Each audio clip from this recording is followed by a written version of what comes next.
The Iron Heel, Jack London. Foreword. It cannot be said that the Everhard manuscript is an important historical document. To the historian it bristles with errors, not errors of fact, but errors of interpretation. Looking back across the 7 centuries that have lapsed since Avis Everhard completed her manuscript, events, and the bearings of events, that were confused and veiled to her, are clear to us. She lacked perspective. She was too close to the events she writes about. Nay, she was merged in the events she has described. Nevertheless, as a personal document, the Everhard manuscript is of inestimable value. But here again enter error of perspective, and vitiation due to the bias of love. Yet we smile, indeed, and forgive Avis Everhard for the heroic lines upon which she modelled her husband. We know today that he was not so colossal, and that he loomed among the events of his times less largely than the manuscript would lead us to believe. We know that Ernest Everhard was an exceptionally strong man, but not so exceptional as his wife thought him to be. He was, after all, but one of a large number of heroes who, throughout the world, devoted their lives to the revolution, though it must be conceded that he did unusual work, especially in his elaboration and interpretation of working-class philosophy. Proletarian science and proletarian philosophy were his phrases for it, and therein he shows the provincialism of his mind, a defect, however, that was due to the times and that none in that day could escape. But to return to the manuscript. Especially valuable is it in communicating to us the feel of those terrible times.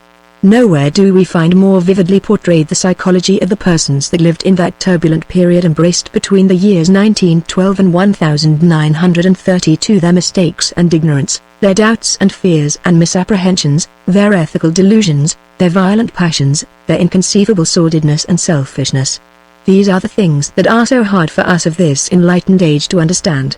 History tells us that these things were, and biology and psychology tell us why they were, but history and biology and psychology do not make these things alive. We accept them as facts, but we are left without sympathetic comprehension of them. This sympathy comes to us, however, as we peruse the Everhard manuscript. We enter into the minds of the actors in that long-ago world drama, and for the time being their mental processes are our mental processes. Not alone do we understand Avis Everhard's love for her hero husband, but we feel, as he felt, in those first days, the vague and terrible loom of the oligarchy. The Iron Heel, well named, we feel descending upon and crushing mankind. And in passing we note that that historic phrase, the Iron Heel, originated in Ernest Everhard's mind. This, we may say, is the one moot question that this newfound document clears up. Previous to this, the earliest known use of the phrase occurred in the pamphlet, Ye Slaves, written by George Milford and published in December, 1912. This George Milford was an obscure agitator about whom nothing is known, save the one additional bit of information gained from the manuscript, which mentions that he was shot in the Chicago Commune. Evidently he had heard Ernest Everhard make use of the phrase in some public speech, most probably when he was running for Congress in the fall of 1912. From the manuscript we learn that Everhard used the phrase at a private dinner in the spring of 1912. This is, without discussion, the earliest known occasion on which the oligarchy was so designated. The rise of the oligarchy will always remain a cause of secret wonder to the historian and the philosopher. Other great historical events have their place in social evolution. They were inevitable. Their coming could have been predicted with the same certitude that astronomers today predict the outcome of the movements of stars. Without these other great historical events, social evolution could not have proceeded. Primitive communism, chattel slavery, serf slavery, and wage slavery were necessary stepping stones in the evolution of society. But it were ridiculous to assert that the Iron Heel was a necessary stepping stone. Rather, today, is it adjudged a step aside, or a step backward, to the social tyrannies that made the early world a hell, but that were as necessary as the Iron Heel was unnecessary. Black as feudalism was, yet the coming of it was inevitable. What else than feudalism could have followed upon the breakdown of that great centralized governmental machine known as the Roman Empire? Not so, however, with the Iron Heel. In the orderly procedure of social evolution there was no place for it. It was not necessary, and it was not inevitable. It must always remain the great curiosity of history, a whim, a fantasy, an apparition, a thing unexpected and undreamed, and it should serve as a warning to those rash political theorists of today who speak with certitude of social processes. Capitalism was adjudged by the sociologists of the time to be the culmination of bourgeois rule, the ripened fruit of the bourgeois revolution. And we of today can but applaud that judgment. Following upon capitalism, it was held, even by such intellectual and antagonistic giants as Herbert Spencer, that socialism would come. Out of the decay of self-seeking capitalism, it was held, would arise that flower of the ages, the brotherhood of man. Instead of which, appalling alike to us who look back and to those that lived at the time, capitalism, rotten ripe, sent forth that monstrous offshoot, the oligarchy. Too late did the socialist movement of the early 20th century divine the coming of the oligarchy. Even as it was divined, the oligarchy was the fact established in blood, a stupendous and awful reality. Nor even then, as the Everhard manuscript well shows, was any permanence attributed to the Iron Heel. Its overthrow was a matter of a few short years, was the judgment of the revolutionists. It is true, they realized that the peasant revolt was unplanned, and that the first revolt was premature, but they little realized that the second revolt, planned and mature, was doomed to equal futility and more terrible punishment. It is apparent that Avis Everhard completed the manuscript during the last days of preparation for the second revolt, hence the fact that there is no mention of the disastrous outcome of the second revolt. It is quite clear that she intended the manuscript for immediate publication, as soon as the Iron Heel was overthrown, so that her husband, so recently dead, should receive full credit for all that he had ventured and accomplished. Then came the frightful crushing of the second revolt, and it is probable that in the moment of danger, ere she fled or was captured by the mercenaries, she hid the manuscript in the hollow oak at Wake Robin Lodge. Of Avis Everhard there is no further record. Undoubtedly she was executed by the mercenaries, and, as is well known, no record of such executions was kept by the Iron Heel. But little did she realize, even then, as she hid the manuscript and prepared to flee, how terrible had been the breakdown of the second revolt. Little did she realize that the tortuous and distorted evolution of the next 3 centuries would compel a third revolt and a fourth revolt, and many revolts, all drowned in seas of blood, ere the world movement of labor should come into its own. And little did she dream that for 7 long centuries the tribute of her love to Ernest Everhard would repose undisturbed in the heart of the ancient oak of Wake Robin Lodge. Anthony Meredith, Ardis. November 27, 419 BOM, Chapter 1. My Eagle. The soft summer wind stirs the redwoods, and wild water ripples sweet cadences over its mossy stones. There are butterflies in the sunshine, and from everywhere arises the drowsy hum of bees. It is so quiet and peaceful, and I sit here, and ponder, and am restless. It is the quiet that makes me restless. It seems unreal. All the world is quiet, but it is the quiet before the storm. I strain my ears, and all my senses, for some betrayal of that impending storm. Oh, that it may not be premature. That it may not be premature. Small wonder that I am restless. I think, and I cannot cease from thinking. I have been in the thick of life so long that I am oppressed by the peace and quiet, and I cannot forbear from dwelling upon that mad maelstrom of death and destruction so soon to burst forth. In my ears are the cries of the stricken, and I can see, as I have seen in the past, too, all the marring and the mangling of the sweet, beautiful flesh, and the souls torn with violence from proud bodies and hurled to God. Thus do we poor humans attain our ends, striving through carnage and destruction to bring lasting peace and happiness upon the earth, and then I am lonely. When I do not think of what is to come, I think of what has been and is no more. My eagle, beating with tireless wings the void, soaring toward what was ever his sun, the flaming ideal of human freedom. I cannot sit idly by and wait the great event that is his making, though he is not here to see. He devoted all the years of his manhood to it, and for it he gave his life. It is his handiwork. He made it. 3. And so it is, in this anxious time of waiting, that I shall write of my husband. There is much light that I alone of all persons living can throw upon his character, and so noble a character cannot be blazoned forth too brightly. His was a great soul, and, when my love grows unselfish, my chiefest regret is that he is not here to witness tomorrow's dawn. We cannot fail. He has built too stoutly and too surely for that. Woe to the Iron Heel. Soon shall it be thrust back from off prostrate humanity. When the word goes forth, the labor hosts of all the world shall rise. There has been nothing like it in the history of the world.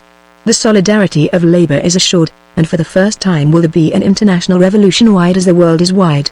4. You see, I am full of what is impending. I have lived it day and night utterly and for so long that it is ever present in my mind. For that matter, I cannot think of my husband without thinking of it. He was the soul of it, and how can I possibly separate the two in thought? As I have said, there is much light that I alone can throw upon his character.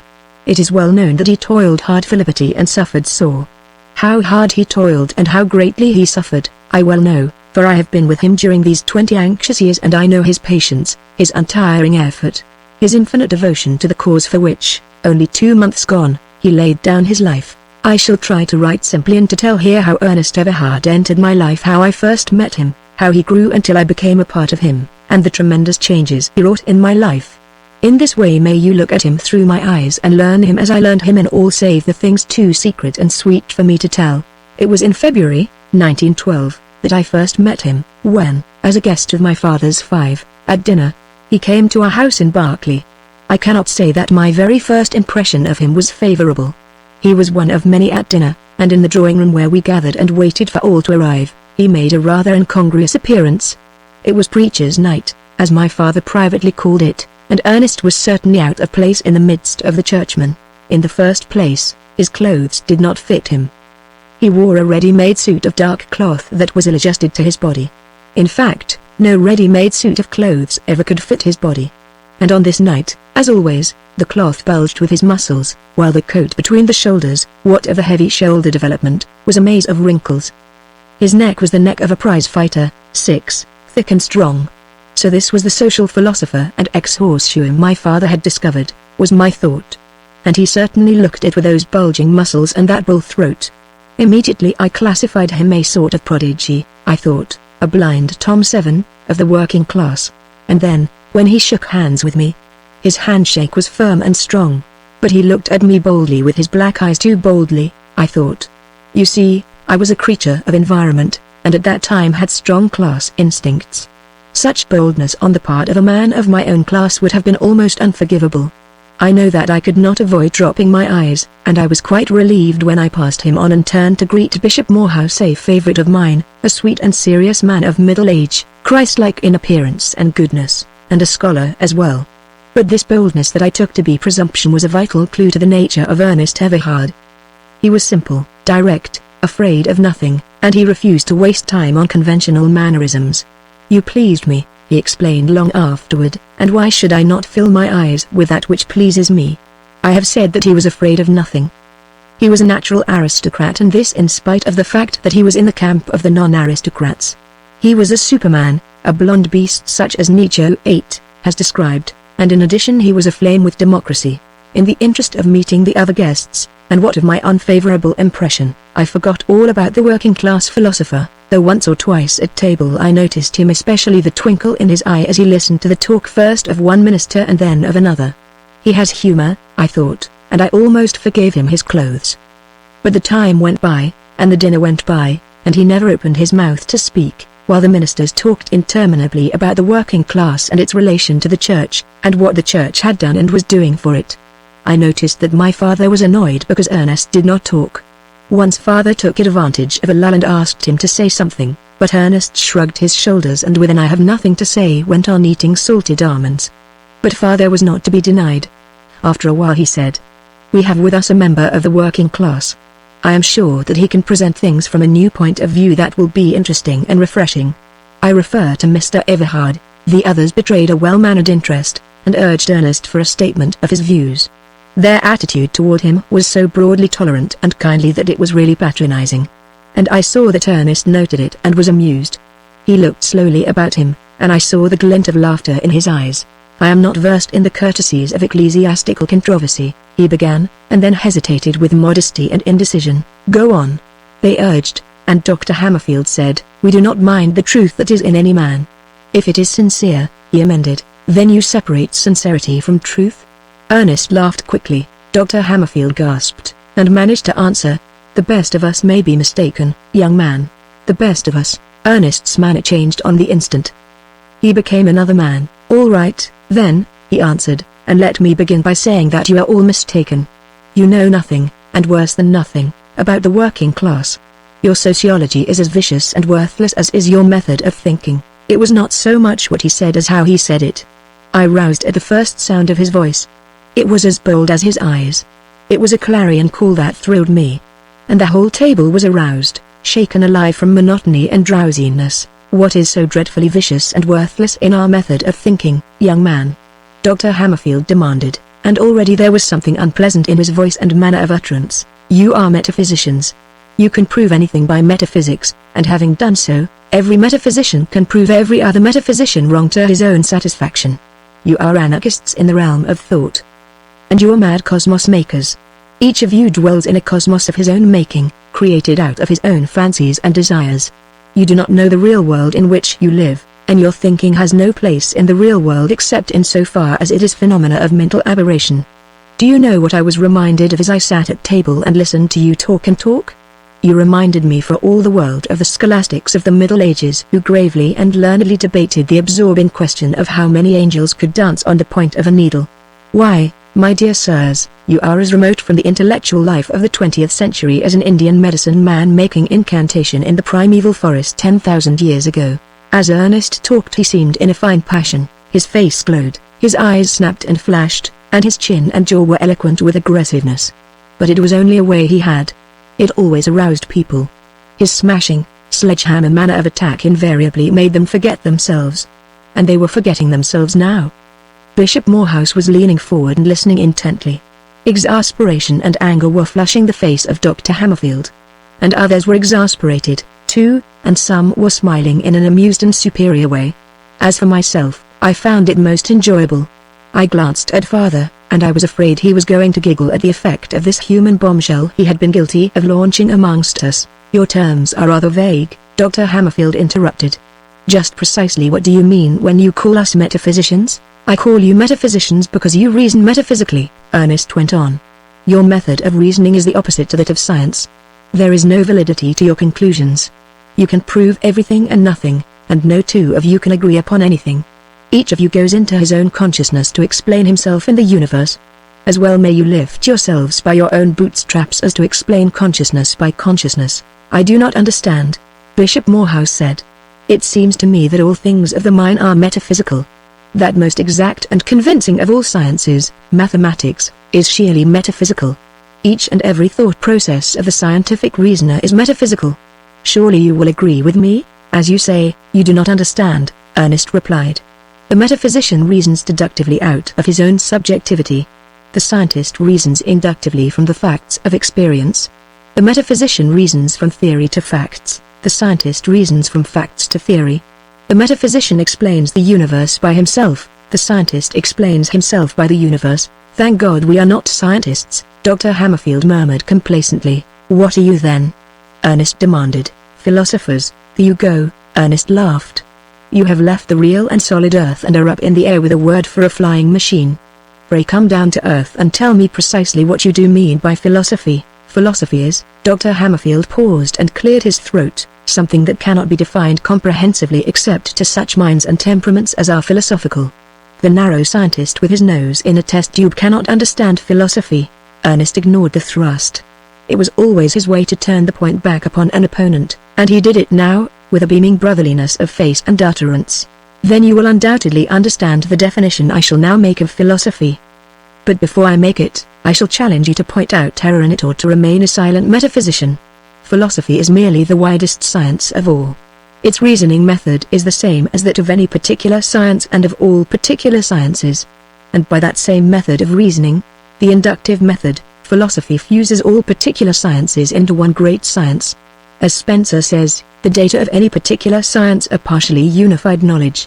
Philosophy unifies the knowledge that is contributed by all the sciences.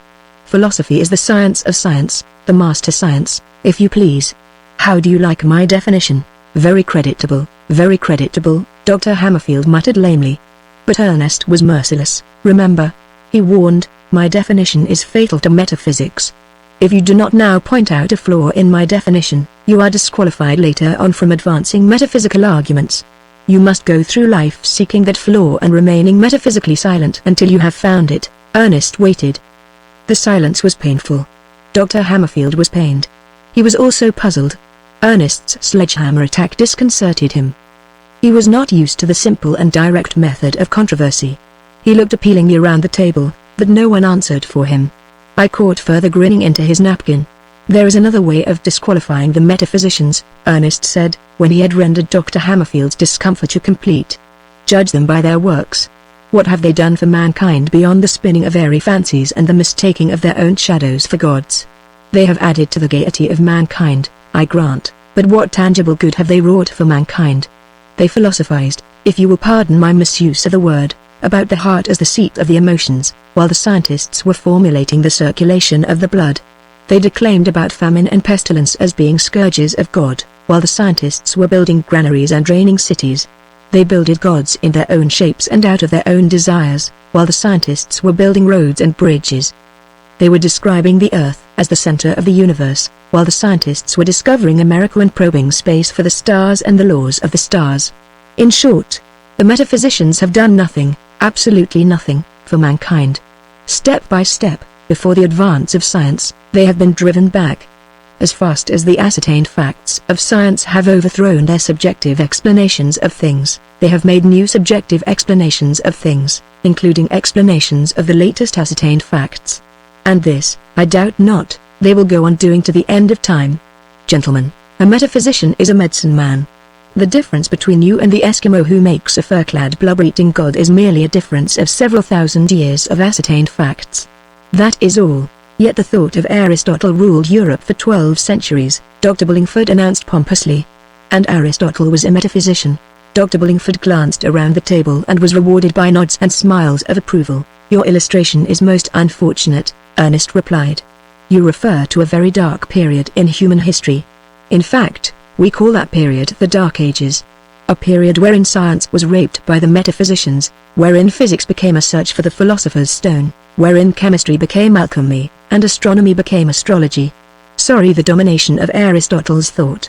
Dr. Bullingford looked pained, then he brightened up and said, Granted this horrible picture you have drawn, yet you must confess that metaphysics was inherently potent insofar as it drew humanity out of this dark period and on into the illumination of the succeeding centuries. Metaphysics had nothing to do with it, Ernest retorted. What? Dr. Hammerfield cried. It was not the thinking and the speculation that led to the voyages of discovery? Ah, my dear sir, Ernest smiled, I thought you were disqualified. You have not yet picked out the flaw in my definition of philosophy. You are now on an unsubstantial basis. But it is the way of the metaphysicians, and I forgive you. No, I repeat, metaphysics had nothing to do with it. Bread and butter, silks and jewels, dollars and cents, and, incidentally, the closing up of the overland trade routes to India, were the things that caused the voyages of discovery. With the fall of Constantinople, in 1453, the Turks blocked the way of the caravans to India. The traders of Europe had to find another route. Here was the original cause for the voyages of discovery. Columbus sailed to find a new route to the Indies. It is so stated in all the history books. Incidentally, new facts were learned about the nature, size, and form of the earth, and the Ptolemaic system went glimmering. Dr. Hammerfield snorted. You do not agree with me? Ernest queried. Then wherein am I wrong? I can only reaffirm my position, Dr. Hammerfield retorted darkly. It is too long a story to enter into now. No story is too long for the scientist, Ernest said sweetly. That is why the scientist gets to places. That is why he got to America. I shall not describe the whole evening, though it is a joy to me to recall every moment, every detail, of those first hours of my coming to know Ernest Everhard. Battle royal raged, and the ministers grew red-faced and excited, especially at the moments when Ernest called them romantic philosophers, shadow projectors, and similar things. And always he checked them back to facts. The fact, man. The irrefragable fact. He would proclaim triumphantly, when he had brought one of them a cropper. He bristled with facts. He tripped them up with facts, ambuscaded them with facts, bombarded them with broadsides of facts. You seem to worship at the shrine of fact, Dr. Hammerfield taunted him. There is no God but fact, and Mr. Everhard is its prophet, Dr. Bullingford paraphrased. Ernest smilingly acquiesced. I'm like the man from Texas, he said. And, on being solicited, he explained. You see, the man from Missouri always says, you've got to show me. But the man from Texas says, you've got to put it in my hand. From which it is apparent that he is no metaphysician. Another time, when Ernest had just said that the metaphysical philosophers could never stand the test of truth, Dr. Hammerfield suddenly demanded, What is the test of truth, young man? Will you kindly explain what has so long puzzled wiser heads than yours? Certainly, Ernest answered. His cockshness irritated them. The wise heads have puzzled so sorely over truth because they went up into the air after it.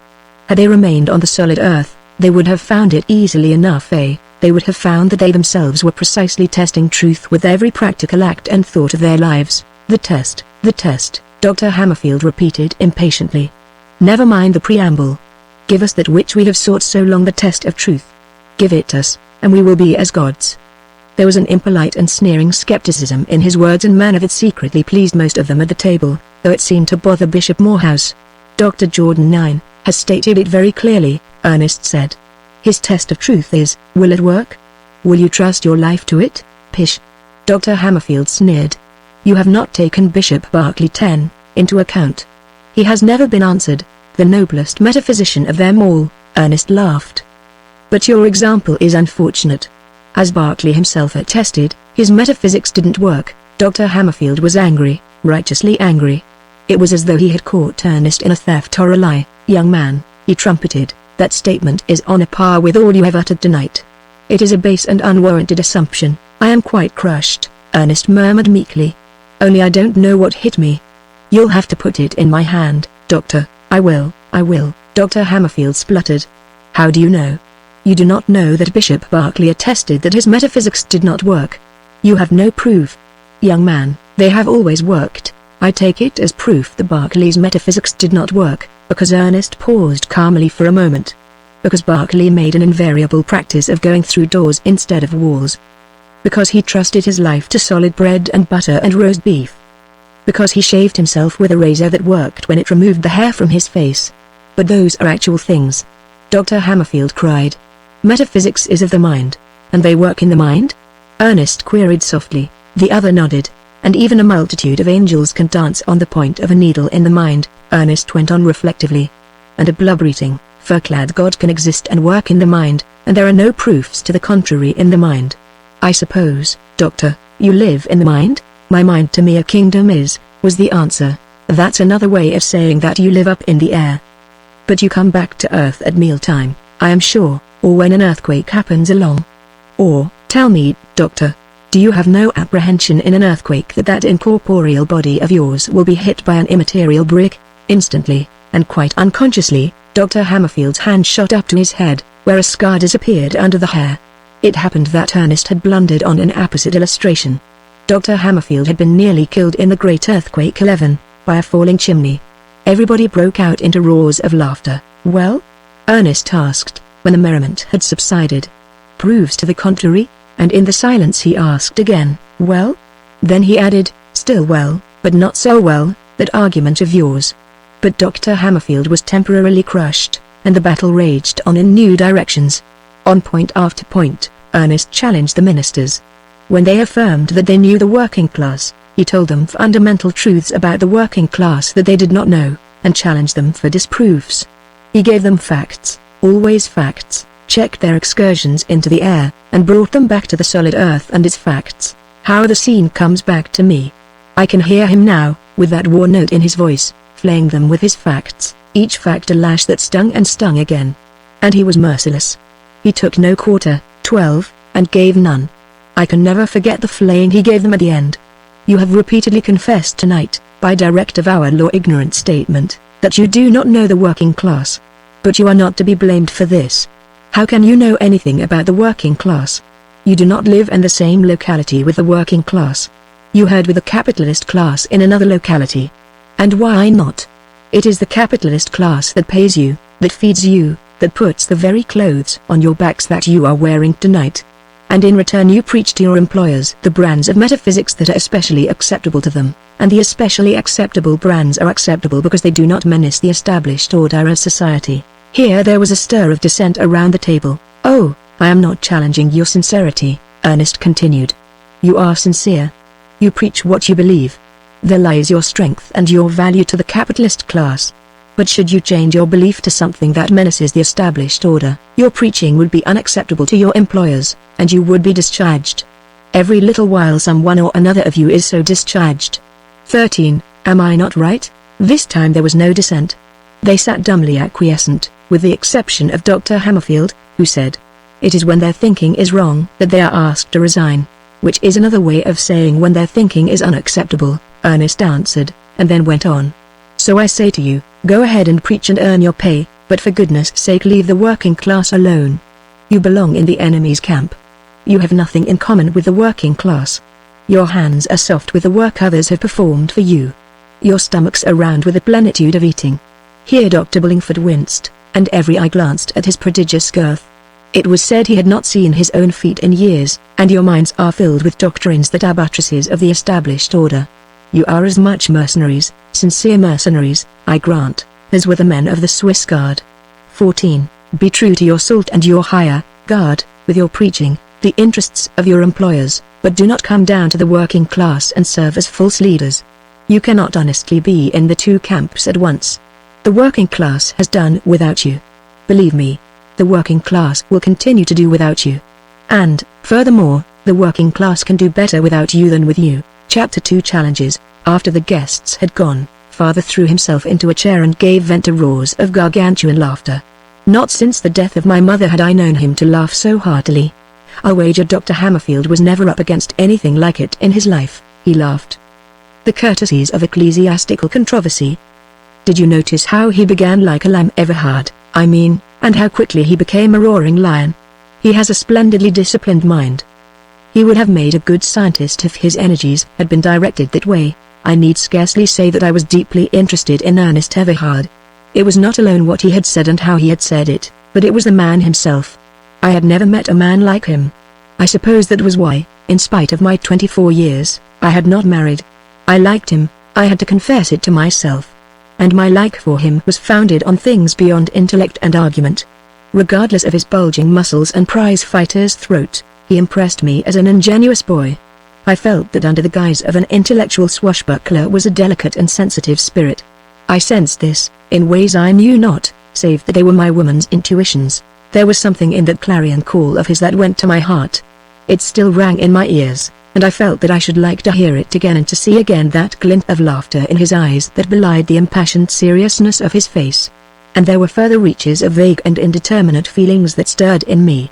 I almost loved him then, though I am confident, had I never seen him again, that the vague feelings would have passed away and that I should easily have forgotten him, but I was not destined never to see him again. My father's newborn interest in sociology and the dinner parties he gave would not permit. Father was not a sociologist. His marriage with my mother had been very happy, and in the researches of his own science, physics, he had been very happy.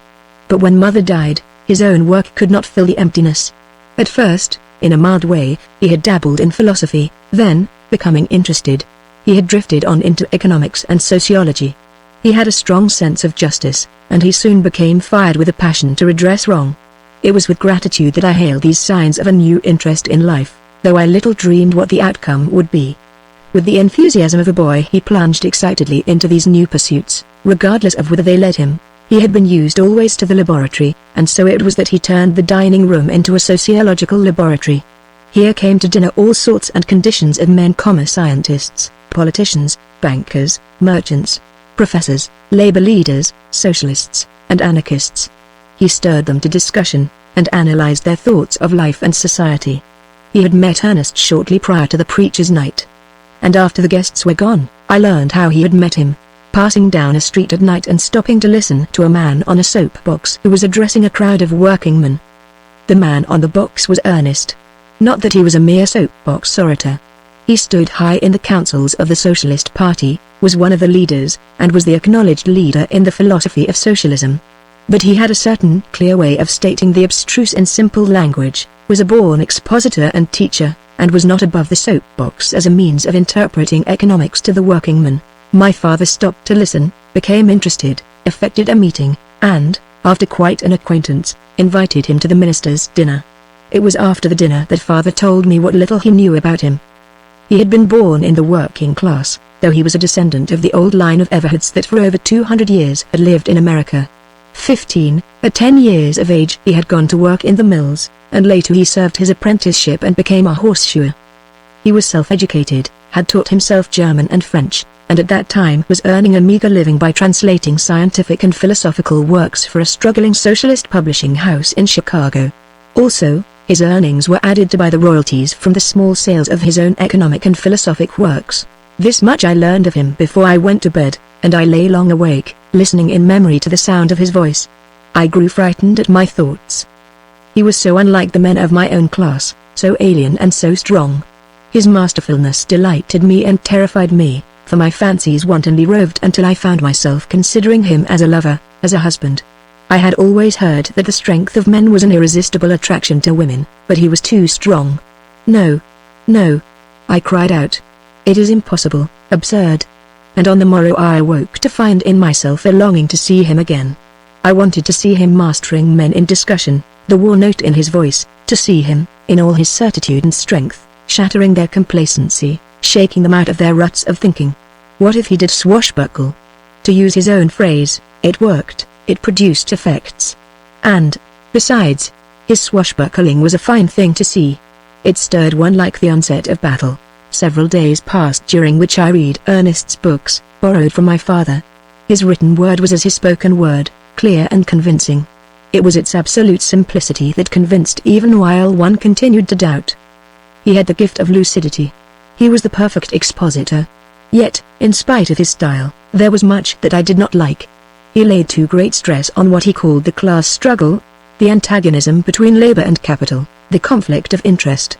Father reported with glee Dr. Hammerfield's judgment of Ernest, which was to the effect that he was an insolent young puppy, made bumptious by a little and very inadequate learning. Also, Dr. Hammerfield declined to meet Ernest again, but Bishop Morehouse turned out to have become interested in Ernest, and was anxious for another meeting. A strong young man, he said, and very much alive, very much alive. But he is too sure, too sure. Ernest came one afternoon with Father. The bishop had already arrived, and we were having tea on the veranda. Ernest's continued presence in Berkeley, by the way, was accounted for by the fact that he was taking special courses in biology at the university, and also that he was hard at work on a new book entitled Philosophy and Revolution. 16. The veranda seemed suddenly to have become small when Ernest arrived. Not that he was so very large, he stood only 5 feet 9 inches, but that he seemed to radiate an atmosphere of largeness. As he stopped to meet me, he betrayed a certain slight awkwardness that was strangely at variance with his bold-looking eyes and his firm, sure hand that clasped for a moment in greeting. And in that moment his eyes were just as steady and sure. There seemed a question in them this time, and as before he looked at me over long. "I have been reading your working-class philosophy," I said, and his eyes lighted in a pleased way. "Of course," he answered, "you took into consideration the audience to which it was addressed." "I did, and it is because I did that I have a quarrel with you," I challenged. "I, too, have a quarrel with you, Mr. Everhard," Bishop Morehouse said. Ernest shrugged his shoulders whimsically and accepted a cup of tea. The bishop bowed and gave me precedence. "You foment class hatred," I said. "I consider it wrong and criminal to appeal to all that is narrow and brutal in the working class. Class hatred is antisocial, and, it seems to me, anti-socialistic." "Not guilty," he answered. "Class hatred is neither in the text nor in the spirit of anything I have ever written." "Oh!"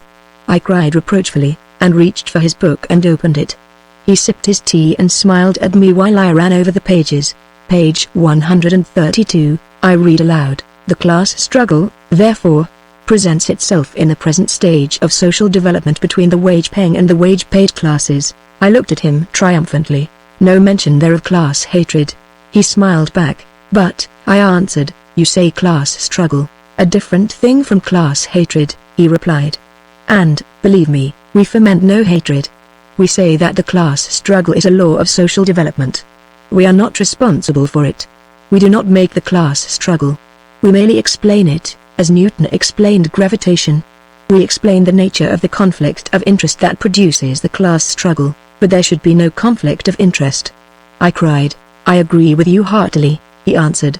"That is what we socialists are trying to bring about, the abolition of the conflict of interest. Pardon me. Let me read an extract." He took his book and turned back several pages.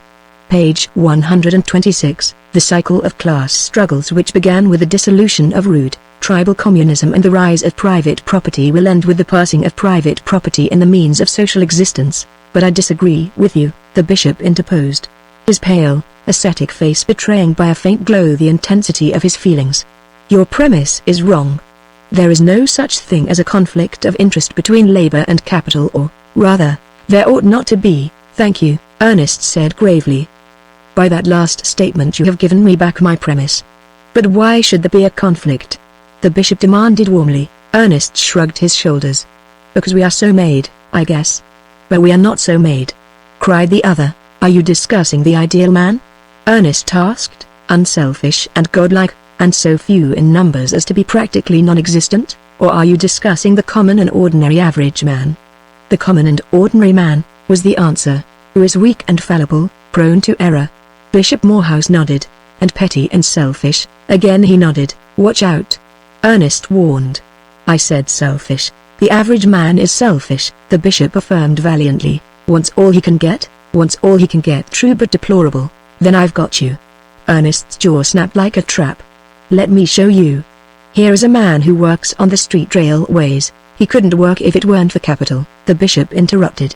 True, and you will grant that capital would perish if there were no labor to earn the dividends. The bishop was silent. Won't you? Ernest insisted. The bishop nodded. Then our statements cancel each other, Ernest said in a matter-of-fact tone, and we are where we were. Now to begin again. The workingmen on the street railway furnish the labor. The stockholders furnish the capital. By the joint effort of the workingmen and the capital, money is earned. 17. They divide between them this money that is earned. Capital's share is called dividends. Labor's share is called wages. Very good, the bishop interposed.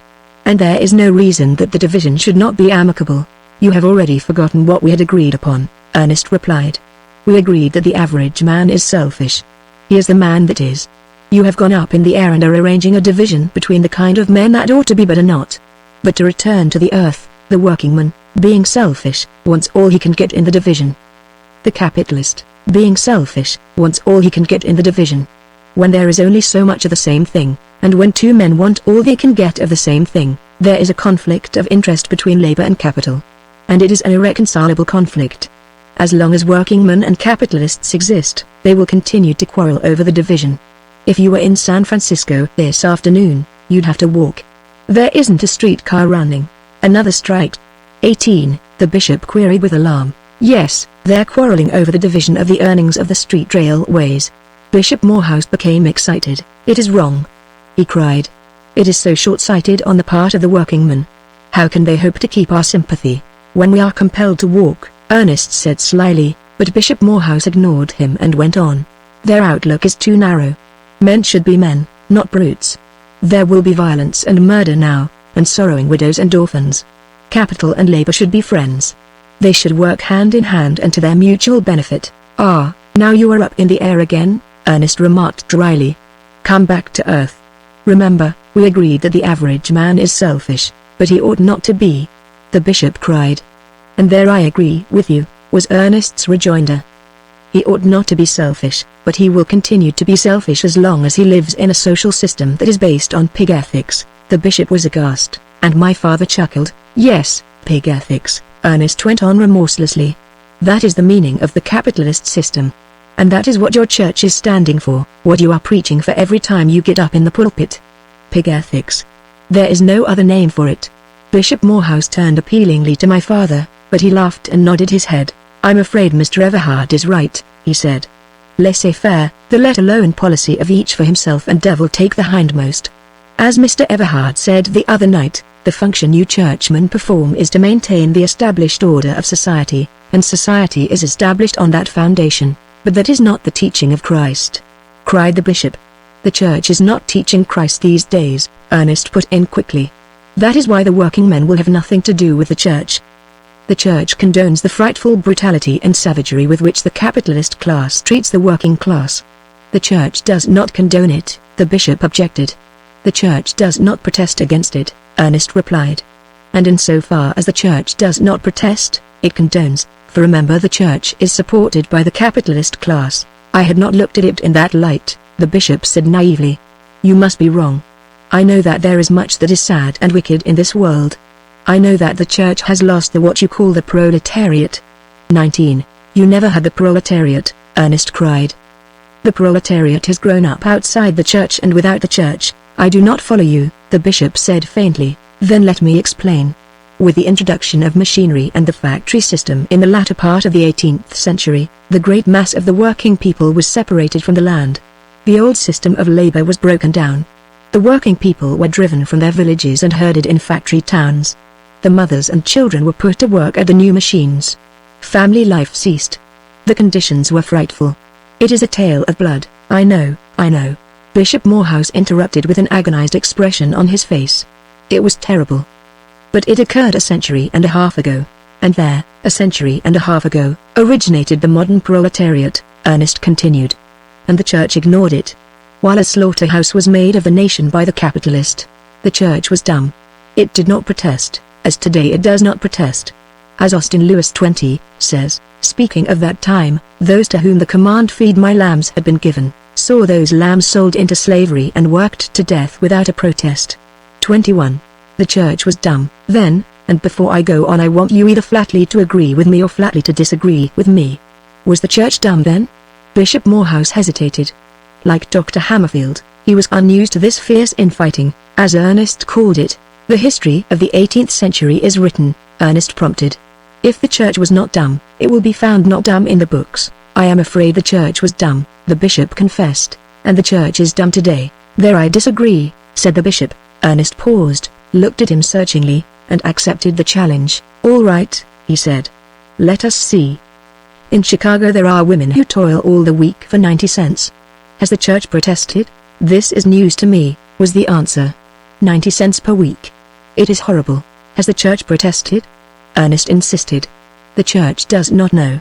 The bishop was struggling hard, yet the command to the church was, "Feed my lambs," Ernest sneered.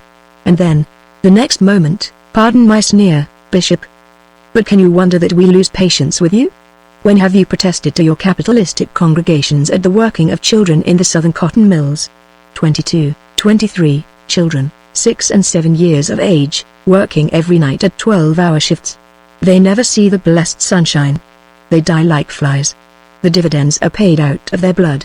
And out of the dividends magnificent churches are builded in New England, wherein your kind preaches pleasant platitudes to the sleek, full-bellied recipients of those dividends." "I did not know," the bishop murmured faintly. His face was pale, and he seemed suffering from nausea. "Then you have not protested?" The bishop shook his head. "Then the church is dumb today, as it was in the 18th century?" The bishop was silent, and for once Ernest forbore to press the point. "And do not forget, whenever a churchman does protest, that he is discharged." "I hardly think that is fair," was the objection. "Will you protest?" Ernest demanded. "Show me evils, such as you mention, in our own community, and I will protest." "I'll show you," Ernest said quietly. "I am at your disposal. I will take you on a journey through hell, and I shall protest." The bishop straightened himself in his chair, and over his gentle face spread the harshness of the warrior. "The church shall not be dumb. You will be discharged," was the warning. "I shall prove the contrary," was the retort. "I shall prove, if what you say is so, that the church has erred through ignorance.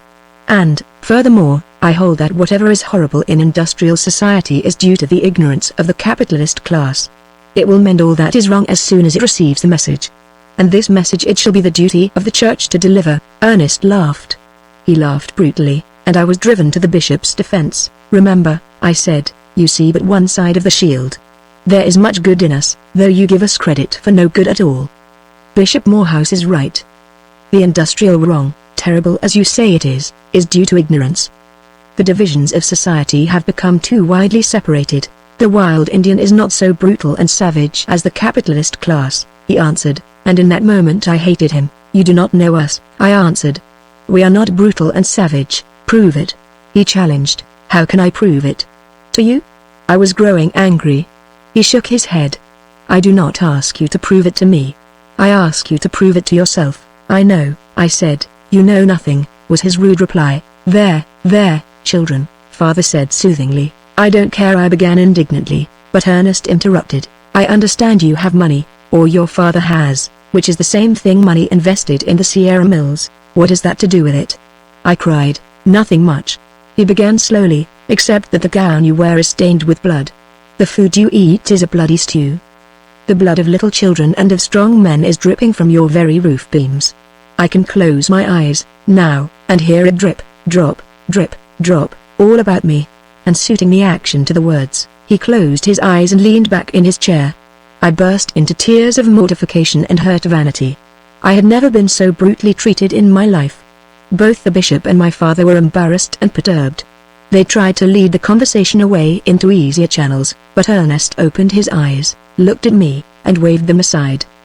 His mouth was stern, and his eyes too, and in the latter there was no glint of laughter. What he was about to say, what terrible castigation he was going to give me, I never knew, for at that moment a man, passing along the sidewalk, stopped and glanced in at us. He was a large man, poorly dressed, and on his back was a great load of rattan and bamboo stands, chairs, and screens. He looked at the house as if debating whether or not he should come in and try to sell some of his wares. "That man's name is Jackson," Ernest said. "With that strong body of his he should be at work, and not peddling." 24, I answered curtly. "Notice the sleeve of his left arm," Ernest said gently. I looked, and saw that the sleeve was empty. "It was some of the blood from that arm that I heard dripping from your roof beams," Ernest said with continued gentleness. "He lost his arm in the Sierra Mills, and like a broken-down horse you turned him out on the highway to die. When I say you, I mean the superintendent and the officials that you and the other stockholders pay to manage the mills for you. It was an accident. It was caused by his trying to save the company a few dollars. The toothed drum of the picker caught his arm. He might have let the small flint that he saw in the teeth go through. It would have smashed out a double row of spikes. But he reached for the flint, and his arm was picked and clawed to shreds from the fingertips to the shoulder. It was at night. The mills were working overtime. They paid a fat dividend that quarter. Jackson had been working many hours, and his muscles had lost their resiliency and snap. They made his movements a bit slow. That was why the machine caught him. He had a wife and 3 children, and what did the company do for him? I asked. Nothing. Oh, yes, they did do something. They successfully fought the damage suit he brought when he came out of hospital. The company employs very efficient lawyers, you know. You have not told the whole story, I said with conviction. Or else you do not know the whole story. Maybe the man was insolent. Insolent. Ha. Ha. His laughter was Mephistophelian. Great God. Insolent. And with his arm chewed off. Nevertheless he was a meek and lowly servant, and there is no record of his having been insolent. But the courts, I urged. The case would not have been decided against him had there been no more to the affair than you have mentioned. Colonel Ingram is leading counsel for the company. He is a shrewd lawyer. Ernest looked at me intently for a moment, then went on. I'll tell you what you do, Miss Cunningham. You investigate Jackson's case. I had already determined to, I said coldly. All right. He beamed good-naturedly, and I'll tell you where to find him. But I tremble for you when I think of all you are to prove by Jackson's arm. And so it came about that both the bishop and I accepted Ernest's challenges. They went away together, leaving me smarting with a sense of injustice that had been done me and my class. The man was a beast. I hated him, then, and consoled myself with the thought that his behavior was what was to be expected from a man of the working class. Chapter 3 Jackson's ARM. Little did I dream the fateful part Jackson's arm was to play in my life. Jackson himself did not impress me when I hunted him out. I found him in a crazy, ramshackle 25 house down near the bay on the edge of the marsh. Pools of stagnant water stood around the house, their surfaces covered with a green and putrid-looking scum, while the stench that arose from them was intolerable. I found Jackson the meek and lowly man he had been described. He was making some sort of rattan work, and he toiled on stolidly while I talked with him. But in spite of his meekness and lowliness, I fancied I caught the first note of a nascent bitterness in him when he said, "There might a given me a job as watchman, 26, anyway, I got little out of him." He struck me as stupid, and yet the deftness with which he worked with his one hand seemed to belie his stupidity. This suggested an idea to me. How did you happen to get your arm caught in the machine? I asked. He looked at me in a slow and pondering way, and shook his head. I don't know. It just happened. Carelessness? I prompted. No, he answered, I ain't for queen at that. I was working overtime, and I guess I was tired out some. I worked 17 years in the mills, and I've took notice that most of the accidents happens just before whistle blow. 27, I'm willing to bet that more accidents happens in the hour before whistle blow than in all the rest of the day. A man ain't so quick after working steady for hours. I've seen too many of them cut up and gouged and chawed not to know. Many of them? I queried. Hundreds and hundreds, and children, too. With the exception of the terrible details, Jackson's story of his accident was the same as that I had already heard. When I asked him if he had broken some rule of working the machinery, he shook his head. I chucked off the belt with my right hand, he said, and made a reach for the flint with my left. I didn't stop to see if the belt was off. I thought my right hand had done it, only it didn't. I reached quick, and the belt wasn't all the way off.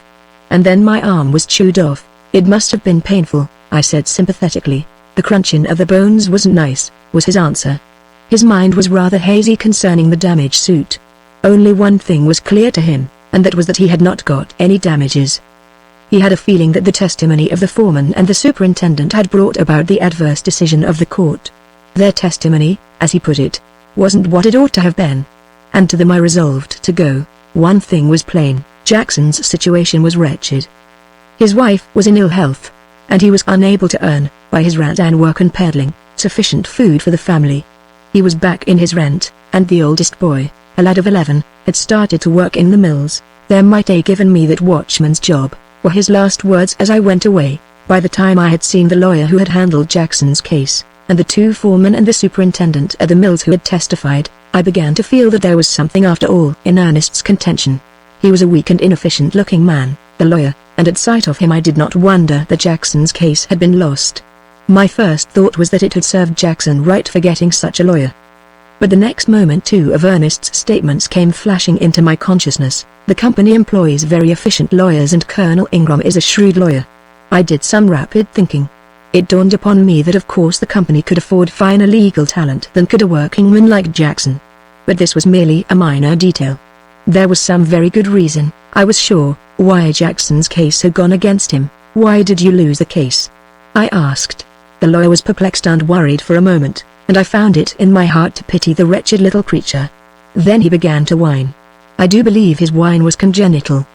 He was a man beaten at birth. He whined about the testimony. The witnesses had given only the evidence that helped the other side. Not one word could he get out of them that would have helped Jackson. They knew which side their bread was buttered on. Jackson was a fool. He had been browbeaten and confused by Colonel Ingram. Colonel Ingram was brilliant at cross-examination. He had made Jackson answer damaging questions. How could his answers be damaging if he had the right on his side? I demanded, "What's right got to do with it?" He demanded back, "You see all those books?" He moved his hand over the array of volumes on the walls of his tiny office. "All my reading and studying of them has taught me that law is one thing and right is another thing. Ask any lawyer. You go to Sunday school to learn what is right. But you go to those books to learn law. Do you mean to tell me that Jackson had the right on his side and yet was beaten?" I queried tentatively. "Do you mean to tell me that there is no justice in Judge Caldwell's court?" The little lawyer glared at me a moment, and then the belligerence faded out of his face. "I hadn't a fair chance," he began whining again. "They made a fool out of Jackson and out of me, too. What chance had I? Colonel Ingram is a great lawyer. If he wasn't great, would he have charge of the law business of the Sierra Mills, of the Erston Land Syndicate, of the Barclay Consolidated, of the Oakland, San Leandro, and Pleasanton Electric? He's a corporation lawyer, and corporation lawyers are not paid for being fools. 28. What do you think the Sierra Mills alone give him $20,000 a year for? Because he's worth $20,000 a year to them, that's what for. I'm not worth that much. If I was, I wouldn't be on the outside, starving and taking cases like Jackson's. What do you think I'd have got if I'd won Jackson's case? You'd have robbed him, most probably, I answered. Of course I would, he cried angrily. I've got to live. Haven't I? 29, he has a wife and children, I chided. So have I a wife and children, he retorted. And there's not a soul in this world except myself that cares whether they starve or not. His face suddenly softened, and he opened his watch and showed me a small photograph of a woman and two little girls pasted inside the case. There they are. Look at them. We've had a hard time, a hard time. I had hoped to send them away to the country if I'd won Jackson's case. They're not healthy here, but I can't afford to send them away. When I started to leave, he dropped back into his whine. I hadn't the ghost of a chance. Colonel Ingram and Judge Caldwell are pretty friendly. I'm not saying that if I'd got the right kind of testimony out of their witnesses on cross-examination, that friendship would have decided the case. And yet I must say that Judge Caldwell did a whole lot to prevent my getting that very testimony. Why, Judge Caldwell and Colonel Ingram belong to the same lodge and the same club. They live in the same neighborhood one I can't afford. And their wives are always in and out of each other's houses. They're always having whist parties and such things back and forth. And yet you think Jackson had the right of it? I asked, pausing for the moment on the threshold. I don't think, I know it, was his answer. And at first I thought he had some show, too. But I didn't tell my wife. I didn't want to disappoint her. She had her heart set on a trip to the country hard enough as it was. Why did you not call attention to the fact that Jackson was trying to save the machinery from being injured? I asked Peter Donnelly, one of the foremen who had testified at the trial. He pondered a long time before replying. Then he cast an anxious look about him and said, "Because I've a good wife and 3 of the sweetest children he ever laid eyes on, that's why." "I do not understand," I said. "In other words, because it wouldn't have been healthy," he answered. "You mean," I began. But he interrupted passionately, "I mean what I said. It's long years I've worked in the mills. I began as a little lad on the spindles. I worked up ever since. It's by hard work I got to my present exalted position. I'm a foreman, if you please. And I doubt me if there's a man in the mills that had put out a hand to drag me from drowning. I used to belong to the union. But I've stayed by the company through 2 strikes. They called me scab. There's not a man among 'em today to take a drink with me if I asked him. Do ye see the scars on me head where I was struck with flying bricks? There ain't a child at the spindles but what would curse me name. Me only friend is the company. It's not me duty, but me bread and butter and the life of me children to stand by the mills. That's why." "Was Jackson to blame?" I asked. "He should a got the damages. He was a good worker and never made trouble." "Then you were not at liberty to tell the whole truth, as you had sworn to do?" He shook his head. "The truth, the whole truth, and nothing but the truth?" I said solemnly. Again his face became impassioned, and he lifted it, not to me, but to heaven. "I'd let me soul and body burn in everlasting hell for them children of mine," was his answer. Henry Dallas, the superintendent, was a vulpine-faced creature who regarded me insolently and refused to talk. Not a word could I get from him concerning the trial and his testimony. But with the other foreman I had better luck. James Smith was a hard-faced man, and my heart sank as I encountered him. He, too, gave me the impression that he was not a free agent. As we talked I began to see that he was mentally superior to the average of his kind. He agreed with Peter Donnelly that Jackson should have got damages, and he went farther and called the action heartless and cold-blooded that had turned the worker adrift after he had been made helpless by the accident. Also, he explained that there were many accidents in the mills, and that the company's policy was to fight to the bitter end all consequent damage suits. "It means hundreds of thousands a year to the stockholders," he said, and as he spoke I remembered the last dividend that had been paid my father, and the pretty gown for me and the books for him that had been bought out of that dividend. I remember Ernest's charge that my gown was stained with blood, and my flesh began to crawl underneath my garments. "When you testified at the trial, you didn't point out that Jackson received his accident through trying to save the machinery from damage." I said. "No, I did not," was the answer, and his mouth set bitterly. "I testified to the effect that Jackson injured himself by neglect and carelessness, and that the company was not in any way to blame or liable." "Was it carelessness?" I asked. "Call it that, or anything you want to call it. The fact is, a man gets tired after he's been working for hours." I was becoming interested in the man. "He certainly was of a superior kind. You are better educated than most workingmen," I said.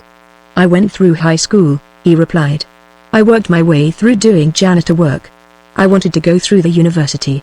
But my father died, and I came to work in the mills. I wanted to become a naturalist," he explained shyly, as though confessing a weakness. "I love animals.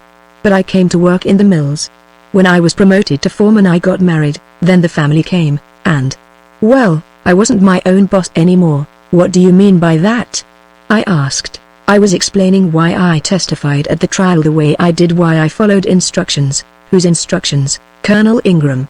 He outlined the evidence I was to give, and it lost Jackson's case for him. He nodded, and the blood began to rise darkly in his face. "And Jackson had a wife and 2 children dependent on him." "I know," he said quietly, though his face was growing darker. "Tell me," I went on, "was it easy to make yourself over from what you were, say in high school, to the man you must have become to do such a thing at the trial?" The suddenness of his outburst startled and frightened me. He ripped 30 out a savage oath, and clenched his fist as though about to strike me. "I beg your pardon," he said the next moment. "No, it was not easy. And now I guess you can go away. You've got all you wanted out of me. But let me tell you this before you go. It won't do you any good to repeat anything I've said. I'll deny it, and there are no witnesses. I'll deny every word of it, and if I have to, I'll do it under oath on the witness stand." After my interview with Smith I went to my father's office in the chemistry building and there encountered Ernest. It was quite unexpected, but he met me with his bold eyes and firm handclasp, and with that curious blend of his awkwardness and ease. It was as though our last stormy meeting was forgotten, but I was not in the mood to have it forgotten. "I have been looking up Jackson's case," I said abruptly. He was all interested attention, and waited for me to go on, though I could see in his eyes the certitude that my convictions had been shaken. He seems to have been badly treated, I confessed. I think some of his blood is dripping from our roof beams. Of course, he answered. If Jackson and all his fellows were treated mercifully, the dividends would not be so large. I shall never be able to take pleasure in pretty gowns again, I added. I felt humble and contrite, and was aware of a sweet feeling that Ernest was a sort of further confessor. Then, as ever after, his strength appealed to me. It seemed to radiate a promise of peace and protection. Nor will you be able to take pleasure in sackcloth, he said gravely. There are the jute mills, you know, and the same thing goes on there. It goes on everywhere. Our boasted civilization is based upon blood, soaked in blood, and neither you nor I nor any of us can escape the scarlet stain. The men you talked with, who were they? I told him all that had taken place, and not one of them was a free agent, he said. They were all tied to the merciless industrial machine. And the pathos of it and the tragedy is that they are tied by their heartstrings. Their children always the young life that it is their instinct to protect. This instinct is stronger than any ethic they possess. My father. He lied, he stole, he did all sorts of dishonorable things to put bread into my mouth and into the mouths of my brothers and sisters. He was a slave to the industrial machine, and it stamped his life out, worked him to death. But you, I interjected. You are surely a free agent. Not wholly, he replied. I am not tied by my heartstrings. I am often thankful that I have no children, and I dearly love children. Yet if I married I should not dare to have any. That surely is bad doctrine, I cried. I know it is, he said sadly. But it is expedient doctrine. I am a revolutionist, and it is a perilous vocation, I laughed incredulously. If I tried to enter your father's house at night to steal his dividends from the Sierra Mills, what would he do? He sleeps with a revolver on the stand by the bed, I answered. He would most probably shoot you, and if I and a few others should lead 1.5 million of men 31, into the houses of all the well-to-do, there would be a great deal of shooting, wouldn't there? Yes, but you are not doing that, I objected. It is precisely what I am doing. And we intend to take, not the mere wealth in the houses, but all the sources of that wealth, all the mines, and railroads, and factories, and banks, and stores. That is the revolution. It is truly perilous. There will be more shooting, I am afraid, than even I dream of. But as I was saying, no one today is a free agent. We are all caught up in the wheels and cogs of the industrial machine. You found that you were, and that the men you talked with were. Talk with more of them. Go and see Colonel Ingram. Look up the reporters that kept Jackson's case out of the papers, and the editors that run the papers. You will find them all slaves of the machine. A little later in our conversation I asked him a simple little question about the liability of workingmen to accidents, and received a statistical lecture in return. It is all in the books, he said. The figures have been gathered, and it has been proved conclusively that accidents rarely occur in the first hours of the morning work, but that they increase rapidly in the succeeding hours as the workers grow tired and slower in both their muscular and mental processes. Why, do you know that your father has 3 times as many chances for safety of life and limb than has a working man? He has. The insurance 32 companies know. They will charge him $4.20 a year on a $1,000 accident policy, and for the same policy they will charge a laborer $15. And you?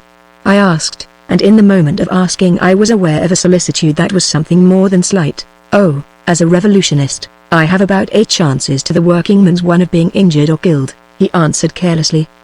The insurance companies charge the highly trained chemists that handle explosives 8 times what they charge the workingman. I don't think they'd insure me at all. Why did you ask? My eyes fluttered, and I could feel the blood warm in my face. It was not that he had caught me in my solicitude, but that I had caught myself, and in his presence. Just then my father came in and began making preparations to depart with me. Ernest returned some books he had borrowed, and went away first. But just as he was going, he turned and said, "Oh, by the way, while you are ruining your own peace of mind and I am ruining the bishop's, you'd better look up Mrs. Wixon and Mrs. Pertonwaite. Their husbands, you know, are the 2 principal stockholders in the mills. Like all the rest of humanity, those 2 women are tied to the machine, but they are so tied that they sit on top of it." Chapter 4 Slaves of the Machine. The more I thought of Jackson's arm, the more shaken I was. I was confronted by the concrete. For the first time I was seeing life. My university life, and study and culture, had not been real. I had learned nothing but theories of life and society that looked all very well on the printed page, but now I had seen life itself. Jackson's arm was a fact of life. The fact, man. The irrefragable fact of Ernest's was ringing in my consciousness. It seemed monstrous, impossible, that our whole society was based upon blood. And yet there was Jackson. I could not get away from him. Constantly my thoughts swung back to him as the compass to the pole. He had been monstrously treated. His blood had not been paid for in order that a larger dividend might be paid. And I knew a score of happy complacent families that had received those dividends and by that much had profited by Jackson's blood. If one man could be so monstrously treated and society move on its way unheeding, might not many men be so monstrously treated? I remember earnest women of Chicago who toiled for 90 cents a week, and the child slaves of the southern cotton mills he had described. And I could see their wan white hands, from which the blood had been pressed, at work upon the cloth out of which had been made my gown. And then I thought of the Sierra Mills and the dividends that had been paid, and I saw the blood of Jackson upon my gown as well. Jackson I could not escape. Always my meditations led me back to him. Down in the depths of me I had a feeling that I stood on the edge of a precipice. It was as though I were about to see a new and awful revelation of life. And not I alone. My whole world was turning over. There was my father. I could see the effect Ernest was beginning to have on him. And then there was the bishop. When I had last seen him he had looked a sick man. He was at high nervous tension, and in his eyes there was unspeakable horror. From the little I learned I knew that Ernest had been keeping his promise of taking him through hell.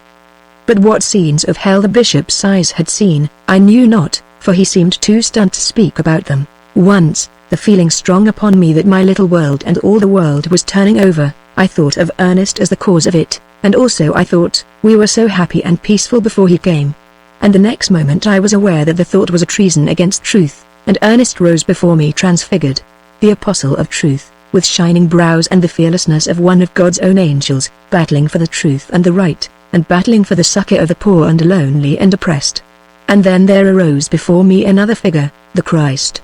He, too, had taken the part of the lowly and oppressed, and against all the established power of priest and Pharisee. And I remembered his end upon the cross, and my heart contracted with a pang as I thought of Ernest. Was he, too, destined for a cross? He, with his clarion call and war-noted voice, and all the fine man's vigor of him. And in that moment I knew that I loved him, and that I was melting with desire to comfort him. I thought of his life. A sordid, harsh, and meager life it must have been. And I thought of his father, who had lied and stolen for him and been worked to death. And he himself had gone into the mills when he was 10. All my heart seemed bursting with desire to fold my arms around him, and to rest his head on my breast, his head that must be weary with so many thoughts, and to give him rest, just rest and easement and forgetfulness for a tender space. I met Colonel Ingram at a church reception. Him I knew well and had known well for many years. I trapped him behind large palms and rubber plants, though he did not know he was trapped. He met me with the conventional gaiety and gallantry. He was ever a graceful man, diplomatic, tactful, and considerate. And as for appearance, he was the most distinguished-looking man in our society. Beside him even the venerable head of the university looked tawdry and small, and yet I found Colonel Ingram situated the same as the unlettered mechanics. He was not a free agent. He, too, was bound upon the wheel. I shall never forget the change in him when I mentioned Jackson's case. His smiling good nature vanished like a ghost. A sudden, frightful expression distorted his well-bred face. I felt the same alarm that I had felt when James Smith broke out. But Colonel Ingram did not curse. That was the slight difference that was left between the working man and him. He was famed as a wit, but he had no wit now. And, unconsciously, this way and that he glanced for avenues of escape. But he was trapped amid the palms and rubber trees. Oh! He was sick of the sound of Jackson's name. Why had I brought the matter up? He did not relish my joke. It was poor taste on my part, and very inconsiderate. Did I not know that in his profession personal feelings did not count? He left his personal feelings at home when he went down to the office. At the office he had only professional feelings. Should Jackson have received damages? I asked. Certainly, he answered. That is, personally, I have a feeling that he should. But that has nothing to do with the legal aspects of the case. He was getting his scattered wits slightly in hand. Tell me, has right anything to do with the law? I asked. You have used the wrong initial consonant, he smiled in answer. Might? I queried, and he nodded his head. And yet we are supposed to get justice by means of the law? That is the paradox of it, he countered. We do get justice. You are speaking professionally now, are you not? I asked. Colonel Ingram blushed, actually blushed, and again he looked anxiously about him for a way of escape. But I blocked his path and did not offer to move. Tell me, I said, when one surrenders his personal feelings to his professional feelings, may not the action be defined as a sort of spiritual mayhem? I did not get an answer. Colonel Ingram had ingloriously bolted, overturning a palm in his flight. Next I tried the newspapers. I wrote a quiet, restrained, dispassionate account of Jackson's case. I made no charges against the men with whom I had talked, nor, for that matter, did I even mention them. I gave the actual facts of the case. The long years Jackson had worked in the mills, his effort to save the machinery from damage and the consequent accident, and his own present wretched and starving condition. The 3 local newspapers rejected my communication, likewise did the 2 weeklies. I got hold of Percy Layton. He was a graduate of the university, had gone in for journalism, and was then serving his apprenticeship as reporter on the most influential of the 3 newspapers. He smiled when I asked him the reason the newspapers suppressed all mention of Jackson or his case. Editorial policy, he said. We have nothing to do with that. It's up to the editors. But why is it policy? I asked. We're all solid with the corporations, he answered. If you paid advertising rates, you couldn't get any such matter into the papers. A man who tried to smuggle it in would lose his job. You couldn't get it in if you paid 10 times the regular advertising rates. How about your own policy? I questioned. It would seem your function is to twist truth at the command of your employers, who, in turn, obey the behests of the corporations. I haven't anything to do with that. He looked uncomfortable for the moment, then brightened as he saw his way out. I, myself, do not write untruthful things.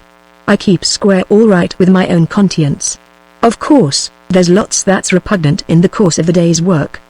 But then, you see, that's all part of the day's work, he wound up boyishly. Yet you expect to sit at an editor's desk someday and conduct a policy. I'll be case-hardened by that time, was his reply. Since you are not yet case-hardened, tell me what you think right now about the general editorial policy. I don't think, he answered quickly.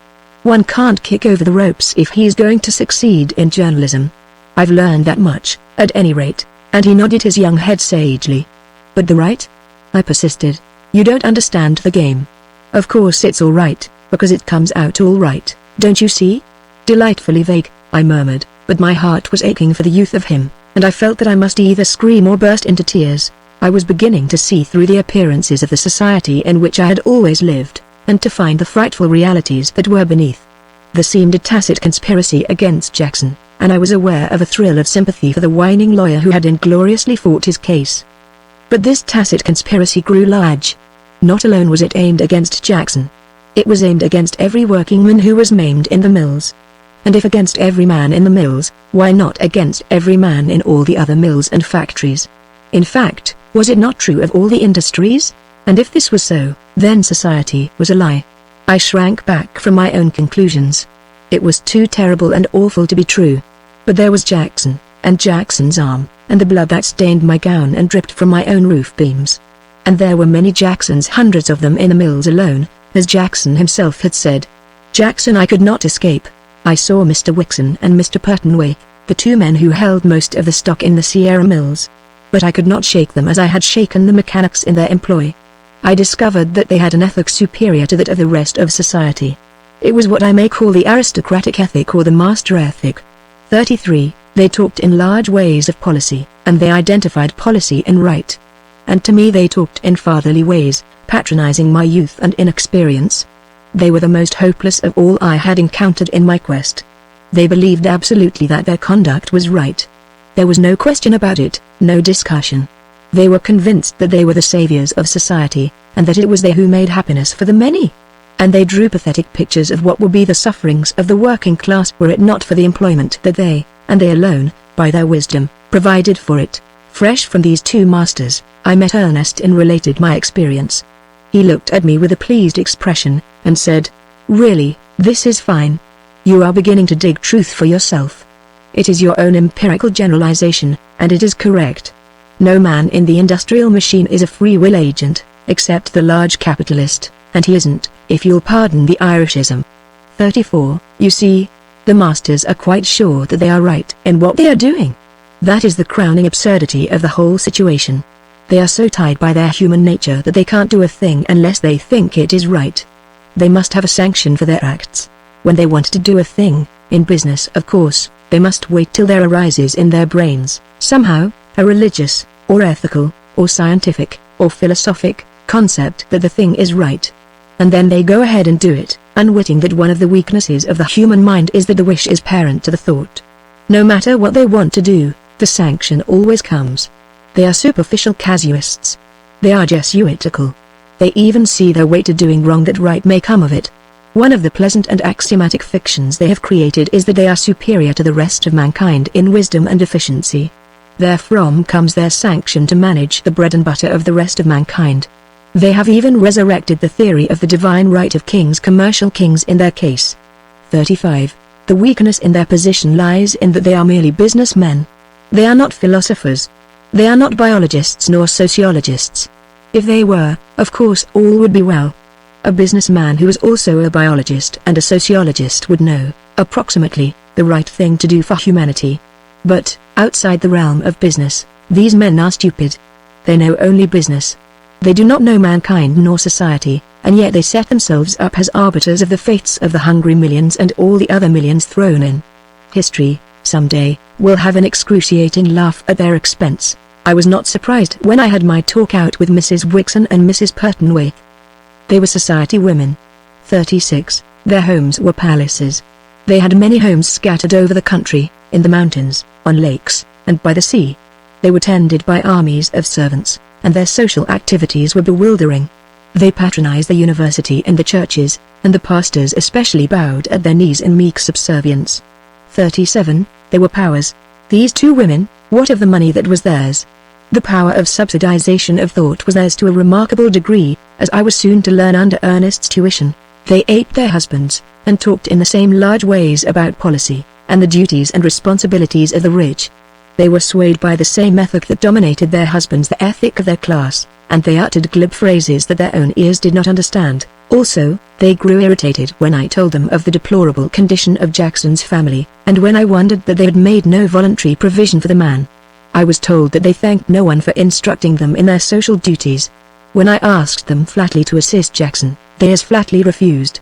The astounding thing about it was that they refused in almost identically the same language, and this in face of the fact that I interviewed them separately and that one did not know that I had seen nor was going to see the other.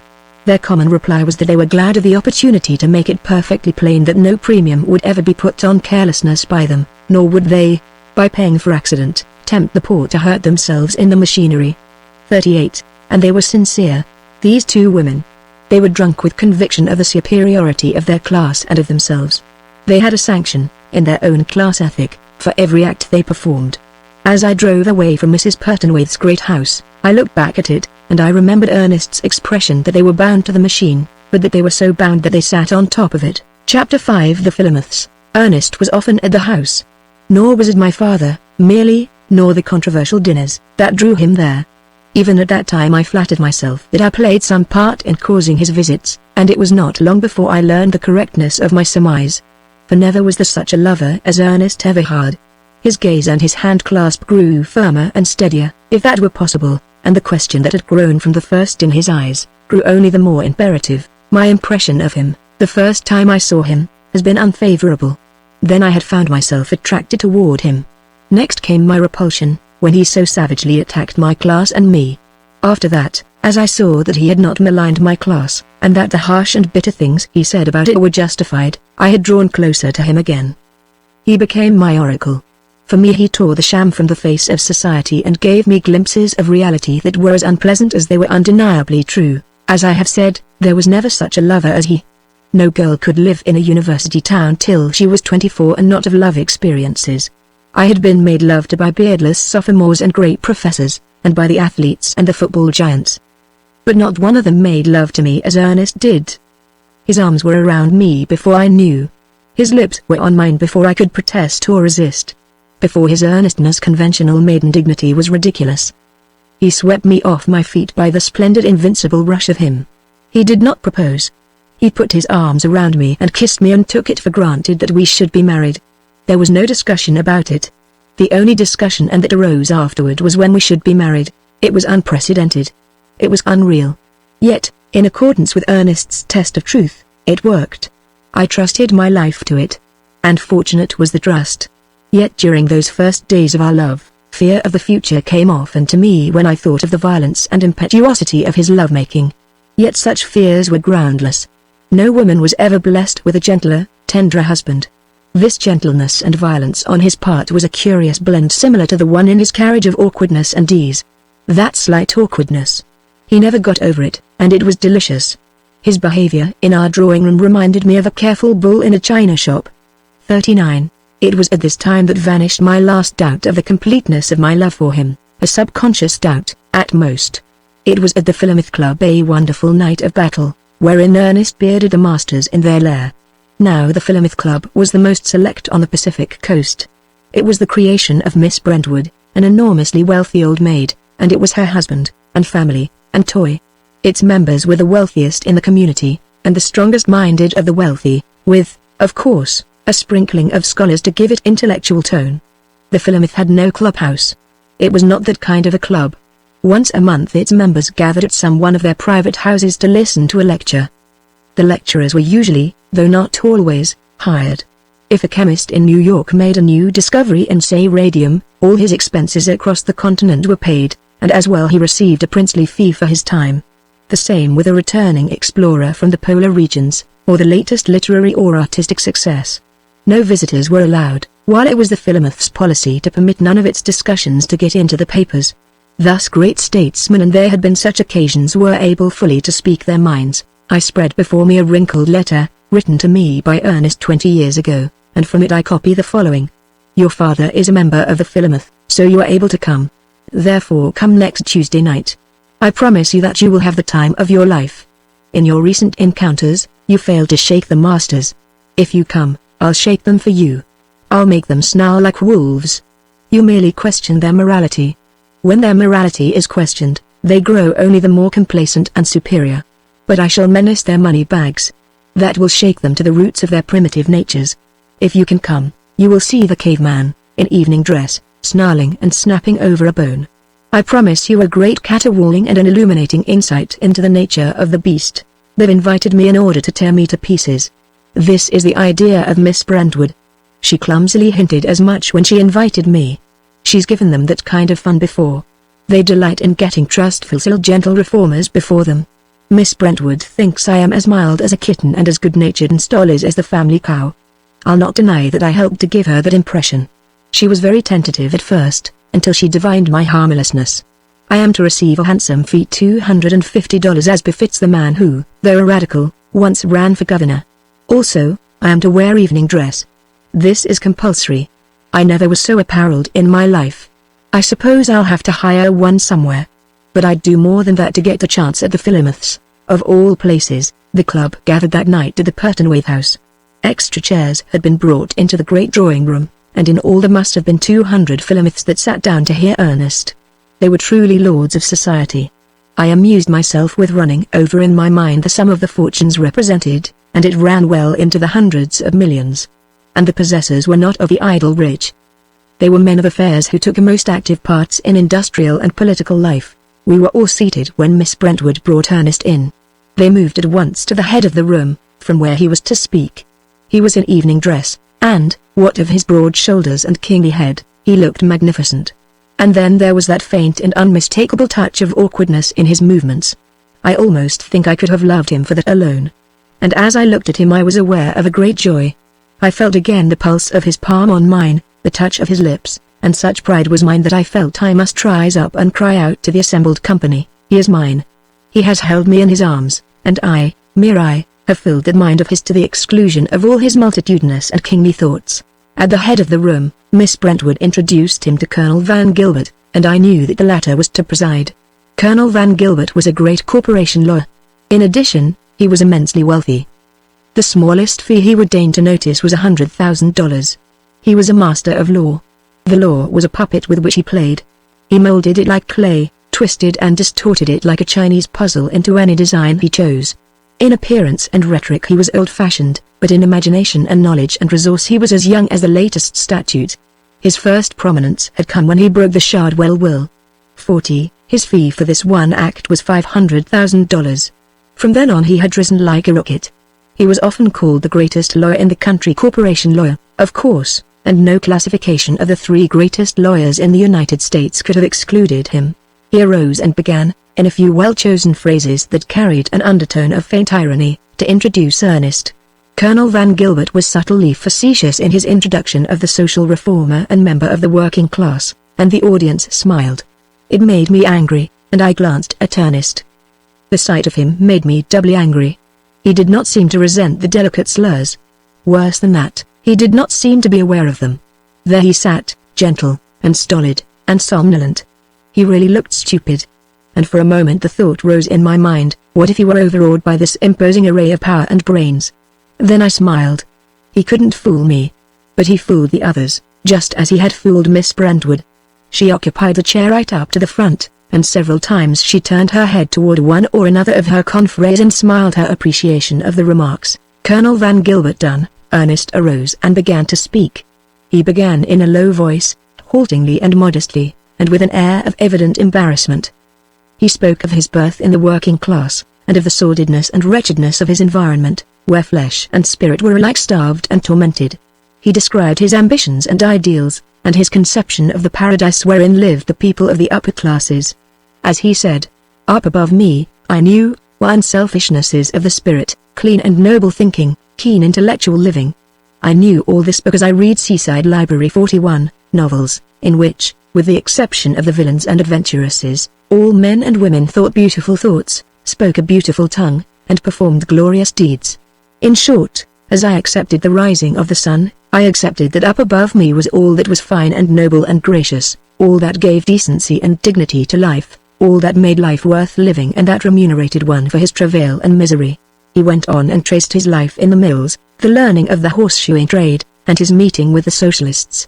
Among them, he said, he had found keen intellects and brilliant wits, ministers of the gospel who had been broken because their Christianity was too wide for any congregation of mammon worshippers, and professors who had been broken on the wheel of university subservience to the ruling class. The socialists were revolutionists, he said, struggling to overthrow the irrational society of the present and out of the material to build the rational society of the future. Much more he said that would take too long to write, but I shall never forget how he described the life among the revolutionists. All halting utterance vanished. His voice grew strong and confident, and it glowed as he glowed, and as the thoughts glowed that poured out from him. He said, "Amongst the revolutionists I found, also, warm faith in the human, ardent idealism, sweetnesses of unselfishness, renunciation, and martyrdom, all the splendid, stinging things of the spirit. Here life was clean, noble, and alive. I was in touch with great souls who exalted flesh and spirit over dollars and cents, and to whom the thin wail of the starved slum child meant more than all the pomp and circumstance of commercial expansion and world empire. All about me were nobleness of purpose and heroism of effort, and my days and nights were sunshine and starshine, all fire and dew, with before my eyes, ever burning and blazing, the Holy Grail, Christ's own Grail, the warm human, long-suffering and maltreated but to be rescued and saved at the last. As before I had seen him transfigured, so now he stood transfigured before me. His brows were bright with the divine that was in him, and brighter yet shone his eyes from the midst of the radiance that seemed to envelop him as a mantle. But the others did not see this radiance, and I assumed that it was due to the tears of joy and love that dimmed my vision. At any rate, Mr. Wixon, who sat behind me, was unaffected, for I heard him sneer aloud, "Utopian." 42. Ernest went on to his rise in society, till at last he came in touch with members of the upper classes, and rubbed shoulders with the men who sat in the high places. Then came his disillusionment, and this disillusionment he described in terms that did not flatter his audience. He was surprised at the commonness of the clay. Life proved not to be fine and gracious. He was appalled by the selfishness he encountered, and what had surprised him even more than that was the absence of intellectual life. Fresh from his revolutionists, he was shocked by the intellectual stupidity of the master class. And then, in spite of their magnificent churches and well-paid preachers, he had found the masters, men and women, grossly material. It was true that they prattled sweet little ideals and dear little moralities, but in spite of their prattle the dominant key of the life they lived was materialistic. And they were without real morality, for instance, that which Christ had preached but which was no longer preached. I met men, he said, who invoked the name of the Prince of Peace in their diatribes against war, and who put rifles in the hands of Pinkertons 43, with which to shoot down strikers in their own factories. I met men incoherent with indignation at the brutality of prize fighting, and who, at the same time, were parties to the adulteration of food that killed each year more babes than even red-handed Herod had killed. This delicate, aristocratic-featured gentleman was a dummy director and a tool of corporations that secretly robbed widows and orphans. This gentleman, who collected fine editions and was a patron of literature, paid blackmail to a heavy-jowled, black-browed boss of a municipal machine. This editor, who published patent medicine advertisements, called me a scoundrelly demagogue because I dared him to print in his paper the truth about patent medicines. 44. This man, talking soberly and earnestly about the beauties of idealism and the goodness of God, had just betrayed his comrades in a business deal. This man, a pillar of the church and heavy contributor to foreign missions, worked his shop girls 10 hours a day on a starvation wage and thereby directly encouraged prostitution. This man, who endowed chairs in universities and erected magnificent chapels, perjured himself in courts of law over dollars and cents. This railroad magnate broke his word as a citizen, as a gentleman, and as a Christian, when he granted a secret rebate, and he granted many secret rebates. This senator was the tool and the slave, the little puppet, of a brutal uneducated machine boss. 45. So was this governor and this Supreme Court judge, and all three rode on railroad passes, and, also, this sleek capitalist owned the machine boss, and the railroads that issued the passes, and so it was, instead of in paradise, that I found myself in the arid desert of commercialism. I found nothing but stupidity, except for business. I found none clean, noble, and alive, though I found many who were alive with rottenness. What I did find was monstrous selfishness and heartlessness, and a gross, gluttonous, practiced, and practical materialism. Much more Ernest told them of themselves and of his disillusionment. Intellectually they had bored him, morally and spiritually they had sickened him, so that he was glad to go back to his revolutionists, who were clean, noble, and alive, and all that the capitalists were not. And now, he said, let me tell you about that revolution, but first I must say that his terrible diatribe had not touched them. I looked about me at their faces and saw that they remained complacently superior to what he had charged. And I remembered what he had told me, that no indictment of their morality could shake them. However, I could see that the boldness of his language had affected Miss Brentwood. She was looking worried and apprehensive. Ernest began by describing the army of revolution, and as he gave the figures of its strength, the votes cast in the various countries, the assemblage began to grow restless. Concern showed in their faces, and I noticed a tightening of lips. At last the gauge of battle had been thrown down. He described the international organization of the socialists that united the 1.5 million in the United States with the 23.5 million in the rest of the world. Such an army of revolution, he said, 25 million strong, is a thing to make rulers and ruling classes pause and consider. The cry of this army is, no quarter. We want all that you possess. We will be content with nothing less than all that you possess.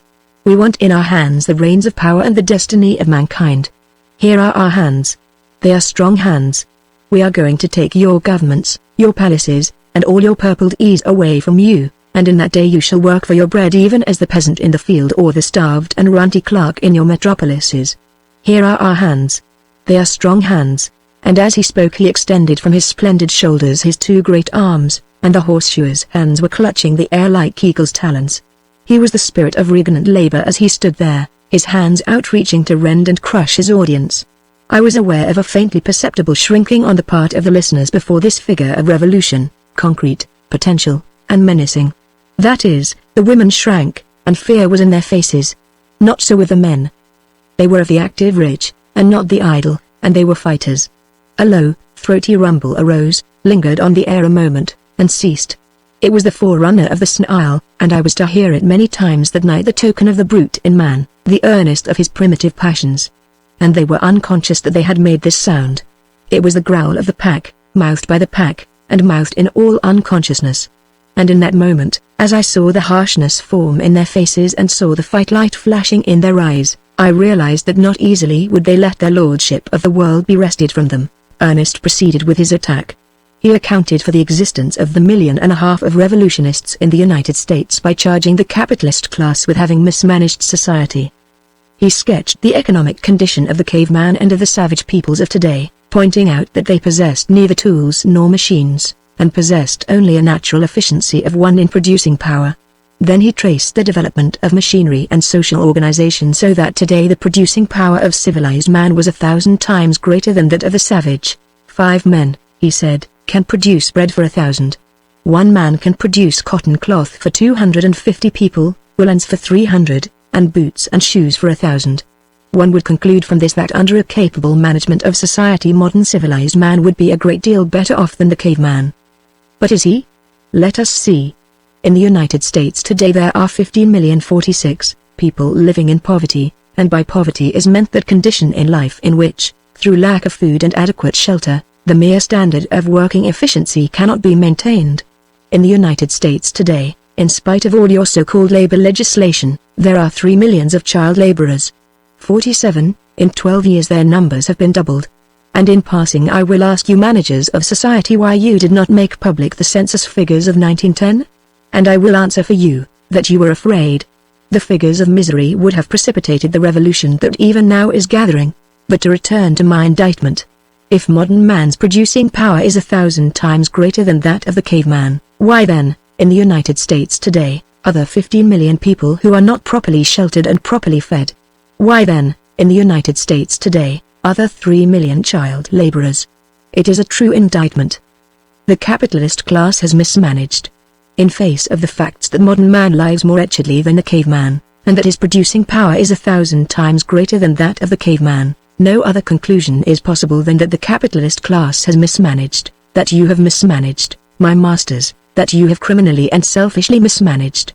And on this count you cannot answer me here tonight, face to face, any more than can your whole class answer the 1.5 million of revolutionists in the United States. You cannot answer. I challenge you to answer. And furthermore, I dare to say to you now that when I have finished you will not answer. On that point you will be tongue-tied, though you will talk wordily enough about other things. You have failed in your management. You have made a shambles of civilization. You have been blind and greedy. You have risen up, as you today rise up, shamelessly, in our legislative halls, and declared that profits were impossible without the toil of children and babes. Don't take my word for it. It is all in the records against you. You have lulled your conscience to sleep with prattle of sweet ideals and dear moralities. You are fat with power and possession, drunken with success, and you have no more hope against us than have the drones, clustered about the honey vats, when the worker bees spring upon them to end their rotund existence. You have failed in your management of society, and your management is to be taken away from you. 1.5 million of the men of the working class say that they are going to get the rest of the working class to join with them and take the management away from you. This is the revolution, my masters. Stop it if you can. For an appreciable lapse of time Ernest's voice continued to ring through the great room. Then arose the throaty rumble I had heard before, and a dozen men were on their feet clamoring for recognition from Colonel Van Gilbert. I noticed Miss Brentwood's shoulders moving convulsively, and for the moment I was angry, for I thought that she was laughing at Ernest. And then I discovered that it was not laughter, but hysteria. She was appalled by what she had done in bringing this firebrand before her blessed Philomath Club. Colonel Van Gilbert did not notice the dozen men, with passion-wrought faces, who strove to get permission from him to speak. His own face was passion-wrought. He sprang to his feet, waving his arms, and for a moment could utter only incoherent sounds. Then speech poured from him. But it was not the speech of a $100,000 lawyer, nor was the rhetoric old-fashioned, fallacy upon fallacy. He cried, "Never in all my life have I heard so many fallacies uttered in one short hour. And besides, young man, I must tell you that you have said nothing new. I learned all that at college before you were born. Jean-Jacques Rousseau enunciated your socialistic theory nearly 2 centuries ago. A return to the soil, forsooth. Reversion. Our biology teaches the absurdity of it. It has been truly said that a little learning is a dangerous thing, and you have exemplified it tonight with your madcap theories. Fallacy upon fallacy. I was never so nauseated in my life with overplus of fallacy. That for your immature generalizations and childish reasonings." He snapped his fingers contemptuously and proceeded to sit down. There were lip exclamations of approval on the part of the women, and hoarser notes of confirmation came from the men. As for the dozen men who were clamoring for the floor, Half of them began speaking at once. The confusion and babel was indescribable. Never had Mrs. Pertonwaite's spacious walls beheld such a spectacle. These, then, were the cool captains of industry and lords of society, these snarling, growling savages in evening clothes. Truly Ernest had shaken them when he stretched out his hands for their money bags, his hands that had appeared in their eyes as the hands of the 1,500,000 revolutionists. But Ernest never lost his head in a situation. Before Colonel Van Gilbert had succeeded in sitting down, Ernest was on his feet and had sprung forward, one at a time. He roared at them. The sound arose from his great lungs and dominated the human tempest. By sheer compulsion of personality he commanded silence. One at a time, he repeated softly. "Let me answer, Colonel Van Gilbert. After that the rest of you can come at me, but one at a time, remember. No mass plays here. This is not a football field. As for you," he went on, turning toward Colonel Van Gilbert, "you have replied to nothing I have said. You have merely made a few excited and dogmatic assertions about my mental caliber. That may serve you in your business. But you can't talk to me like that. I am not a workingman, cap in hand, asking you to increase my wages or to protect me from the machine at which I work. You cannot be dogmatic with truth when you deal with me. Save that for dealing with your wage slaves. They will not dare reply to you because you hold their bread and butter, their lives, in your hands. As for this return to nature that you say you learned at college before I was born, permit me to point out that on the face of it you cannot have learned anything since. Socialism has no more to do with the state of nature than has differential calculus with a Bible class. I have called your class stupid when outside the realm of business. You, sir, have brilliantly exemplified my statement. This terrible castigation of her $100,000 lawyer was too much for Miss Brentwood's nerves. Her hysteria became violent, and she was helped, weeping and laughing, out of the room. It was just as well, for there was worse to follow. Don't take my word for it, Ernest continued, when the interruption had been led away. Your own authorities with one unanimous voice will prove you stupid. Your own hired purveyors of knowledge will tell you that you are wrong. Go to your meekest little assistant instructor of sociology and ask him what is the difference between Rousseau's theory of the return to nature and the theory of socialism. Ask your greatest orthodox bourgeois political economists and sociologists. Question through the pages of every textbook written on the subject and stored on the shelves of your subsidized libraries, and from one and all the answer will be that there is nothing congruous between the return to nature and socialism. On the other hand, the unanimous affirmative answer will be that the return to nature and socialism are diametrically opposed to each other. As I say, don't take my word for it. The record of your stupidity is there in the books, your own books that you never read. And so far as your stupidity is concerned, you are but the exemplar of your class. You know law and business, Colonel Van Gilbert. You know how to serve corporations and increase dividends by twisting the law. Very good. Stick to it. You are quite a figure. You are a very good lawyer, but you are a poor historian. You know nothing of sociology, and your biology is contemporaneous with Pliny. Here Colonel Van Gilbert writhed in his chair. There was perfect quiet in the room. Everybody sat fascinated, paralyzed, I may say. Such fearful treatment of the great Colonel Van Gilbert was unheard of, undreamed of, impossible to believe. The great Colonel Van Gilbert before whom judges trembled when he arose in court. But Ernest never gave quarter to an enemy. This is, of course, no reflection on you, Ernest said. Every man to his trade. Only you stick to your trade, and I'll stick to mine. You have specialized.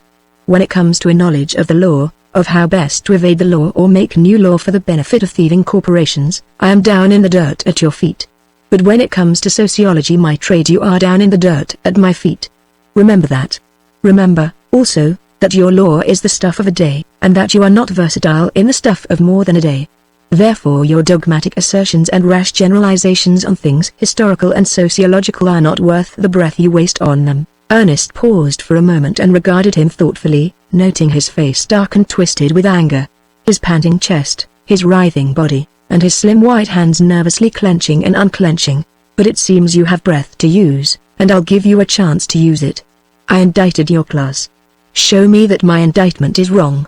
I pointed out to you the wretchedness of modern man, 3 million child slaves in the United States, without whose labor profits would not be possible, and 15 million underfed, ill-clothed, and worse-housed people. I pointed out that modern man's producing power through social organization and the use of machinery was 1,000 times greater than that of the caveman. and I stated that from these two facts no other conclusion was possible than that the capitalist class had mismanaged. This was my indictment, and I specifically and at length challenged you to answer it. Nay, I did more. I prophesied that you would not answer. It remains for your breath to smash my prophecy. You called my speech fallacy. Show the fallacy, Colonel Van Gilbert. Answer the indictment that I and my 1,500,000 comrades have brought against your class and you. Colonel Van Gilbert quite forgot that he was presiding, and that in courtesy he should permit the other clamorers to speak. He was on his feet, flinging his arms, his rhetoric, and his control to the winds, alternately abusing Ernest for his youth and demagoguery, and savagely attacking the working class, elaborating its inefficiency and worthlessness. For a lawyer, you are the hardest man to keep to a point I ever saw, Ernest began his answer to the tirade. My youth has nothing to do with what I have enunciated. Nor has the worthlessness of the working class. I charge the capitalist class with having mismanaged society. You have not answered. You have made no attempt to answer. Why? Is it because you have no answer? You are the champion of this whole audience. Everyone here, except me, is hanging on your lips for that answer. They are hanging on your lips for that answer because they have no answer themselves. As for me, as I said before, I know that you not only cannot answer, but that you will not attempt an answer. This is intolerable. Colonel Van Gilbert cried out. This is insult. That you should not answer is intolerable, Ernest replied gravely. No man can be intellectually insulted. Insult, in its very nature, is emotional. Recover yourself. Give me an intellectual answer to my intellectual charge that the capitalist class has mismanaged society. Colonel Van Gilbert remained silent, a sullen, superior expression on his face, such as will appear on the face of a man who will not bandy words with a ruffian. Do not be downcast, Ernest said. Take consolation in the fact that no member of your class has ever yet answered that charge. He turned to the other men who were anxious to speak. And now it's your chance. Fire away, and do not forget that I here challenge you to give the answer that Colonel Van Gilbert has failed to give. It would be impossible for me to write all that was said in the discussion. I never realized before how many words could be spoken in 3 short hours. At any rate, it was glorious. The more his opponents grew excited, the more Ernest deliberately excited them. He had an encyclopedic command of the field of knowledge, and by a word or a phrase, by delicate rapier thrusts, he punctured them. He named the points of their logic. This was a false syllogism. That conclusion had no connection with the premise, while that next premise was an impostor because it had cunningly hidden in it the conclusion that was being attempted to be proved. This was an error, that was an assumption, and the next was an assertion contrary to ascertained truth as printed in all the textbooks, and so it went. Sometimes he exchanged the rapier for the club and went smashing amongst their thoughts right and left. And always he demanded facts and refused to discuss theories. And his facts made for them a Waterloo. When they attacked the working class, he always retorted, the pot calling the kettle black, that is no answer to the charge that your own face is dirty. And to one and all he said, why have you not answered the charge that your class has mismanaged? You have talked about other things and things concerning other things, but you have not answered. Is it because you have no answer? It was at the end of the discussion that Mr. Wixon spoke. He was the only one that was cool, and Ernest treated him with a respect he had not accorded the others. No answer is necessary, Mr. Wixon said with slow deliberation. I have followed the whole discussion with amazement and disgust. I am disgusted with you gentlemen, members of my class. You have behaved like foolish little schoolboys, what with intruding ethics and the thunder of the common politician into such a discussion. You have been outgeneraled and outclassed. You have been very wordy, and all you have done is buzz. You have buzzed like gnats about a bear. Gentlemen, there stands the bear, he pointed at Ernest, and your buzzing has only tickled his ears. Believe me, the situation is serious. That bear reached out his paws tonight to crush us. He has said there are 1.5 million of revolutionists in the United States. That is a fact. He has said that it is their intention to take away from us our governments, our palaces, and all our purple Ds. That, also, is a fact. A change, a great change, is coming in society, but, happily, it may not be the change the bear anticipates. The bear has said that he will crush us. What if we crush the bear? The throat rumble arose in the great room, and man nodded to man with endorsement and certitude. Their faces were set hard. They were fighters, that was certain. But not by buzzing will we crush the bear, Mr. Wixon went on coldly and dispassionately. We will hunt the bear. We will not reply to the bear in words. Our reply shall be couched in terms of lead. We are in power. Nobody will deny it. By virtue of that power we shall remain in power." He turned suddenly upon Ernest. The moment was dramatic. "This, then, is our answer. We have no words to waste on you. When you reach out your vaunted strong hands for our palaces and purple D's, we will show you what strength is. In roar of shell and shrapnel and in whine of machine guns will our answer be couched. 48. We will grind you revolutionists down under our heel, and we shall walk upon your faces. The world is ours, we are its lords, and ours it shall remain. As for the host of labor, it has been in the dirt since history began, and I read history aright. And in the dirt it shall remain so long as I and mine and those that come after us have the power. There is the word. It is the king of words, power. Not God, not mammon, but power. Pour it over your tongue till it tingles with it. Power." "I am answered," Ernest said quietly. "It is the only answer that could be given. Power. It is what we of the working class preach. We know, and well we know by bitter experience, that no appeal for the right, for justice, for humanity, can ever touch you. Your hearts are hard as your heels with which you tread upon the faces of the poor. So we have preached power. By the power of our ballots on election day will we take your government away from you. What if you do get a majority, a sweeping majority, on election day?" Mr. Wixon broke into demand. "Suppose we refuse to turn the government over to you after you have captured it at the ballot box?" "That, also, have we considered," Ernest replied. "And we shall give you an answer in terms of lead. Power you have proclaimed the king of words. Very good. Power it shall be. And in the day that we sweep to victory at the ballot box, and you refuse to turn over to us the government we have constitutionally and peacefully captured, and you demand what we are going to do about it in that day, I say, we shall answer you, and in roar of shell and shrapnel and in whine of machine guns shall our answer be couched. You cannot escape us. It is true that you have read history aright. It is true that labor has from the beginning of history been in the dirt. And it is equally true that so long as you and yours and those that come after you have power, that labor shall remain in the dirt. I agree with you.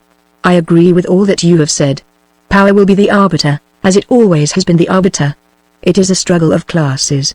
Just as your class dragged down the old feudal nobility, so shall it be dragged down by my class, the working class. If you will read your biology and your sociology as clearly as you do your history, you will see that this end I have described is inevitable. It does not matter whether it is in 1 year, 10, or 1,000, your class shall be dragged down.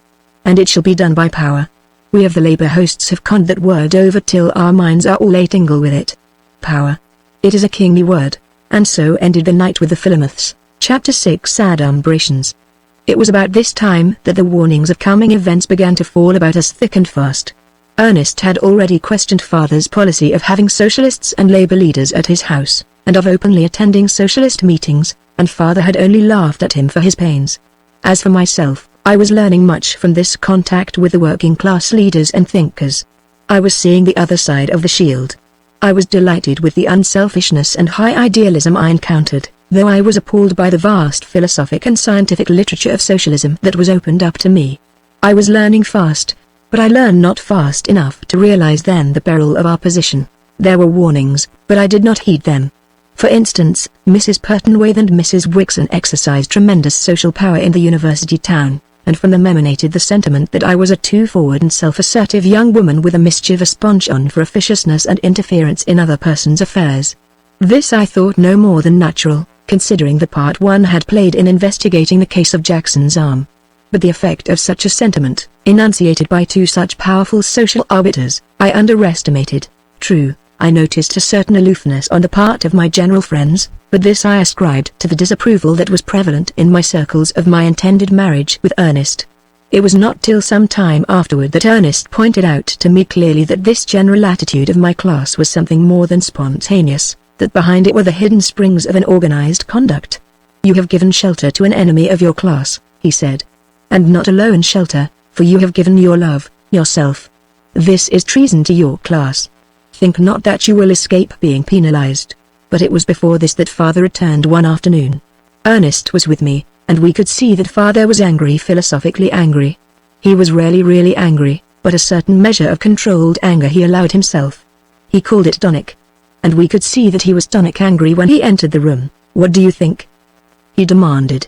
I had luncheon with Wilcox. Wilcox was the superannuated president of the university, whose withered mind was stored with generalizations that were young in 1870, and which he had since failed to revise. "I was invited," father announced. "I was sent for." He paused, and we waited. "Oh, it was done very nicely, I'll allow, but I was reprimanded." "And by that old fossil, I'll wager I know what you were reprimanded for," Ernest said. "Not in 3 guesses," father laughed. "1 guess will do," Ernest retorted. "And it won't be a guess. It will be a deduction. You were reprimanded for your private life, the very thing," father cried. "How did you guess?" "I knew it was coming. I warned you before about it." "Yes, you did," father meditated. "But I couldn't believe it. At any rate, it is only so much more clinching evidence for my book. It is nothing to what will come," Ernest went on, "if you persist in your policy of having these socialists and radicals of all sorts at your house, myself included." Just what old Wilcox said. And of all unwarranted things. He said it was in poor taste, utterly profitless, anyway, and not in harmony with university traditions and policy. He said much more of the same vague sort, and I couldn't pin him down to anything specific. I made it pretty awkward for him, and he could only go on repeating himself and telling me how much he honored me, and all the world honored me, as a scientist. It wasn't an agreeable task for him. I could see he didn't like it. He was not a free agent, Ernest said. The leg bar 49 is not always worn graciously. Yes.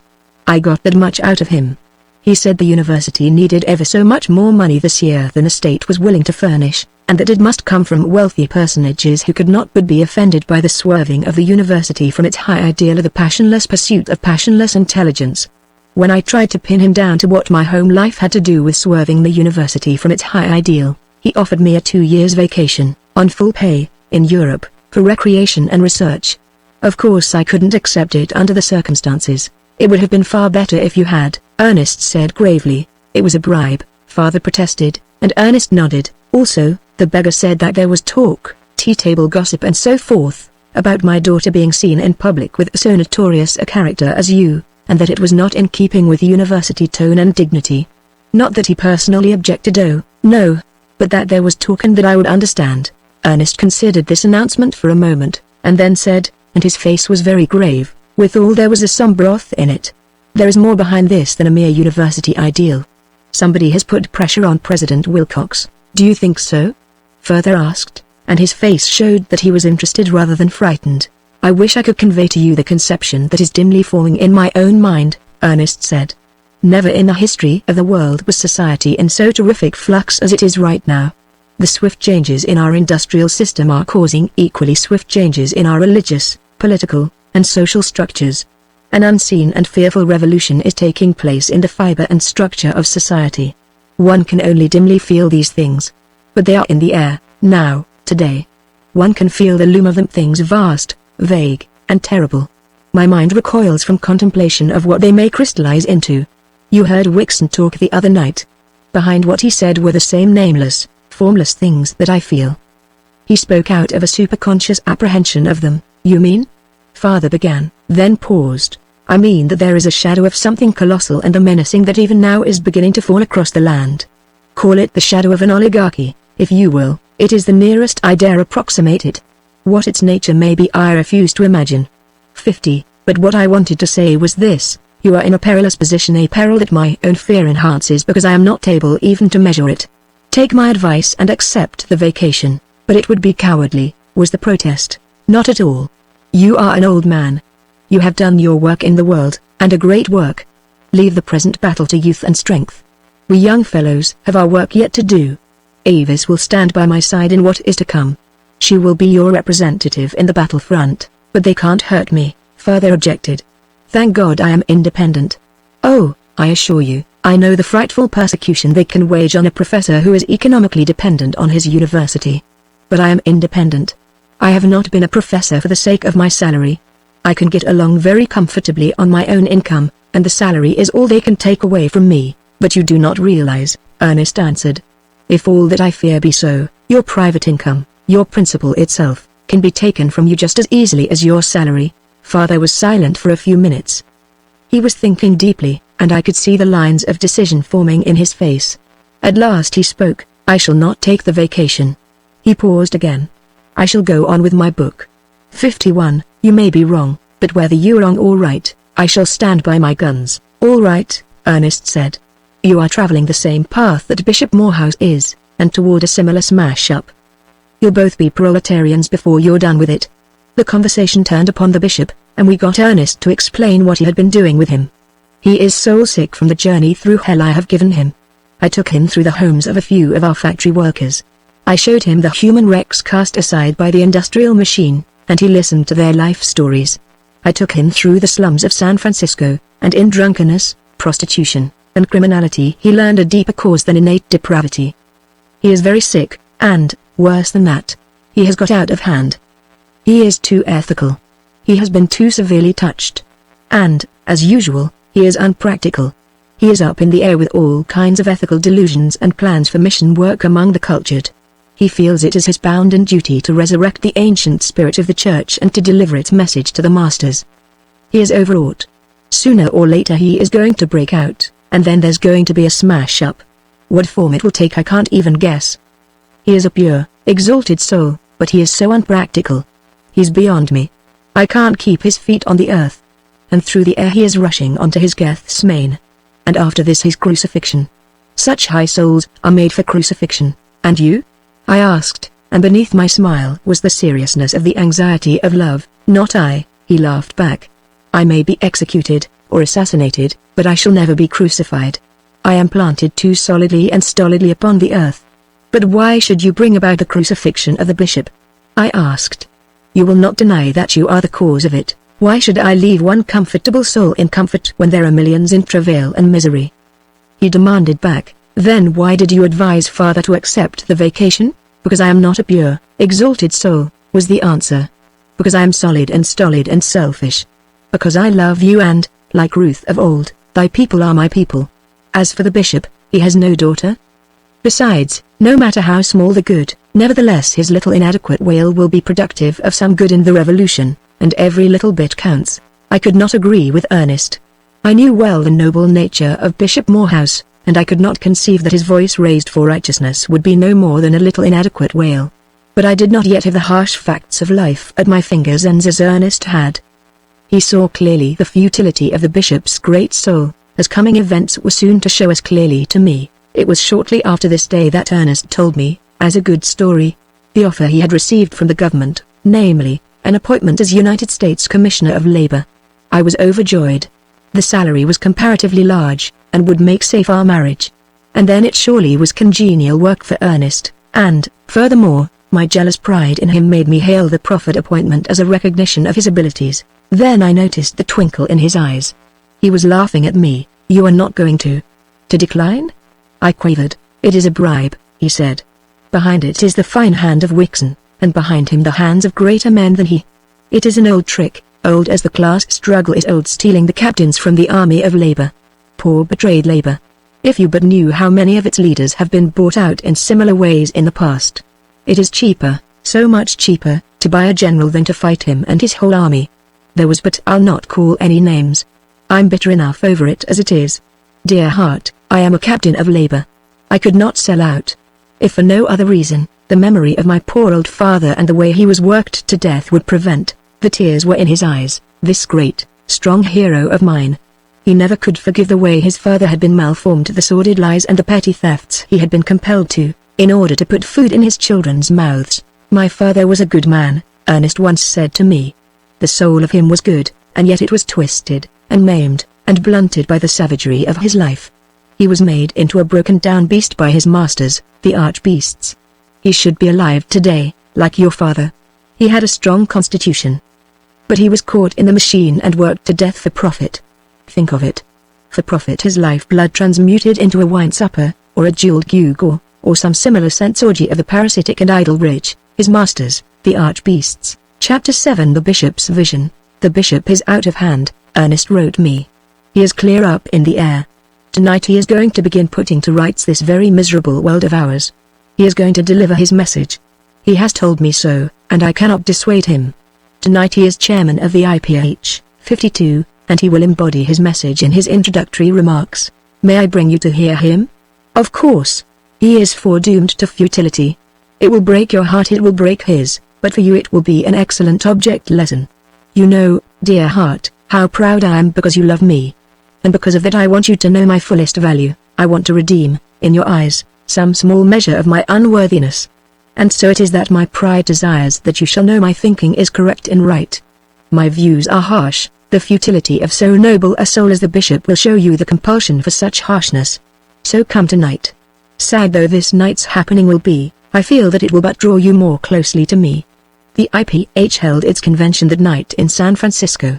53. This convention had been called to consider public immorality and the remedy for it. Bishop Morehouse presided. He was very nervous as he sat on the platform, and I could see the high tension he was under. By his side were Bishop Dickinson, H. Jones, the head of the ethical department in the University of California, Mrs. W. Hurd, the great charity organizer, Philip Ward, the equally great philanthropist, and several lesser luminaries in the field of morality and charity. Bishop Morehouse arose and abruptly began. I was in my brougham, driving through the streets. It was night time. Now and then I looked through the carriage windows, and suddenly my eyes seemed to be opened, and I saw things as they really are. At first I covered my eyes with my hands to shut out the awful sight, and then, in the darkness, the question came to me, what is to be done? What is to be done? A little later the question came to me in another way, what would the Master do? And with the question a great light seemed to fill the place, and I saw my duty sun clear, as Saul saw his on the way to Damascus. I stopped the carriage, got out, and, after a few minutes' conversation, persuaded 2 of the public women to get into the brougham with me. If Jesus was right, then these 2 unfortunates were my sisters, and the only hope of their purification was in my affection and tenderness. I live in one of the loveliest localities of San Francisco. The house in which I live cost $100,000, and its furnishings, books, and works of art cost as much more. The house is a mansion. No, it is a palace, wherein there are many servants. I never knew what palaces were good for. I had thought they were to live in. But now I know. I took the 2 women of the street to my palace, and they are going to stay with me. I hope to fill every room in my palace with such sisters as they. The audience had been growing more and more restless and unsettled, and the faces of those that sat on the platform had been betraying greater and greater dismay and consternation. And at this point Bishop Dickinson arose, and with an expression of disgust on his face, fled from the platform and the hall. But Bishop Morehouse, oblivious to all, his eyes filled with his vision, continued. Oh, sisters and brothers, in this act of mine I find the solution of all my difficulties. I didn't know what broughams were made for, but now I know. They are made to carry the weak, the sick, and the aged. They are made to show honor to those who have lost the sense even of shame. I did not know what palaces were made for, but now I have found a use for them. The palaces of the church should be hospitals and nurseries for those who have fallen by the wayside and are perishing. He made a long pause, plainly overcome by the thought that was in him, and nervous how best to express it. I am not fit, dear brethren, to tell you anything about morality. I have lived in shame and hypocrisies too long to be able to help others, but my action with those women, sisters of mine, shows me that the better way is easy to find. To those who believe in Jesus and his gospel there can be no other relation between man and man than the relation of affection. Love alone is stronger than sin, stronger than death. I therefore say to the rich among you that it is their duty to do what I have done and am doing.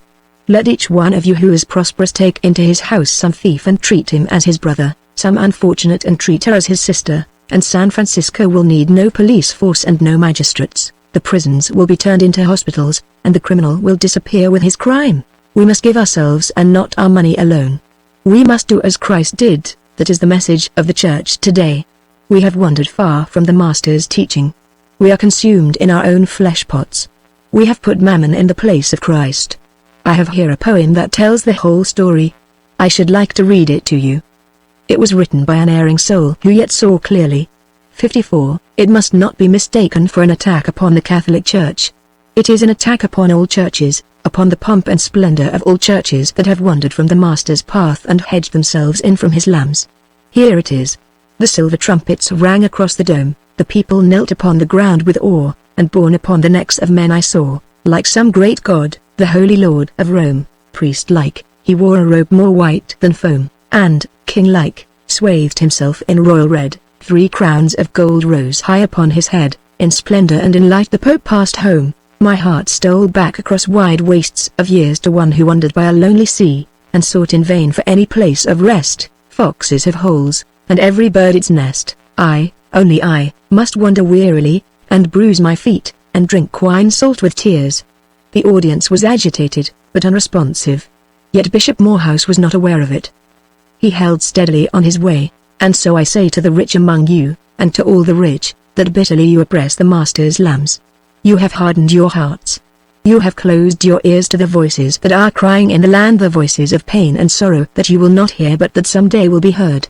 And so I say, but at this point H. Jones and Philip Ward, who had already risen from their chairs, led the bishop off the platform, while the audience sat breathless and shocked. Ernest laughed harshly and savagely when he had gained the street. His laughter jarred upon me. My heart seemed ready to burst with suppressed tears. He has delivered his message, Ernest cried.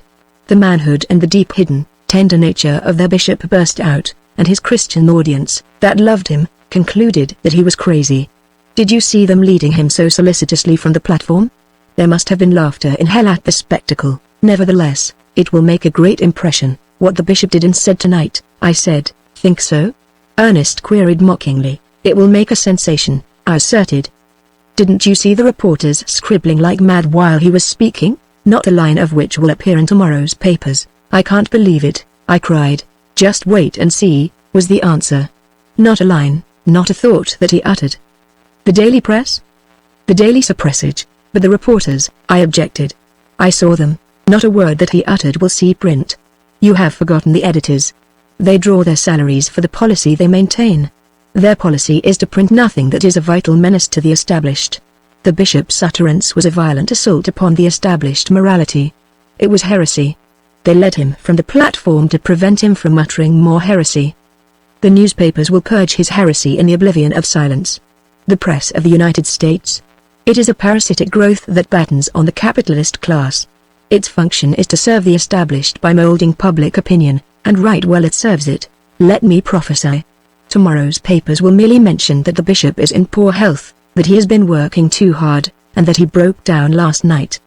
The next mention, some days hence, will be to the effect that he is suffering from nervous prostration and has been given a vacation by his grateful flock. After that, one of two things will happen. Either the bishop will see the error of his way and return from his vacation a well man in whose eyes there are no more visions, or else he will persist in his madness, and then you may expect to see in the papers, couched pathetically and tenderly, the announcement of his insanity. After that he will be left to gibber his visions to padded walls. Now that you go too far, I cried out. In the eyes of society it will truly be insanity, he replied.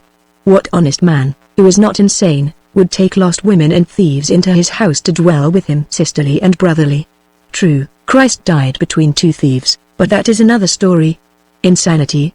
The mental processes of the man with whom one disagrees, are always wrong. Therefore the mind of the man is wrong. Where is the line between wronger mind and insane mind? It is inconceivable that any sane man can radically disagree with one's most sane conclusions. There is a good example of it in this evening's paper. Mary McKenna lives south of Market Street. She is a poor but honest woman. She is also patriotic. But she has erroneous ideas concerning the American flag and the protection it is supposed to symbolize. And here's what happened to her. Her husband had an accident and was laid up in hospital 3 months. In spite of taking in washing, she got behind in her rent. Yesterday they evicted her. But first, she hoisted an American flag, and from under its folds she announced that by virtue of its protection they could not turn her out onto the cold street. What was done? She was arrested and arraigned for insanity. Today she was examined by the regular insanity experts. She was found insane. She was consigned to the Napo Asylum, but that is far-fetched, I objected. Suppose I should disagree with everybody about the literary style of a book. They wouldn't send me to an asylum for that. Very true, he replied. But such divergence of opinion would constitute no menace to society. Therein lies the difference. The divergence of opinion on the parts of Mary McKenna and the bishop do menace society. What if all the poor people should refuse to pay rent and shelter themselves under the American flag? Landlordism would go crumbling. The bishop's views are just as perilous to society. Ergo, to the asylum with him. But still I refuse to believe. Wait and see, Ernest said, and I waited. Next morning I sent out for all the papers. So far Ernest was right. Not a word that Bishop Morehouse had uttered was in print. Mention was made in 1 or 2 of the papers that he had been overcome by his feelings. Yet the platitudes of the speakers that followed him were reported at length. Several days later the brief announcement was made that he had gone away on a vacation to recover from the effects of overwork. So far so good, but there had been no hint of insanity, nor even of nervous collapse. Little did I dream the terrible road the bishop was destined to travel, the Gethsemane and crucifixion that Ernest had pondered about. Chapter 8: The Machine Breakers. It was just before Ernest ran for Congress, on the socialist ticket, that father gave what he privately called his profit and loss dinner. Ernest called it the dinner of the machine breakers. In point of fact, it was merely a dinner for businessmen, small businessmen, of course. I doubt if one of them was interested in any business the total capitalization of which exceeded a couple of $100,000. They were truly representative middle-class businessmen. There was Owen, of Silverberg, Owen and Company, a large grocery firm with several branch stores. We bought our groceries from them. They were both partners of the big drug firm of Colt and Washburn, and Mr. Asmunsen, the owner of a large granite quarry in Contra Costa County. And there were many similar men, owners or part owners in small factories, small businesses and small industries, small capitalists. In short, they were shrewd-faced, interesting men, and they talked with simplicity and clearness. Their unanimous complaint was against the corporations and trusts. Their creed was, bust the trusts. All oppression originated in the trusts, and one and all told the same tale of woe. They advocated government ownership of such trusts as the railroads and telegraphs, and excessive income taxes, graduated with ferocity, to destroy large accumulations. Likewise they advocated, as a cure for local ills, municipal ownership of such public utilities as water, gas, telephones, and street railways. Especially interesting was Mr. Asmunsen's narrative of his tribulations as a quarry owner. He confessed that he never made any profits out of his quarry, and this, in spite of the enormous volume of business that had been caused by the destruction of San Francisco by the big earthquake. For 6 years the rebuilding of San Francisco had been going on, and his business had quadrupled and octupled, and yet he was no better off. The railroad knows my business just a little bit better than I do, he said. It knows my operating expenses to a cent, and it knows the terms of my contracts. How it knows these things I can only guess. It must have spies in my employ, and it must have access to the parties to all my contracts. For look you, when I place a big contract, the terms of which favor me a goodly profit, the freight rate from my quarry to market is promptly raised. No explanation is made. The railroad gets my profit. Under such circumstances I have never succeeded in getting the railroad to reconsider its raise. On the other hand, when there have been accidents, increased expenses of operating, or contracts with less profitable terms, I have always succeeded in getting the railroad to lower its rate. What is the result? Large or small, the railroad always gets my profits. What remains to you over and above, Ernest interrupted to ask, would roughly be the equivalent of your salary as a manager did the railroad own the quarry. The very thing, Mr. Asmunsen replied. Only a short time ago I had my books gone through for the past 10 years. I discovered that for those 10 years my gain was just equivalent to a manager's salary. The railroad might just as well have owned my quarry and hired me to run it, but with this difference, Ernest laughed, the railroad would have had to assume all the risk which you so obligingly assumed for it. Very true, Mr. Asmunsen answered sadly. Having let them have their say, Ernest began asking questions right and left. He began with Mr. Owen. You started a branch store here in Berkeley about 6 months ago? Yes, Mr. Owen answered, and since then I've noticed that 3 little corner groceries have gone out of business. Was your branch store the cause of it? Mr. Owen affirmed with a complacent smile. They had no chance against us. Why not? We had greater capital. With a large business there is always less waste and greater efficiency, and your branch store absorbed the profits of the 3 small ones. I see.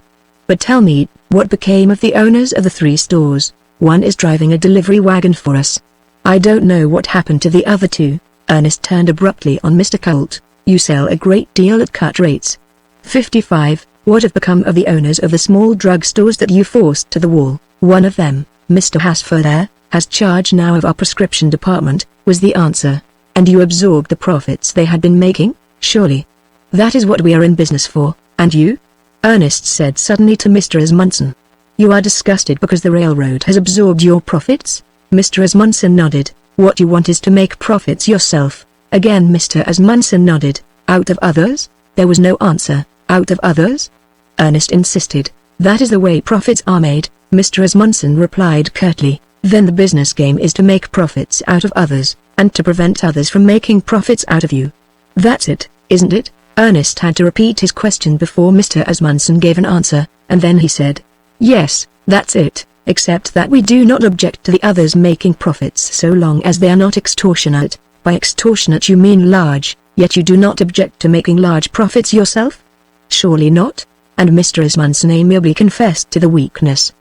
There was one other man who was quizzed by Ernest at this juncture, a Mr. Calvin, who had once been a great dairy owner. "Some time ago you were fighting the Milk Trust," Ernest said to him, "and now you are in Grange politics." 56. How did it happen? "Oh, I haven't quit the fight," Mr. Calvin answered, and he looked belligerent enough. "I'm fighting the trust on the only field where it is possible to fight the political field. Let me show you. A few years ago we dairymen had everything our own way." "But you competed among yourselves?" Ernest interrupted. "Yes, that was what kept the profits down. We did try to organize, but independent dairymen always broke through us. Then came the Milk Trust, financed by surplus capital from Standard Oil." 57. Ernest said. "Yes," Mr. Calvin acknowledged. "But we did not know it at the time. Its agents approached us with a club. 'Come in and be fat,' was their proposition, or stay out and starve. Most of us came in. Those that didn't, starved. Oh, it paid us. At first, milk was raised a cent a quart.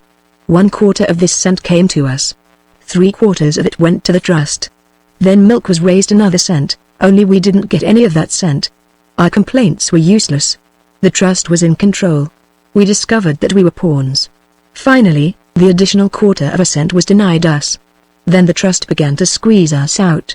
What could we do? We were squeezed out. There were no dairymen, only a milk trust. But with milk 2 cents higher, I should think you could have competed," Ernest suggested slyly, "so we thought. We tried it." Mr. Calvin paused a moment. "It broke us. The trust could put milk upon the market more cheaply than we. It could sell still at a slight profit when we were selling at actual loss. I dropped $50,000 in that venture. Most of us went bankrupt." 58. The dairymen were wiped out of existence, so the trust took your profits away from you, Ernest said, "and you've gone into politics in order to legislate the trust out of existence and get the profits back?" Mr. Calvin's face lighted up. "That is precisely what I say in my speeches to the farmers. That's our whole idea in a nutshell. And yet the trust produces milk more cheaply than could the independent dairyman?" Ernest queried. "Why shouldn't it, with the splendid organization and new machinery its large capital makes possible?" "There is no discussion," Ernest answered. "It certainly should, and, furthermore, it does." Mr. Calvin here launched out into a political speech in exposition of his views. He was warmly followed by a number of the others, and the cry of all was to destroy the trusts. "Poor simple folk," Ernest said to me in an undertone. "They see clearly as far as they see, but they see only to the ends of their noses." A little later he got the floor again, and in his characteristic way controlled it for the rest of the evening. "I have listened carefully to all of you," he began, "and I see plainly that you play the business game in the orthodox fashion. Life sums itself up to you in profits. You have a firm and abiding belief that you were created for the sole purpose of making profits. Only there is a hitch. In the midst of your own profit-making along comes the trust and takes your profits away from you. This is a dilemma that interferes somehow with the aim of creation, and the only way out, as it seems to you, is to destroy that which takes from you your profits. I have listened carefully, and there is only one name that will epitomize you. I shall call you that name. You are machine breakers. Do you know what a machine breaker is? Let me tell you. In the 18th century, in England, men and women wove cloth on hand looms in their own cottages. It was a slow, clumsy, and costly way of weaving cloth, this cottage system of manufacture. Along came the steam engine and labor-saving machinery. 1,000 looms assembled in a large factory, and driven by a central engine wove cloth vastly more cheaply than could the cottage weavers on their hand looms. Here in the factory was combination, and before it competition faded away. The men and women who had worked the hand looms for themselves now went into the factories and worked the machine looms, not for themselves, but for the capitalist owners. Furthermore, little children went to work on the machine looms, at lower wages, and displaced the men. This made hard times for the men. Their standard of living fell. They starved. And they said it was all the fault of the machines. Therefore, they proceeded to break the machines. They did not succeed, and they were very stupid, yet you have not learned their lesson. Here are you, a century and a half later, trying to break machines. By your own confession, the trust machines do the work more efficiently and more cheaply than you can. That is why you cannot compete with them. And yet you would break those machines. You are even more stupid than the stupid workmen of England. And while you maunder about restoring competition, the trusts go on destroying you. One and all you tell the same story, the passing away of competition and the coming on of combination. You, Mr. Owen, destroyed competition here in Berkeley when your branch store drove the 3 small groceries out of business. Your combination was more effective. Yet you feel the pressure of other combinations on you, the trust combinations, and you cry out. It is because you are not a trust. If you were a grocery trust for the whole United States, you would be singing another song. And the song would be, "Blessed are the trusts." And yet again, not only is your small combination not a trust, but you are aware yourself of its lack of strength. You are beginning to divine your own end. You feel yourself and your branch stores a pawn in the game. You see the powerful interests rising and growing more powerful day by day. You feel their mailed hands descending upon your profits and taking a pinch here and a pinch there, the railroad trust, the oil trust, the steel trust, the coal trust, and you know that in the end they will destroy you, take away from you the last % of your little profits. You, sir, are a poor gamester. When you squeezed out the 3 small groceries here in Berkeley by virtue of your superior combination, you swelled out your chest, talked about efficiency and enterprise, and sent your wife to Europe on the profits you had gained by eating up the 3 small groceries. It is dog eat dog, and you ate them up. But, on the other hand, you are being eaten up in turn by the bigger dogs, wherefore you squeal. And what I say to you is true of all of you at this table. You are all squealing. You are all playing the losing game. And you are all squealing about it, but when you squeal you don't state the situation flatly, as I have stated it. You don't say that you like to squeeze profits out of others, and that you are making all the row because others are squeezing your profits out of you. No, you are too cunning for that. You say something else. You make small capitalist political speeches such as Mr. Calvin made. What did he say? Here are a few of his phrases I quote. Our original principles are all right. What this country requires is a return to fundamental American methods, free opportunity for all, the spirit of liberty in which this nation was born. Let us return to the principles of our forefathers. When he says free opportunity for all, he means free opportunity to squeeze profits, which freedom of opportunity is now denied him by the great trusts. And the absurd thing about it is that you have repeated these phrases so often that you believe them. You want opportunity to plunder your fellow men in your own small way, but you hypnotize yourselves into thinking you want freedom. You are piggish and acquisitive, but the magic of your phrases leads you to believe that you are patriotic. Your desire for profits, which is sheer selfishness, you metamorphose into altruistic solicitude for suffering humanity. Come on now, right here amongst ourselves, and be honest for once. Look the matter in the face and state it in direct terms. There were flushed and angry faces at the table, and withal a measure of awe. They were a little frightened at the smooth-faced young fellow, and the swing and smash of his words, and his dreadful trait of calling a spade a spade. Mr. Calvin promptly replied, "And why not?" he demanded. "Why can we not return to ways of our fathers when this republic was founded? You have spoken much truth, Mr. Everhard, unpalatable though it has been. But here amongst ourselves let us speak out. Let us throw off all disguise and accept the truth as Mr. Everhard has flatly stated it. It is true that we smaller capitalists are after profits, and that the trusts are taking our profits away from us. It is true that we want to destroy the trusts in order that our profits may remain to us. And why can we not do it? Why not? I say, why not? Ah, now we come to the gist of the matter," Ernest said with a pleased expression. "I'll try to tell you why not, though the telling will be rather hard. You see, you fellows have studied business, in a small way, but you have not studied social evolution at all. You are in the midst of a transition stage now in economic evolution, but you do not understand it, and that's what causes all the confusion. Why cannot you return? Because you can't. You can no more make water run uphill than can you cause the tide of economic evolution to flow back in its channel along the way it came. Joshua made the sun stand still upon Gibeon, but you would outdo Joshua. You would make the sun go backward in the sky. You would have time retrace its steps from noon to morning, in the face of labor-saving machinery, of organized production, of the increased efficiency of combination. You would set the economic sun back a whole generation or so to the time when there were no great capitalists, no great machinery, no railroads, a time when a host of little capitalists warred with each other in economic anarchy, and when production was primitive, wasteful, unorganized, and costly. Believe me, Joshua's task was easier, and he had Jehovah to help him.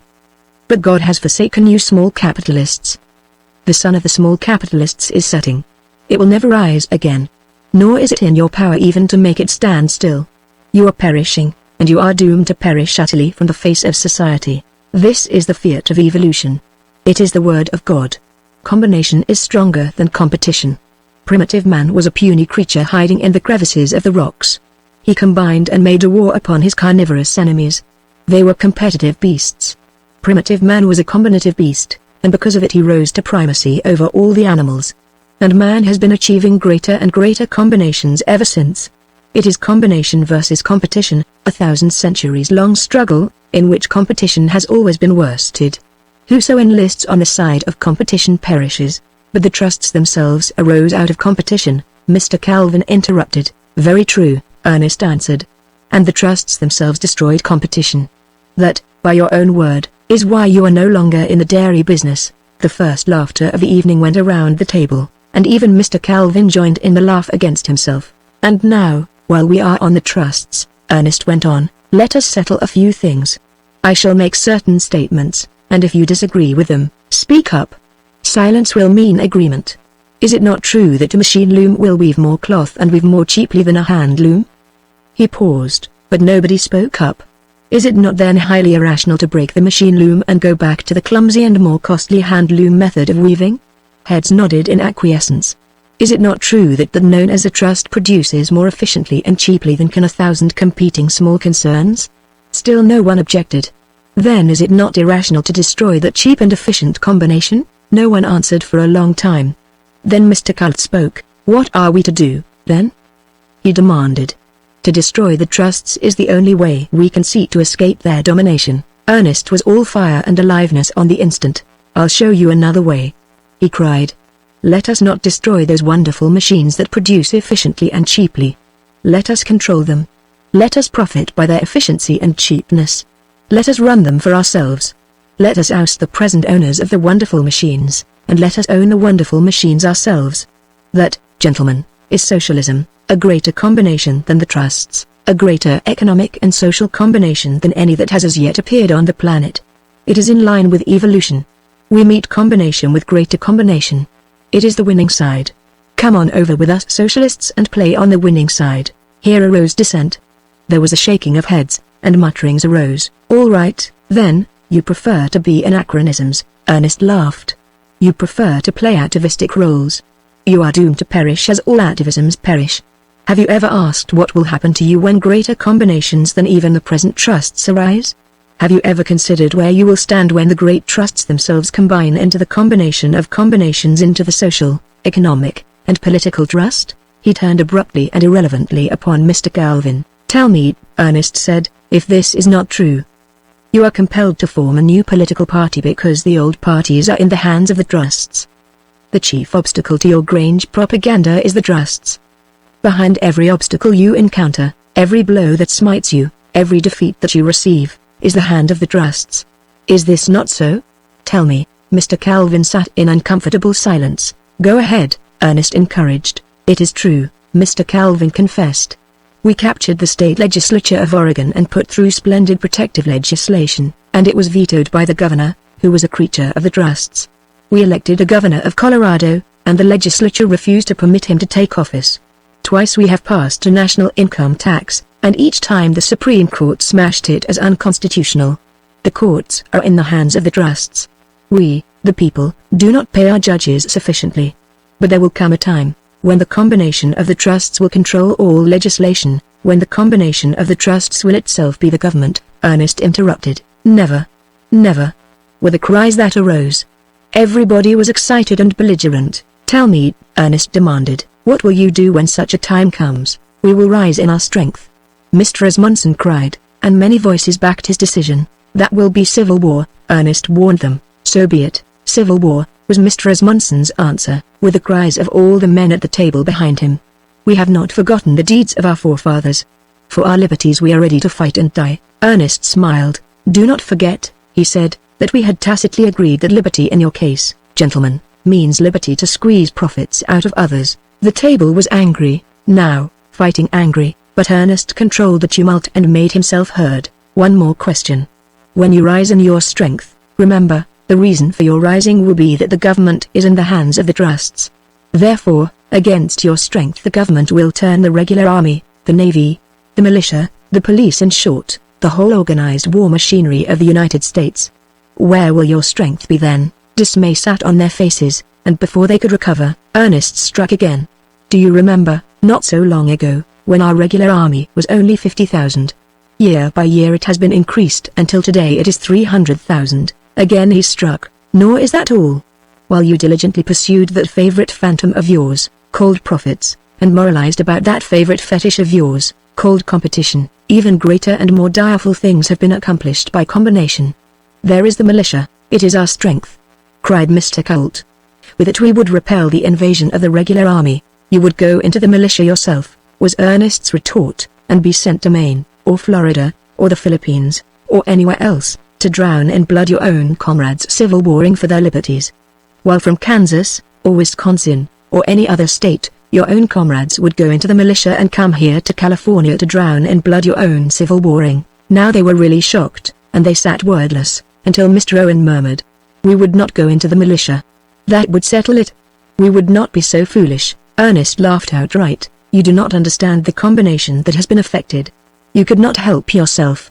You would be drafted into the militia. There is such a thing as civil law," Mr. Owen insisted. "Not when the government suspends civil law. In that day when you speak of rising in your strength would be turned against yourself. Into the militia you would go, willy-nilly. Habeas corpus, I heard someone mutter just now. Instead of habeas corpus you would get post-mortems. If you refused to go into the militia, or to obey after you were in, you would be tried by drumhead court-martial and shot down like dogs. It is the law, it is not the law," Mr. Calvin asserted positively. "There is no such law. Young man, you have dreamed all this. Why, you spoke of sending the militia to the Philippines. That is unconstitutional. The Constitution especially states that the militia cannot be sent out of the country. What's the Constitution got to do with it?" Ernest demanded. "The courts interpret the Constitution, and the courts, as Mr. Asmunsen agreed, are the creatures of the trusts. Besides, it is as I have said, the law. It has been the law for years, for 9 years, gentlemen, that we can be drafted into the militia?" Mr. Calvin asked incredulously. "That they can shoot us by drumhead court-martial if we refuse?" "Yes," Ernest answered, "precisely that. How is it that we have never heard of this law?" My father asked, and I could see that it was likewise new to him. "For 2 reasons, Ernest said. "First, there has been no need to enforce it. If there had, you'd have heard of it soon enough. And secondly, the law was rushed through Congress and the Senate secretly, with practically no discussion. Of course, the newspapers made no mention of it. But we socialists knew about it. We published it in our papers." "But you never read our papers." "I still insist you are dreaming," Mr. Calvin said stubbornly. "The country would never have permitted it, but the country did permit it," Ernest replied. "And as for my dreaming," he put his hand in his pocket and drew out a small pamphlet. "Tell me if this looks like dream stuff." He opened it and began to read. Section 1, "Be it enacted, and so forth, that the militia shall consist of every able-bodied male citizen of the respective states, territories, and District of Columbia, who is more than 18 and less than 45 years of age. Section 7, that any officer or enlisted man," remember Section 1, gentlemen, you are all enlisted men, "that any enlisted man of the militia who shall refuse or neglect to present himself to such mustering officer upon being called forth as herein prescribed, shall be subject to trial by court-martial, and shall be punished as such court-martial shall direct." Section 8, that courts-martial, for the trial of officers or men of the militia, shall be composed of militia officers only. Section 9, that the militia, when called into the actual service of the United States, shall be subject to the same rules and articles of war as the regular troops of the United States. You are gentlemen, American citizens, and fellow militiamen. 9 years ago we socialists thought that law was aimed against labor. But it would seem that it was aimed against you, too. Congressman Wiley, in the brief discussion that was permitted, said that the bill provided for a reserve force to take the mob by the throat. You are the mob, gentlemen, and protect at all hazards life, liberty, and property. And in the time to come, when you rise in your strength, remember that you will be rising against the property of the trusts, and the liberty of the trusts, according to the law, to squeeze you. Your teeth are pulled, gentlemen. Your claws are trimmed. In the day you rise in your strength, toothless and clawless, you will be as harmless as any army of clams. I don't believe it. Colt cried. There is no such law. It is a canard got up by you socialists. This bill was introduced in the House of Representatives on July 30, 1902, was the reply. It was introduced by Representative Dick of Ohio. It was rushed through. It was passed unanimously by the Senate on January 14, 1903. And just 7 days afterward was approved by the President of the United States. 59. Chapter 9 The Mathematics of a Dream. In the midst of the consternation his revelation had produced, Ernest began again to speak. You have said, a dozen of you tonight, that socialism is impossible. You have asserted the impossible, now let me demonstrate the inevitable. Not only is it inevitable that you small capitalists shall pass away, but it is inevitable that the large capitalists, and the trusts also, shall pass away. Remember, the tide of evolution never flows backward. It flows on, and it flows from competition to combination, and from little combination to large combination, and from large combination to colossal combination, and it flows on to socialism, which is the most colossal combination of all. You tell me that I dream. Very good. I'll give you the mathematics of my dream, and here, in advance, I challenge you to show that my mathematics are wrong. I shall develop the inevitability of the breakdown of the capitalist system, and I shall demonstrate mathematically why it must break down. Here goes, and bear with me if at first I seem irrelevant. Let us, first of all, investigate a particular industrial process, and whenever I state something with which you disagree, please interrupt me. Here is a shoe factory. This factory takes leather and makes it into shoes. Here is $100 worth of leather. It goes through the factory and comes out in the form of shoes, worth, let us say, $200. What has happened? $100 has been added to the value of the leather. How was it added? Let us see. Capital and labor added this value of $100. Capital furnished the factory, the machines, and paid all the expenses. Labor furnished labor. By the joint effort of capital and labor $100 of value was added. Are you all agreed so far? Heads nodded around the table in affirmation. Labor and capital having produced this $100, now proceed to divide it. The statistics of this division are fractional, so let us, for the sake of convenience, make them roughly approximate. Capital takes $50 as its share, and labor gets in wages $50 as its share. We will not enter into the squabbling over the division. 60. No matter how much squabbling takes place, in one percentage or another the division is arranged. And take notice here, that what is true of this particular industrial process is true of all industrial processes. Am I right? Again the whole table agreed with Ernest. Now, suppose labor, having received its $50, wanted to buy back shoes. It could only buy back $50 worth. That's clear, isn't it? And now we shift from this particular process to the sum total of all industrial processes in the United States, which includes the leather itself, raw material, transportation, selling, everything. We will say, for the sake of round figures, that the total production of wealth in the United States is 1 year is $4 billion. Then labor has received in wages, during the same period, $2 billion. $4 billion has been produced. How much of this can labor buy back? 2 billions. There is no discussion of this, I am sure. For that matter, my percentages are mild. Because of 1,000 capitalistic devices, labor cannot buy back even half of the total product, but to return. We will say labor buys back 2 billions. Then it stands to reason that labor can consume only 2 billions. There are still 2 billions to be accounted for, which labor cannot buy back and consume. Labor does not consume its 2 billions, even, Mr. Colt spoke up. If it did, it would not have any deposits in the savings banks. Labor's deposits in the savings banks are only a sort of reserve fund that is consumed as fast as it accumulates. These deposits are saved for old age, for sickness and accident, and for funeral expenses. The savings bank deposit is simply a piece of the loaf put back on the shelf to be eaten next day. No, labor consumes all of the total product that its wages will buy back. 2 billions are left to capital. After it has paid its expenses, does it consume the remainder?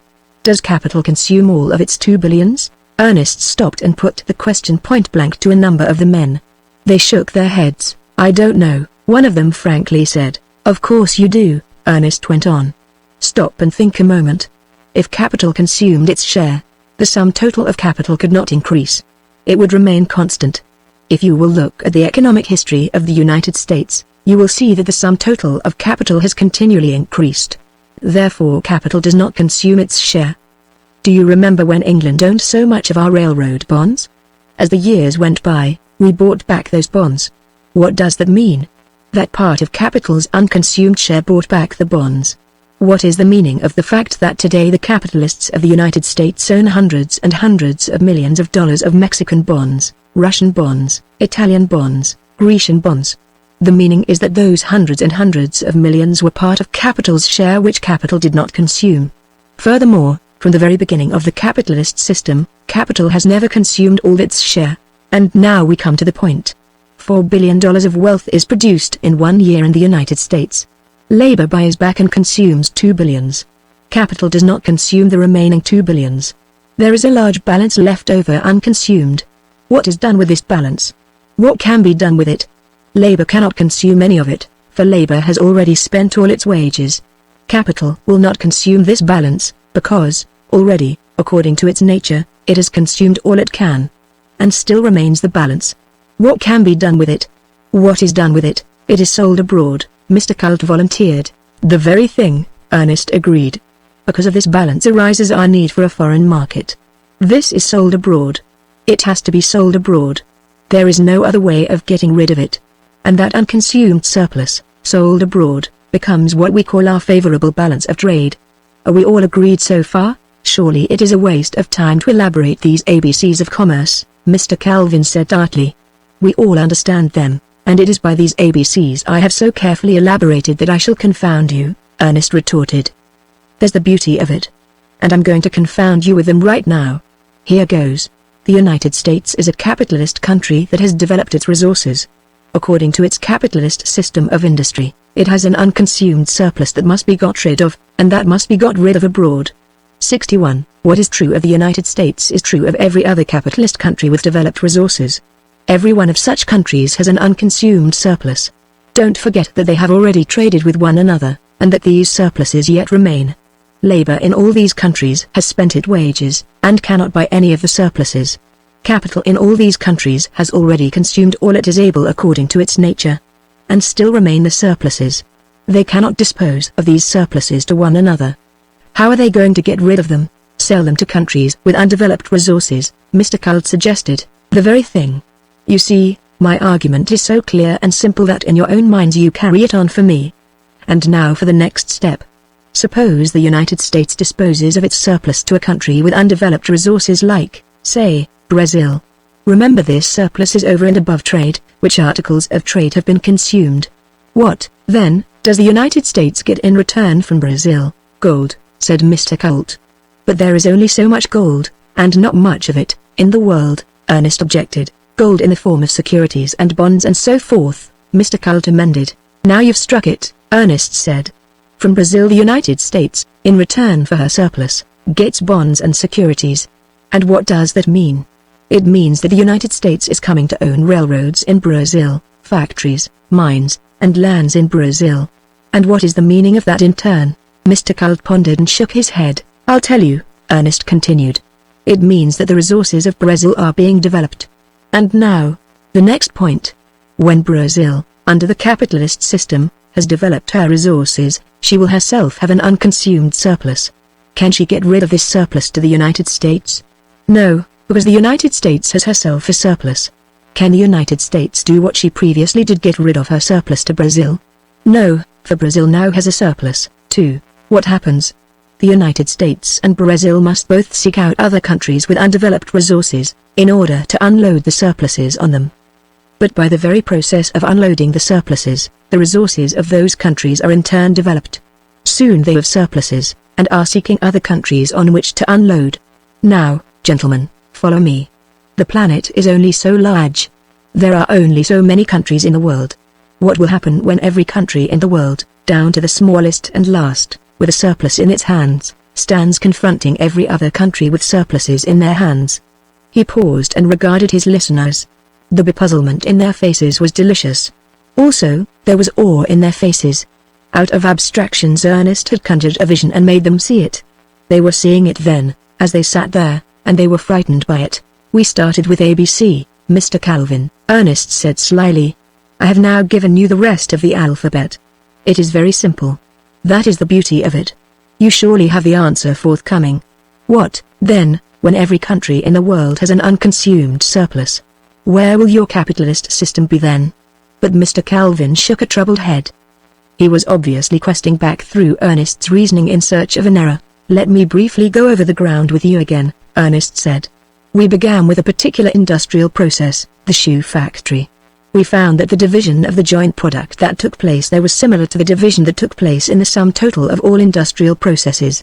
We found that labor could buy back with its wages only so much of the product, and that capital did not consume all of the remainder of the product. We found that when labor had consumed to the full extent of its wages, and when capital had consumed all it wanted, there was still left an unconsumed surplus. We agreed that this surplus could only be disposed of abroad. We agreed, also, that the effect of unloading this surplus on another country would be to develop the resources of that country, and that in a short time that country would have an unconsumed surplus. We extended this process to all the countries on the planet, till every country was producing every year, and every day, an unconsumed surplus, which it could dispose of to no other country. And now I ask you again, what are we going to do with those surpluses? Still no one answered. Mr. Calvin? Ernest queried. It beats me, Mr. Calvin confessed. I never dreamed of such a thing, Mr. Asmunsen said. And yet it does seem clear as print. It was the first time I had ever heard Karl Marx's 62 doctrine of surplus value elaborated, and Ernest had done it so simply that I, too, sat puzzled and dumbfounded. I'll tell you a way to get rid of the surplus, Ernest said. Throw it into the sea.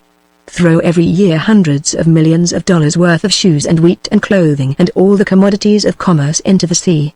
Won't that fix it? It will certainly fix it, Mr. Calvin answered. But it is absurd for you to talk that way. Ernest was upon him like a flash. Is it a bit more absurd than what you advocate, you machine breaker, returning to the antediluvian ways of your forefathers? What do you propose in order to get rid of the surplus?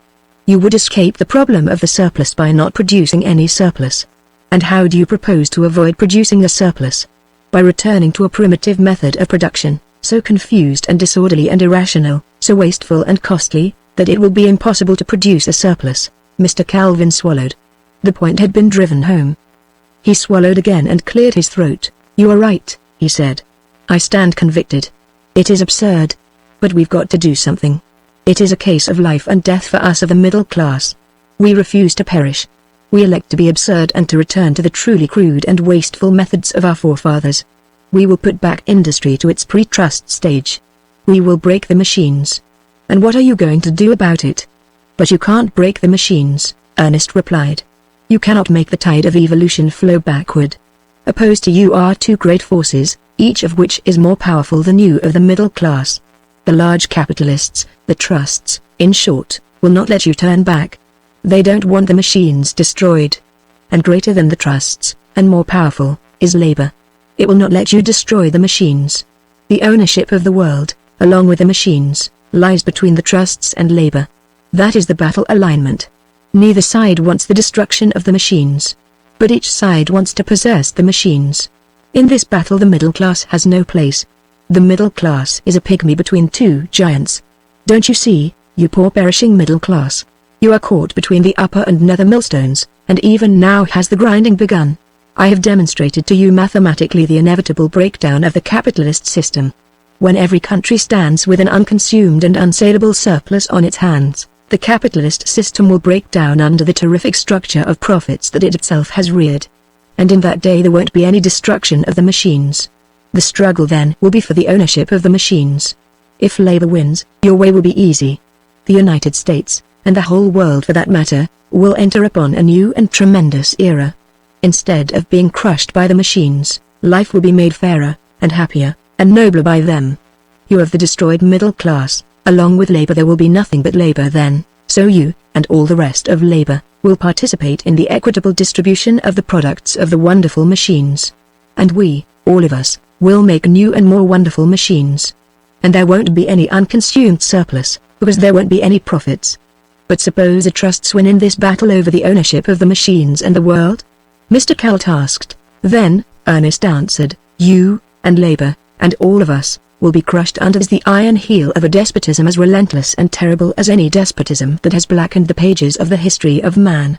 That will be a good name for that despotism, the Iron Heel. 63.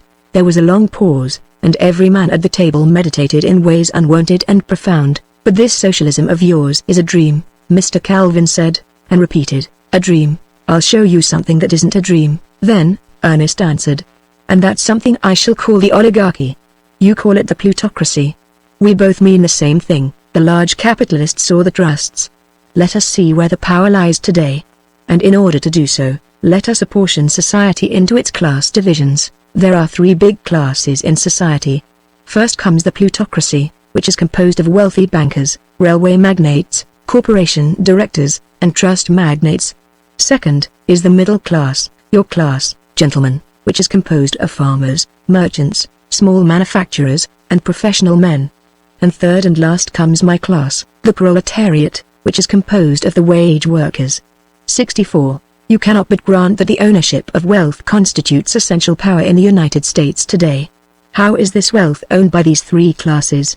Here are the figures. The plutocracy owns 67 billions of wealth. Of the total number of persons engaged in occupations in the United States, only 0.9% are from the plutocracy, yet the plutocracy owns 70% of the total wealth. The middle class owns 24 billions. 29% of those in occupations are from the middle class, and they own 25% of the total wealth. Remains the proletariat. It owns 4 billions. Of all persons in occupations, 70% come from the proletariat, and the proletariat owns 4% of the total wealth. Where does the power lie, gentlemen? From your own figures, we of the middle class are more powerful than labor, Mr. Asmunsen remarked. Calling us weak does not make you stronger in the face of the strength of the plutocracy, Ernest retorted. And furthermore, I'm not done with you. There is a greater strength than wealth, and it is greater because it cannot be taken away. Our strength, the strength of the proletariat, is in our muscles, in our hands to cast ballots, in our fingers to pull triggers. This strength we cannot be stripped of. It is the primitive strength, it is the strength that is to life germane, it is the strength that is stronger than wealth, and that wealth cannot take away. But your strength is detachable. It can be taken away from you. Even now the plutocracy is taking it away from you. In the end it will take it all away from you. And then you will cease to be the middle class. You will descend to us. You will become proletarians. And the beauty of it is that you will then add to our strength. We will hail you brothers, and we will fight shoulder to shoulder in the cause of humanity. You see, labor has nothing concrete of which to be despoiled. Its share of the wealth of the country consists of clothes and household furniture, with here and there, in very rare cases, an unencumbered home. But you have the concrete wealth, 24 billions of it, and the plutocracy will take it away from you. Of course, there is the large likelihood that the proletariat will take it away first. Don't you see your position, gentlemen? The middle class is a wobbly little lamb between a lion and a tiger. If one doesn't get you, the other will. And if the plutocracy gets you first, why it's only a matter of time when the proletariat gets the plutocracy. Even your present wealth is not a true measure of your power. The strength of your wealth at this moment is only an empty shell. That is why you are crying out your feeble little battle cry, return to the ways of our fathers. You are aware of your impotency. You know that your strength is an empty shell. And I'll show you the emptiness of it. What power have the farmers? Over 50% are thralls by virtue of the fact that they are merely tenants or are mortgaged. And all them are thralls by virtue of the fact that the trusts already own or control, which is the same thing only better own and control all the means of marketing the crops, such as cold storage, railroads, elevators, and steamship lines. And, furthermore, the trusts control the markets. In all this the farmers are without power. As regards their political and governmental power, I'll take that up later, along with the political and governmental power of the whole middle class. Day by day the trusts squeeze out the farmers as they squeezed out Mr. Calvin and the rest of the dairymen. And day by day are the merchants squeezed out in the same way. Do you remember how, in 6 months, the tobacco trust squeezed out over 400 cigar stores in New York City alone? Where are the old-time owners of the coal fields? You know today, without my telling you, that the railroad trust owns or controls the entire anthracite and bituminous coal fields. Doesn't the Standard Oil Trust 65 own a score of the ocean lines? And does it not also control copper, to say nothing of running a smelter trust as a little side enterprise? There are 10,000 cities in the United States tonight lighted by the companies owned or controlled by Standard Oil, and in as many cities all the electric transportation, urban, suburban, and interurban, is in the hands of Standard Oil. The small capitalists who were in these thousands of enterprises are gone. You know that. It's the same way that you are going. The small manufacturer is like the farmer, and small manufacturers and farmers today are reduced, to all intents and purposes, to feudal tenure. For that matter, the professional men and the artists are at this present moment villains in everything but name, while the politicians are henchmen. Why do you, Mr. Calvin, work all your nights and days to organize the farmers, along with the rest of the middle class, into a new political party? Because the politicians of the old parties will have nothing to do with your atavistic ideas, and with your atavistic ideas, they will have nothing to do because they are what I said they are, henchmen, retainers of the plutocracy. I spoke of the professional men and the artists as villains. What else are they? One and all, the professors, the preachers, and the editors, hold their jobs by serving the plutocracy, and their service consists of propagating only such ideas as are either harmless to or commendatory of the plutocracy. Whenever they propagate ideas that menace the plutocracy, they lose their jobs, in which case, if they have not provided for the rainy day, they descend into the proletariat and either perish or become working-class agitators. And don't forget that it is the press, the pulpit, and the university that mold public opinion, set the thought pace of the nation. As for the artists, they merely pander to the little less than ignoble tastes of the plutocracy. But after all, wealth in itself is not the real power, it is the means to power, and power is governmental. Who controls the government today? The proletariat with its 20 millions engaged in occupations? Even you laugh at the idea. Does the middle class, with its 8 million occupied members? No more than the proletariat. Who, then, controls the government? The plutocracy, with its paltry 250,000 of occupied members. But this 250,000 does not control the government, though it renders yeoman service. It is the brain of the plutocracy that controls the government, and this brain consists of 766, small and powerful groups of men. And do not forget that these groups are working today practically in unison. Let me point out the power of but one of them, the railroad group. It employs 40,000 lawyers to defeat the people in the courts.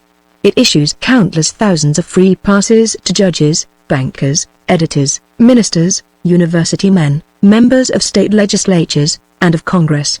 It maintains luxurious lobbies 67, at every state capital, and at the national capital, and in all the cities and towns of the land. It employs an immense army of pettifoggers and small politicians whose business is to attend primaries, pack conventions, get on juries, bribe judges, and in every way to work for its interests.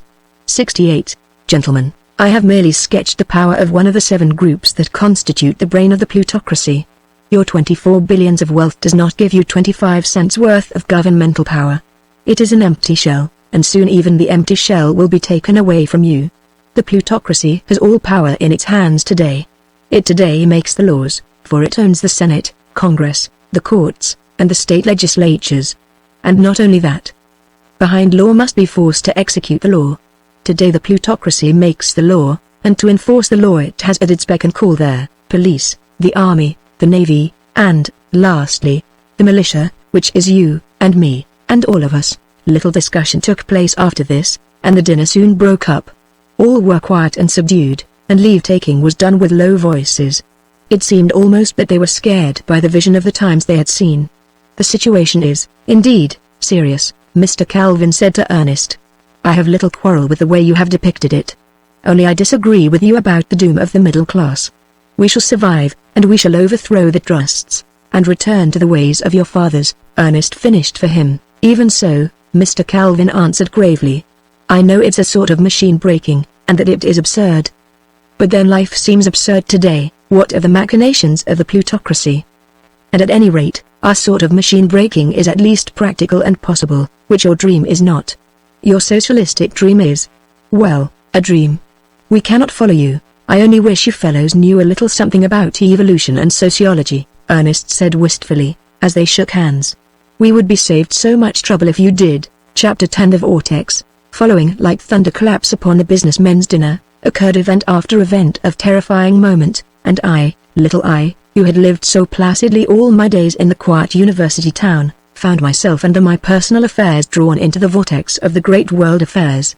Whether it was my love for Ernest, or the clear sight he had given me of the society in which I lived, that made me a revolutionist, I know not, but a revolutionist I became, and I was plunged into a whirl of happenings that would have been inconceivable 3 short months before. The crisis in my own fortunes came simultaneously with great crises in society.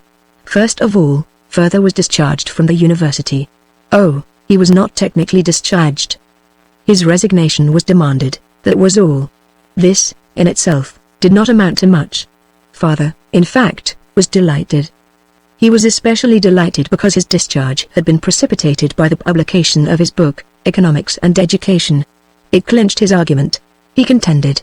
What better evidence could be advanced to prove that education was dominated by the capitalist class? But this proof never got anywhere. Nobody knew he had been forced to resign from the university. He was so eminent a scientist that such an announcement, coupled with the reason for his enforced resignation, would have created somewhat of a furor all over the world.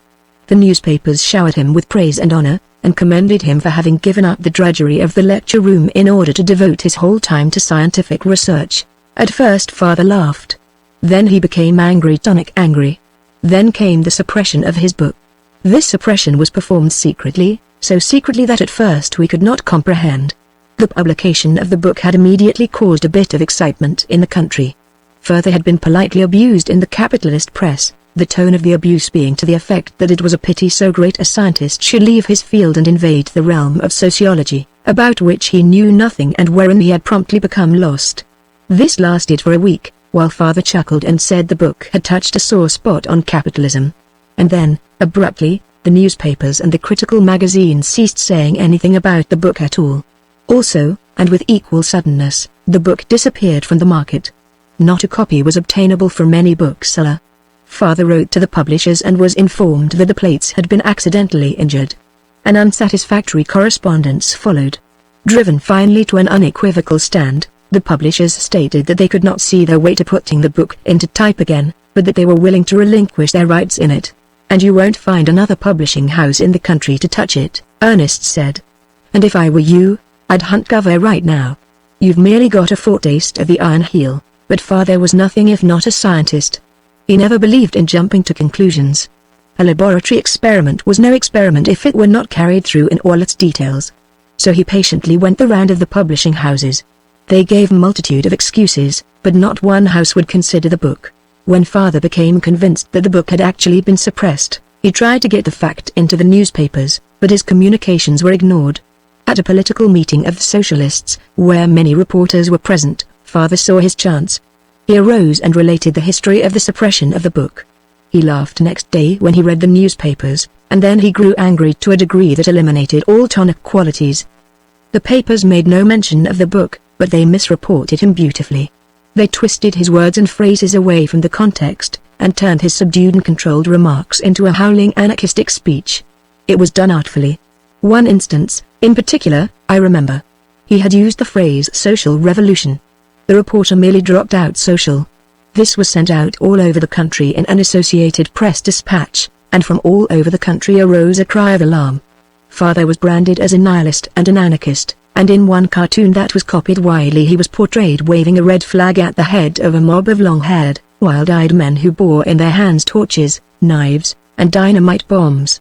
He was assailed terribly in the press, in long and abusive editorials, for his anarchy, and hints were made of mental breakdown on his part.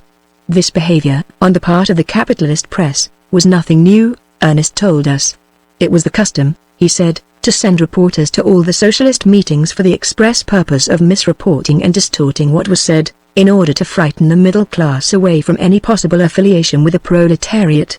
And repeatedly Ernest warned Father to cease fighting and to take to cover. The socialist press of the country took up the fight, however, and throughout the reading portion of the working class it was known that the book had been suppressed. But this knowledge stopped with the working class. Next, the Appeal to Reason, a big socialist publishing house, arranged with Father to bring out the book. Father was jubilant, but Ernest was alarmed. I tell you we are on the verge of the unknown, he insisted. Big things are happening secretly all around us. We can feel them. We do not know what they are, but they are there. The whole fabric of society is a-tremble with them. Don't ask me. I don't know myself. But out of this flux of society something is about to crystallize. It is crystallizing now. The suppression of the book is a precipitation. How many books have been suppressed? We haven't the least idea. We are in the dark. We have no way of learning. Watch out next for the suppression of the socialist press and socialist publishing houses. I'm afraid it's coming. We are going to be throttled. Ernest had his hand on the pulse of events even more closely than the rest of the socialists, and within 2 days the first blow was struck. The Appeal to Reason was a weekly, and its regular circulation amongst the proletariat was 750,000. Also, it very frequently got out special editions of from 2 to 5 millions. These great editions were paid for and distributed by the small army of voluntary workers who had marshaled around the Appeal. The first blow was aimed at these special editions, and it was a crushing one. By an arbitrary ruling of the post office, these editions were decided to be not the regular circulation of the paper, and for that reason were denied admission to the mails. A week later the post office department ruled that the paper was seditious, and barred it entirely from the mails. This was a fearful blow to the socialist propaganda. The Appeal was desperate. It devised a plan of reaching its subscribers through the express companies, but they declined to handle it. This was the end of the Appeal. But not quite. It prepared to go on with its book publishing. 20,000 copies of Father's book were in the bindery, and the presses were turning off more. And then, without warning, a mob arose one night, and, under a waving American flag, singing patriotic songs, set fire to the great plant of the Appeal and totally destroyed it. Now Girard, Kansas, was a quiet, peaceable town. There had never been any labor troubles there. The Appeal paid union wages, and, in fact, was the backbone of the town, giving employment to hundreds of men and women. It was not the citizens of Girard that composed the mob. This mob had risen up out of the earth apparently, and to all intents and purposes, its work done, it had gone back into the earth. Ernest saw in the affair the most sinister import. The Black Hundreds 69 are being organized in the United States, he said. This is the beginning. There will be more of it. The Iron Heel is getting bold, and so perished Father's book. We were to see much of the Black Hundreds as the days went by. Week by week more of the socialist papers were barred from the mails, and in a number of instances the Black Hundreds destroyed the socialist presses. Of course, the newspapers of the land lived up to the reactionary policy of the ruling class, and the destroyed socialist press was misrepresented and vilified, while the Black Hundreds were represented as true patriots and saviors of society. So convincing was all this misrepresentation that even sincere ministers in the pulpit praised the Black Hundreds while regretting the necessity of violence. History was making fast. The fall elections were soon to occur, and Ernest was nominated by the Socialist Party to run for Congress. His chance for election was most favorable. The streetcar strike in San Francisco had been broken, and following upon it the Teamsters strike had been broken. These two defeats had been very disastrous to organized labor. The whole Waterfront Federation, along with its allies in the structural trades, had backed up the Teamsters, and all had smashed down ingloriously. It had been a bloody strike. The police had broken countless heads with their riot clubs, and the death list had been augmented by the turning loose of a machine gun on the strikers from the barns of the Marsden Special Delivery Company. In consequence, the men were sullen and vindictive. They wanted blood and revenge. Beaten on their chosen field, they were ripe to seek revenge by means of political action. They still maintained their labor organization, and this gave them strength in the political struggle that was on. Ernest's chance for election grew stronger and stronger. Day by day unions and more unions voted their support to the socialists, until even Ernest laughed when the undertaker's assistants and the chicken pickers fell into line. Labor became mulish. While it packed the socialist meetings with mad enthusiasm, it was impervious to the wiles of the old party politicians. The old party orators were usually greeted with empty halls, though occasionally they encountered full halls where they were so roughly handled that more than once it was necessary to call out the police reserves. History was making fast. The air was vibrant with things happening and impending. The country was on the verge of hard times, 70, caused by a series of prosperous years wherein the difficulty of disposing abroad of the unconsumed surplus has become increasingly difficult. Industries were working short time. Many great factories were standing idle against the time when the surplus should be gone, and wages were being cut right and left. Also, the great machinist strike had been broken. 200,000 machinists, along with their 500,000 allies in the metalworking trades, had been defeated in as bloody a strike as had ever marred the United States. Pitched battles had been fought with the small armies of armed strike breakers 71, put in the field by the employers' associations, the Black Hundreds, appearing in scores of wide-scattered places, had destroyed property, and, in consequence, 100,000 regular soldiers of the United States has been called out to put a frightful end to the whole affair. A number of the labor leaders had been executed, many others had been sentenced to prison, while thousands of the rank and file of the strikers had been herded into Bullpen 72, and abominably treated by the soldiers. The years of prosperity were now to be paid for. All markets were glutted, all markets were falling, and amidst the general crumble of prices the price of labor crumbled fastest of all. The land was convulsed with industrial dissensions. Labor was striking here, there, and everywhere, and where it was not striking, it was being turned out by the capitalists. The papers were filled with tales of violence and blood. And through it all the Black Hundreds played their part. Riot, arson, and wanton destruction of property was their function, and well they performed it. The whole regular army was in the field, called by the actions of the Black Hundreds. 73, all cities and towns were like armed camps, and laborers were shot down like dogs. Out of the vast army of the unemployed the strike breakers were recruited, and when the strike breakers were worsted by the labor unions, the troops always appeared and crushed the unions. Then there was the militia. As yet, it was not necessary to have recourse to the secret militia law. Only the regularly organized militia was out, and it was out everywhere.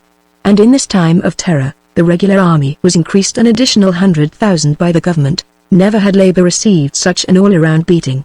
The great captains of industry, the oligarchs, had for the first time thrown their full weight into the breach the struggling employers' associations had made. These associations were practically middle-class affairs, and now, compelled by hard times and crashing markets, and aided by the great captains of industry, they gave organized labor an awful and decisive defeat. It was an all-powerful alliance, but it was an alliance of the lion and the lamb, as the middle class was soon to learn. Labor was bloody and sullen, but crushed. Yet its defeat did not put an end to the hard times. The banks, themselves constituting one of the most important forces of the oligarchy, continued to call in credits. The Wall Street 74 group turned the stock market into a maelstrom where the values of all the land grumbled away almost to nothingness. And out of all the rack and ruin rose the form of the nascent oligarchy, imperturbable, indifferent, and sure. Its serenity and certitude was terrifying. Not only did it use its own vast power, but it used all the power of the United States Treasury to carry out its plans. The captains of industry had turned upon the middle class. The employers' associations, that had helped the captains of industry to tear and rend labor, were now torn and rent by their quondam allies. Amidst the crashing of the middlemen, the small businessmen and manufacturers, the trusts stood firm. Nay, the trusts did more than stand firm. They were active. They sowed wind, and ever more wind, for they alone knew how to reap the whirlwind and make a profit out of it. And such profits. Colossal profits. Strong enough themselves to weather the storm that was largely their own brewing, they turned loose and plundered the wrecks that floated about them. Values were pitifully and inconceivably shrunken, and the trusts added hugely to their holdings, even extending their enterprises into many new fields and always at the expense of the middle class. Thus the summer of 1912 witnessed the virtual death thrust to the middle class. Even Ernest was astounded at the quickness with which it had been done. He shook his head ominously and looked forward without hope to the fall elections. "It's no use," he said. "We're beaten. The Iron Heel is here. I had hoped for a peaceable victory at the ballot box. I was wrong. Wixon was right. We shall be robbed of our few remaining liberties. The Iron Heel will walk upon our faces. Nothing remains but a bloody revolution of the working class. Of course we will win, but I shudder to think of it." And from then on Ernest pinned his faith in revolution. In this he was in advance of his party. His fellow socialists could not agree with him. They still insisted that victory could be gained through the elections. It was not that they were stunned. They were too cool-headed and courageous for that. They were merely incredulous, that was all. Ernest could not get them seriously to fear the coming of the oligarchy. They were stirred by him, but they were too sure of their own strength. There was no room in their theoretical social evolution for an oligarchy, therefore the oligarchy could not be. "We'll send you to Congress and it will be all right," they told him at one of our secret meetings. "And when they take me out of Congress," Ernest replied coldly, "and put me against a wall, and blow my brains out, what then? Then we'll rise in our might." A dozen voices answered at once. "Then you'll welter in your gore," was his retort. "I've heard that song sung by the middle class, and where is it now in its might?" Chapter 11 The Great Adventure. Mr. Wixon did not send for father. They met by chance on the ferryboat to San Francisco, so that the warning he gave father was not premeditated. Had they not met accidentally, there would not have been any warning. Not that the outcome would have been different, however.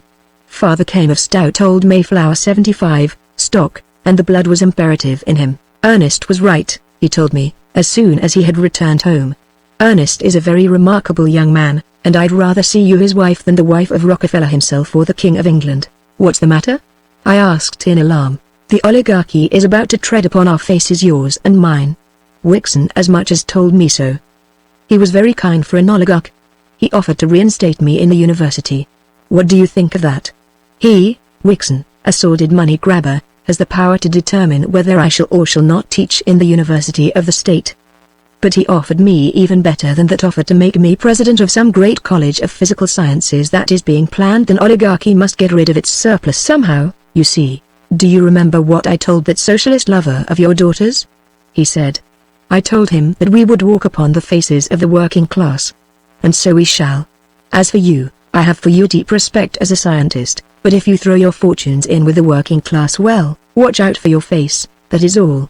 And then he turned and left me. It means we'll have to marry earlier than you planned, was Ernest's comment when we told him. I could not follow his reasoning, but I was soon to learn it. It was at this time that the quarterly dividend of the Sierra Mills was paid, or, rather, should have been paid, for father did not receive his. After waiting several days, father wrote to the secretary. Promptly came the reply that there was no record on the books of father's owning any stock, and a polite request for more explicit information. I'll make it explicit enough, confound him, father declared, and departed for the bank to get the stock in question from his safe deposit box. Ernest is a very remarkable man, he said when he got back and while I was helping him off with his overcoat. I repeat, my daughter, that young man of yours is a very remarkable young man. I had learned, whenever he praised Ernest in such fashion, to expect disaster. They have already walked upon my face, father explained. There was no stock. The box was empty. You and Ernest will have to get married pretty quickly, father insisted on laboratory methods. He brought the Sierra Mills into court, but he could not bring the books of the Sierra Mills into court. He did not control the courts, and the Sierra Mills did. That explained it all. He was thoroughly beaten by the law, and the barefaced trumpery held good. It is almost laughable now, when I look back on it. The way father was beaten. He met Wixon accidentally on the street in San Francisco, and he told Wixon that he was a damned scoundrel. And then father was arrested for attempted assault, fined in the police court, and bound over to keep the peace. It was all so ridiculous that when he got home he had to laugh himself. But what a furor was raised in the local papers. There was grave talk about the bacillus of violence that infected all men who embraced socialism, and father, with his long and peaceful life, was instanced as a shining example of how the bacillus of violence worked. Also, it was asserted by more than one paper that father's mind had weakened under the strain of scientific study, and confinement in a state asylum for the insane was suggested. Nor was this merely talk. It was an imminent peril. But father was wise enough to see it. He had the bishop's experience to lesson from, and he lessoned well. He kept quiet no matter what injustice was perpetrated on him, and really, I think, surprised his enemies. There was the matter of the house, our home. A mortgage was foreclosed on it, and we had to give up possession. Of course there wasn't any mortgage, and never had been any mortgage. The ground had been bought outright, and the house had been paid for when it was built. And house and lot had always been free and unencumbered. Nevertheless there was the mortgage, properly and legally drawn up and signed, with a record of the payments of interest through a number of years. Father made no outcry. As he had been robbed of his money, so was he now robbed of his home. And he had no recourse. The machinery of society was in the hands of those who were bent on breaking him. He was a philosopher at heart, and he was no longer even angry. I am doomed to be broken, he said to me, but that is no reason that I should not try to be shattered as little as possible. These old bones of mine are fragile, and I've learned my lesson. God knows I don't want to spend my last days in an insane asylum, which reminds me of Bishop Morehouse, whom I have neglected for many pages. But first let me tell of my marriage. In the play of events, my marriage sinks into insignificance, I know, so I shall barely mention it. Now we shall become real proletarians, father said, when we were driven from our home. I have often envied that young man of yours for his actual knowledge of the proletariat. Now I shall see and learn for myself. Father must have had strong in him the blood of adventure. He looked upon our catastrophe in the light of an adventure. No anger nor bitterness possessed him. He was too philosophic and simple to be vindictive, and he lived too much in the world of mind to miss the creature comforts we were giving up. So it was, when we moved to San Francisco into 4 wretched rooms in the slum south of Market Street, that he embarked upon the adventure with the joy and enthusiasm of a child combined with the clear sight and mental grasp of an extraordinary intellect. He really never crystallized mentally. He had no false sense of values.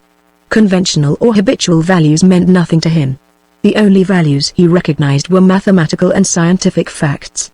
My father was a great man. He had the mind and the soul that only great men have. In ways he was even greater than Ernest, than whom I have known none greater. Even I found some relief in our change of living. If nothing else, I was escaping from the organized ostracism that had been our increasing portion in the university town ever since the enmity of the nascent oligarchy had been incurred. And the change was to me likewise adventure, and the greatest of all, for it was love adventure. The change in our fortunes had hastened my marriage, and it was as a wife that I came to live in the 4 rooms on Pell Street, in the San Francisco slum. And this out of all remains, I made Ernest happy. I came into his stormy life, not as a new perturbing force, but as one that made toward peace and repose. I gave him rest. It was the guerdon of my love for him. It was the one infallible token that I had not failed to bring forgetfulness, or the light of gladness, into those poor tired eyes of his. What greater joy could have blessed me than that, those dear tired eyes? He toiled as few men ever toiled, and all his lifetime he toiled for others. That was the measure of his manhood. He was a humanist and a lover. And he, with his incarnate spirit of battle, his gladiator body and his eagle spirit, he was as gentle and tender to me as a poet. He was a poet.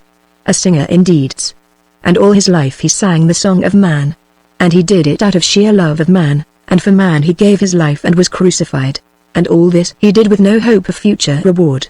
In his conception of things there was no future life. He, who fairly burnt with immortality, denied himself immortality. Such was the paradox of him.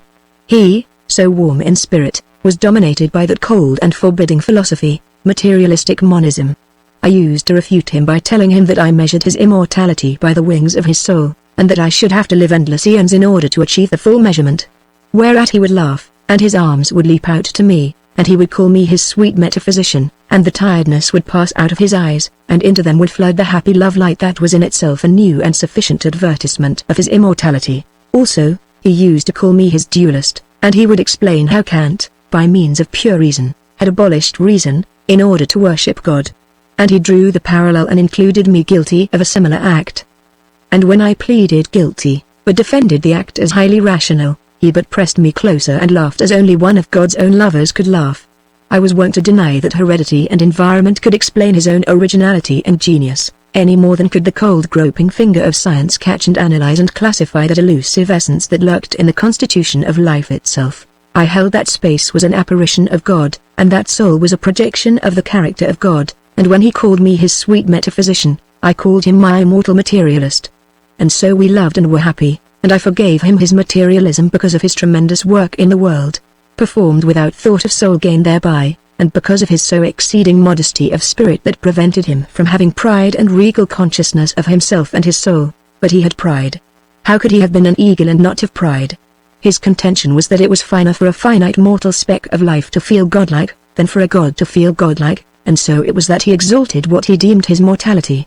He was fond of quoting a fragment from a certain poem. He had never seen the whole poem, and he had tried vainly to learn its authorship.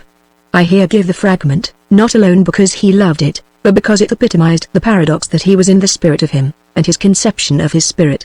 For how can a man, with thrilling, and burning, and exaltation, recite the following and still be mere mortal earth, a bit of fugitive force, an evanescent form? Here it is. Joy upon joy and gain upon gain are the destined rights of my birth, and I shout the praise of my endless days to the echoing edge of the earth. Though I suffer all deaths that a man can die to the uttermost end of time, I have deep drained this, my cup of bliss, in every age and clime, the froth of pride, the tang of power, the sweet of womanhood. I drain the lees upon my knees, for oh, the draught is good. I drink to life, I drink to death, and smack my lips with song, for when I die, another I shall pass the cup along. The man who drove from Eden's grove was I, my lord, was I, and I shall be there when the earth and the air are rent from sea to sky, for it is my world, my gorgeous world, the world of my dearest woes, from the first faint cry of the newborn to the rack of the woman's throes, packed with the pulse of an unborn race, tongued with the world's desire, the surging flood of my wild young blood would quench the judgment fire. I am man, man, man, from the tingling flesh to the dust of my earthly goal, from the nestling gloom of the pregnant womb to the sheen of my naked soul. Bone of my bone and flesh of my flesh, the whole world leaps to my will, and the unslaked thirst of an Eden cursed shall harrow the earth for its fill. Almighty God, when I drain life's glass of all its rainbow gleams, the hapless plight of eternal night shall be none too long for my dreams. The man you drove from Eden's grove was I, my Lord, was I, and I shall be there when the earth and the air are rent from sea to sky, for it is my world, my gorgeous world, the world of my dear delight, from the brightest gleam of the Arctic stream to the dusk of my own love night. Ernest always overworked. His wonderful constitution kept him up, but even that constitution could not keep the tired look out of his eyes. His dear, tired eyes. He never slept more than 4.5 hours a night, yet he never found time to do all the work he wanted to do. He never ceased from his activities as a propagandist, and was always scheduled long in advance for lectures to workingmen's organizations. Then there was the campaign. He did a man's full work in that alone. With the suppression of the socialist publishing houses, his meager royalties ceased, and he was hard put to make a living, for he had to make a living in addition to all his other labor. He did a great deal of translating for the magazines on scientific and philosophic subjects, and, coming home late at night, worn out from the strain of the campaign, he would plunge into his translating and toil on well into the morning hours. And in addition to everything, there was his studying. To the day of his death he kept up his studies, and he studied prodigiously, and yet he found time in which to love me and make me happy. But this was accomplished only through my merging my life completely into his. I learned shorthand and typewriting, and became his secretary. He insisted that I succeeded in cutting his work in half, and so it was that I schooled myself to understand his work. Our interests became mutual, and we worked together and played together, and then there were our sweet stolen moments in the midst of our work, just a word, or caress, or flash of love light, and our moments were sweeter for being stolen. For we lived on the heights, where the air was keen and sparkling, where the toil was for humanity, and where sordidness and selfishness never entered. We loved love, and our love was never smirched by anything less than the best. And this out of all remains, I did not fail. I gave him rest, he who worked so hard for others, my dear, tired-eyed mortalist. Chapter 12. The Bishop. It was after my marriage that I chanced upon Bishop Morehouse. But I must give the events in their proper sequence. After his outbreak at the I.P.H. convention, the bishop, being a gentle soul, had yielded to the friendly pressure brought to bear upon him, and had gone away on a vacation. But he returned more fixed than ever in his determination to preach the message of the church. To the consternation of his congregation, his first sermon was quite similar to the address he had given before the convention.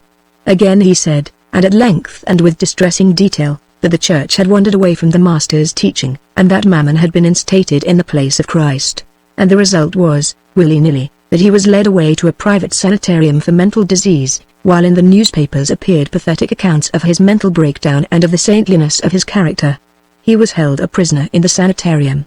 I called repeatedly, but was denied access to him, and I was terribly impressed by the tragedy of a sane, normal, saintly man being crushed by the brutal will of society.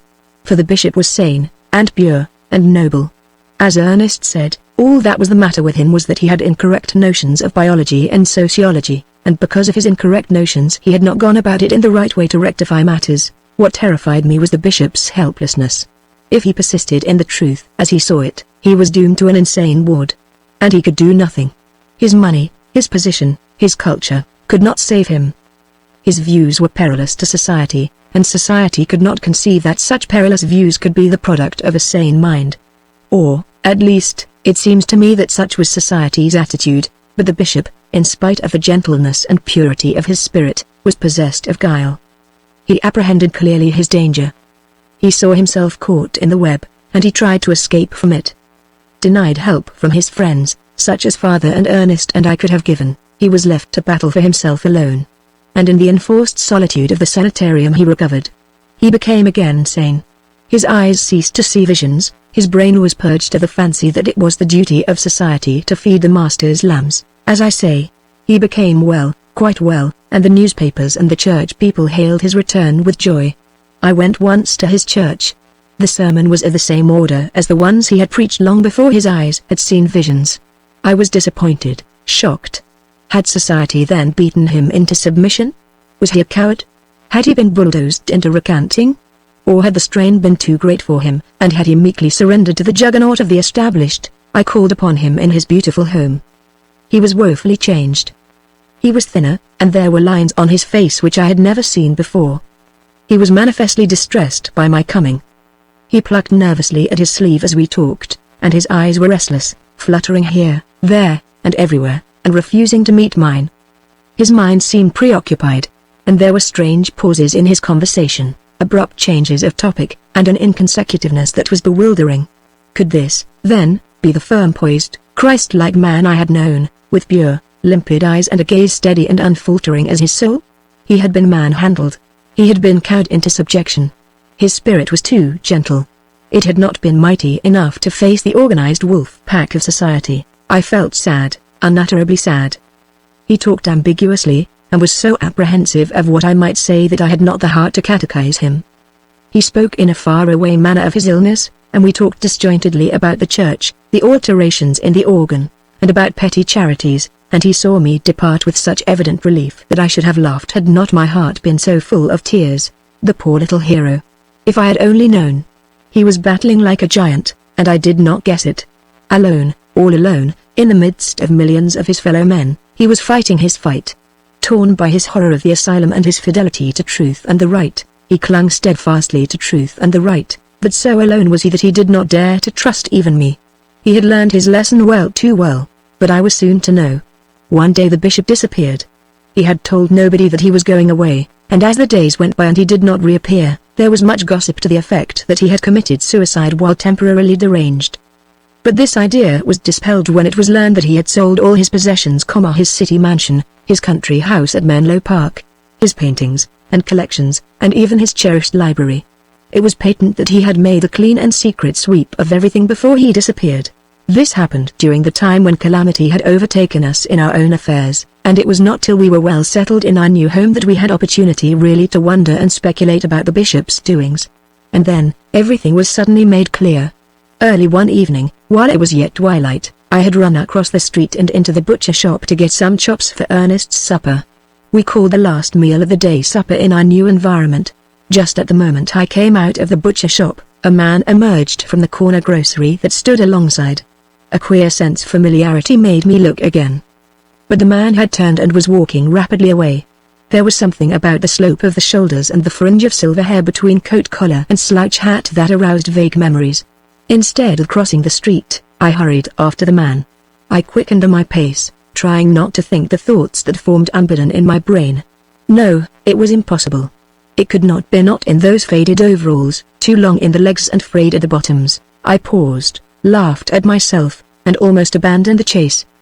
But the haunting familiarity of those shoulders and that silver hair. Again I hurried on. As I passed him, I shot a keen look at his face, then I whirled around abruptly and confronted the bishop. He halted with equal abruptness, and gasped. A large paper bag in his right hand fell to the sidewalk. It burst, and about his feet and mine bounced and rolled a flood of potatoes. He looked at me with surprise and alarm, then he seemed to wilt away, the shoulders drooped with dejection, and he uttered a deep sigh. I held out my hand. He shook it, but his hand felt clammy.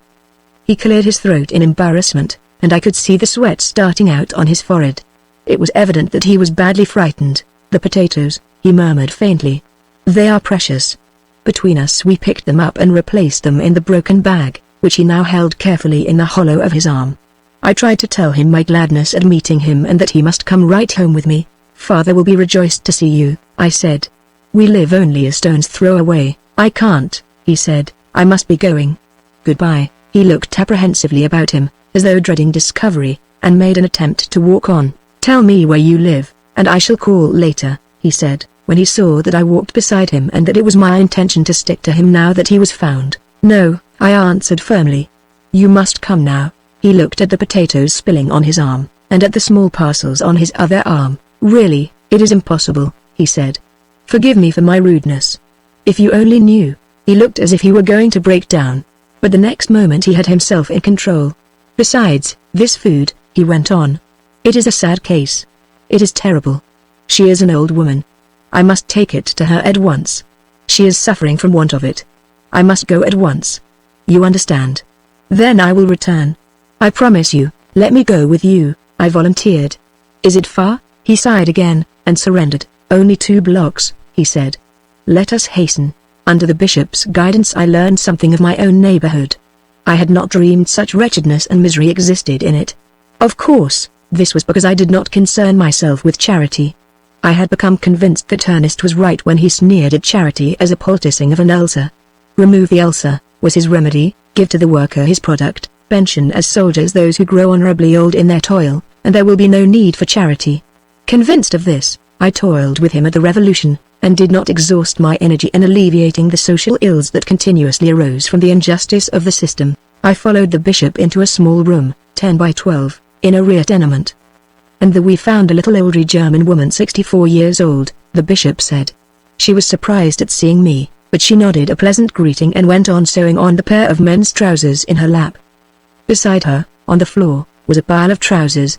The bishop discovered there was neither coal nor kindling, and went out to buy some. I took up a pair of trousers and examined her work. 6 cents, lady, she said, nodding her head gently while she went on stitching. She stitched slowly, but never did she cease from stitching. She seemed mastered by the verb to stitch. For all that work? I asked. Is that what they pay? How long does it take you? Yes, she answered, that is what they pay. 6 cents for finishing. 2 hours sewing on each pair, but the boss doesn't know that, she added quickly, betraying a fear of getting him into trouble. I'm slow. I've got the rheumatism in my hands. Girls work much faster. They finish in half the time. The boss is kind. He lets me take the work home, now that I am old and the noise of the machine bothers my head. If it wasn't for his kindness, I'd starve. Yes, those who work in the shop get 8 cents. But what can you do? There is not enough work for the young. The old have no chance. Often 1 pair is all I can get. Sometimes, like today, I am given 8 pair to finish before night. I asked her the hours she worked, and she said it depended on the season. In the summer, when there is rush order, I work from 5 in the morning to 9 at night. But in the winter it is too cold. The hands do not early get over the stiffness. Then you must work later till after midnight sometimes. Yes, it has been a bad summer. The hard times. God must be angry. This is the first work the boss has given me in a week. It is true, one cannot eat much when there is no work. I am used to it. I have sewed all my life, in the old country and here in San Francisco 33 years. If you are sure of the rent, it is all right. The houseman is very kind, but he must have his rent. It is fair. He only charges $3 for this room. That is cheap. But it is not easy for you to find all $3 every month. She ceased talking, and, nodding her head, went on stitching. You have to be very careful as to how you spend your earnings, I suggested. She nodded emphatically. After the rent it's not so bad. Of course you can't buy meat. And there is no milk for the coffee. But always there is 1 meal a day, and often 2. She said this last proudly. There was a smack of success in her words. But as she stitched on in silence, I noticed the sadness in her pleasant eyes and the droop of her mouth. The look in her eyes became far away. She rubbed the dimness hastily out of them. It interfered with her stitching. No, it is not the hunger that makes the heart ache, she explained. You get used to being hungry. It is for my child that I cry. It was the machine that killed her. It is true she worked hard, but I cannot understand. She was strong. And she was young, only 40, and she worked only 30 years. She began young, it is true, but my man died. The boiler exploded down at the works. And what were we to do? She was 10, but she was very strong. But the machine killed her. Yes, it did. It killed her, and she was the fastest worker in the shop. I have thought about it often, and I know. That is why I cannot work in the shop. The machine bothers my head. Always I hear it saying, I did it, I did it. And it says that all day long. And then I think of my daughter, and I cannot work. The moistness was in her old eyes again, and she had to wipe it away before she could go on stitching. I heard the bishop stumbling up the stairs, and I opened the door. What a spectacle he was! On his back he carried half a sack of coal, with kindling on top. Some of the coal dust had coated his face, and the sweat from his exertions was running in streaks. He dropped his burden in the corner by the stove and wiped his face on a coarse bandana handkerchief. I could scarcely accept the verdict of my senses. The bishop, black as a coal heaver, in a workingman's cheap cotton shirt, one button was missing from the throat, and in overalls. That was the most incongruous of all the overalls, frayed at the bottoms, dragged down at the heels, and held up by a narrow leather belt around the hips such as laborers wear. Though the bishop was warm, the poor swollen hands of the old woman were already cramping with the cold, and before we left her, the bishop had built the fire, while I had peeled the potatoes and put them on to boil. I was to learn, as time went by, that there were many cases similar to hers, and many worse, hidden away in the monstrous depths of the tenements in my neighborhood. We got back to find Ernest alarmed by my absence. After the first surprise of greeting was over, the bishop leaned back in his chair, stretched out his overall-covered legs, and actually sighed a comfortable sigh. We were the first of his old friends he had met since his disappearance, he told us, and during the intervening weeks he must have suffered greatly from loneliness. He told us much, though he told us more of the joy he had experienced in doing the master's bidding, for truly now, he said, I am feeding his lambs.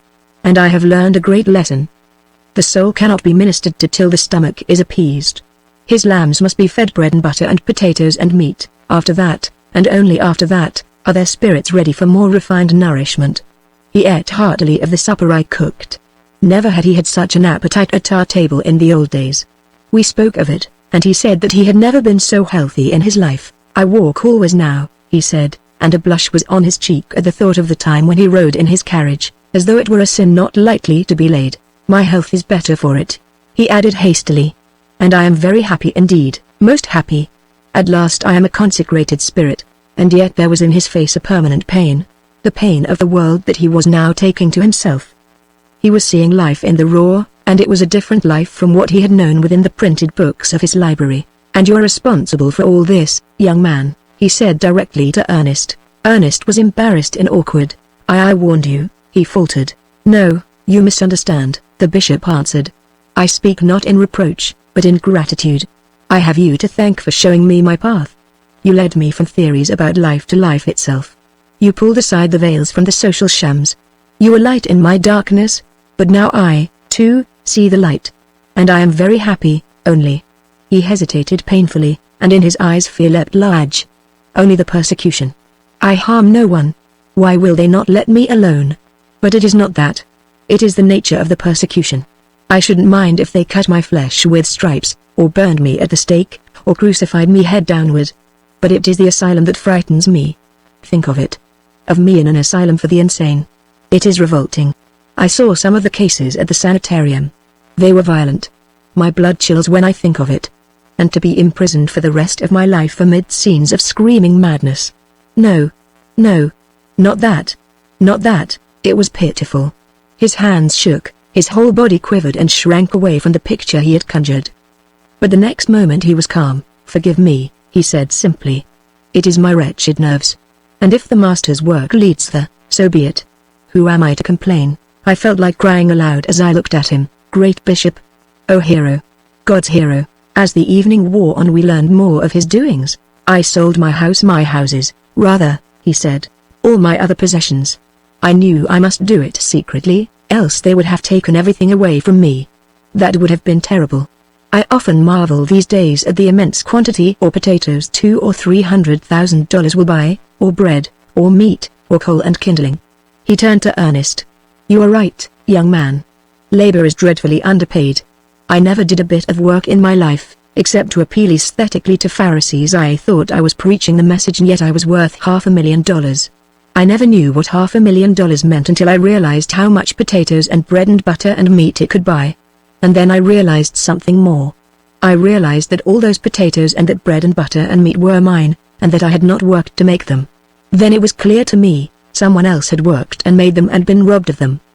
And when I came down amongst the poor I found those who had been robbed and who were hungry and wretched because they had been robbed. We drew him back to his narrative. The money? I have it deposited in many different banks under different names. It can never be taken away from me, because it can never be found. And it is so good, that money. It buys so much food. I never knew before what money was good for. I wish we could get some of it for the propaganda, Ernest said wistfully. It would do immense good. Do you think so? The bishop said. I do not have much faith in politics. In fact, I am afraid I do not understand politics. Ernest was delicate in such matters. He did not repeat his suggestion, though he knew only too well the sore straits the Socialist Party was in through lack of money. "I sleep in cheap lodging houses," the bishop went on. "But I am afraid, and never stay long in one place. Also, I rent 2 rooms in workingmen's houses in different quarters of the city. It is a great extravagance, I know, but it is necessary. I make up for it in part by doing my own cooking, though sometimes I get something to eat in cheap coffee houses. And I have made a discovery. Tamales 76 are very good when the air grows chilly late at night. Only they are so expensive. But I have discovered a place where I can get 3 for 10 cents. They are not so good as the others, but they are very warming, and so I have at last found my work in the world, thanks to you, young man. It is the master's work." He looked at me, and his eyes twinkled. "You caught me feeding his lambs, you know. And of course you will all keep my secret." He spoke carelessly enough, but there was real fear behind the speech. He promised to call upon us again. But a week later we read in the newspaper of the sad case of Bishop Morehouse, who had been committed to the Napo Asylum and for whom there were still hopes held out. In vain we tried to see him, to have his case reconsidered or investigated. Nor could we learn anything about him except the reiterated statements that slight hopes were still held for his recovery. "Christ told the rich young man to sell all he had," Ernest said bitterly. The bishop obeyed Christ's injunction and got locked up in a madhouse. Times have changed since Christ's day. A rich man today who gives all he has to the poor is crazy. There is no discussion.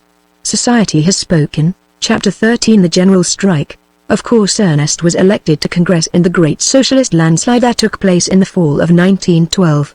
One great factor that helped to swell the socialist vote was the destruction of Hearst. 77, this the plutocracy found an easy task. It cost Hearst $18 million a year to run his various papers, and this sum, and more, he got back from the middle class in payment for advertising. The source of his financial strength lay wholly in the middle class. The trusts did not advertise. 78, to destroy Hearst, all that was necessary was to take away from him his advertising. The whole middle class have not yet been exterminated. The sturdy skeleton of it remained, but it was without power. The small manufacturers and small businessmen who still survived were at the complete mercy of the plutocracy. They had no economic nor political souls of their own. When the fiat of the plutocracy went forth, they withdrew their advertisements from the Hearst papers. Hearst made a gallant fight. He brought his papers out at a loss of $1.5 million each month. He continued to publish the advertisements for which he no longer received pay. Again the fiat of the plutocracy went forth, and the small businessmen and manufacturers swamped him with a flood of notices that he must discontinue running their old advertisements. Hearst persisted. Injunctions were served on him. Still he persisted. He received 6 months' imprisonment for contempt of court in disobeying the injunctions, while he was bankrupted by countless damage suits. He had no chance. The plutocracy had passed sentence on him. The courts were in the hands of the plutocracy to carry the sentence out. And with Hearst crashed also to destruction the Democratic Party that he had so recently captured. With the destruction of Hearst and the Democratic Party, there were only 2 paths for his following to take. One was into the Socialist Party, the other was into the Republican Party.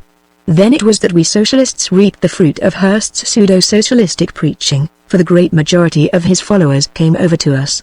The expropriation of the farmers that took place at this time would also have swelled our vote had it not been for the brief and futile rise of the Grange Party.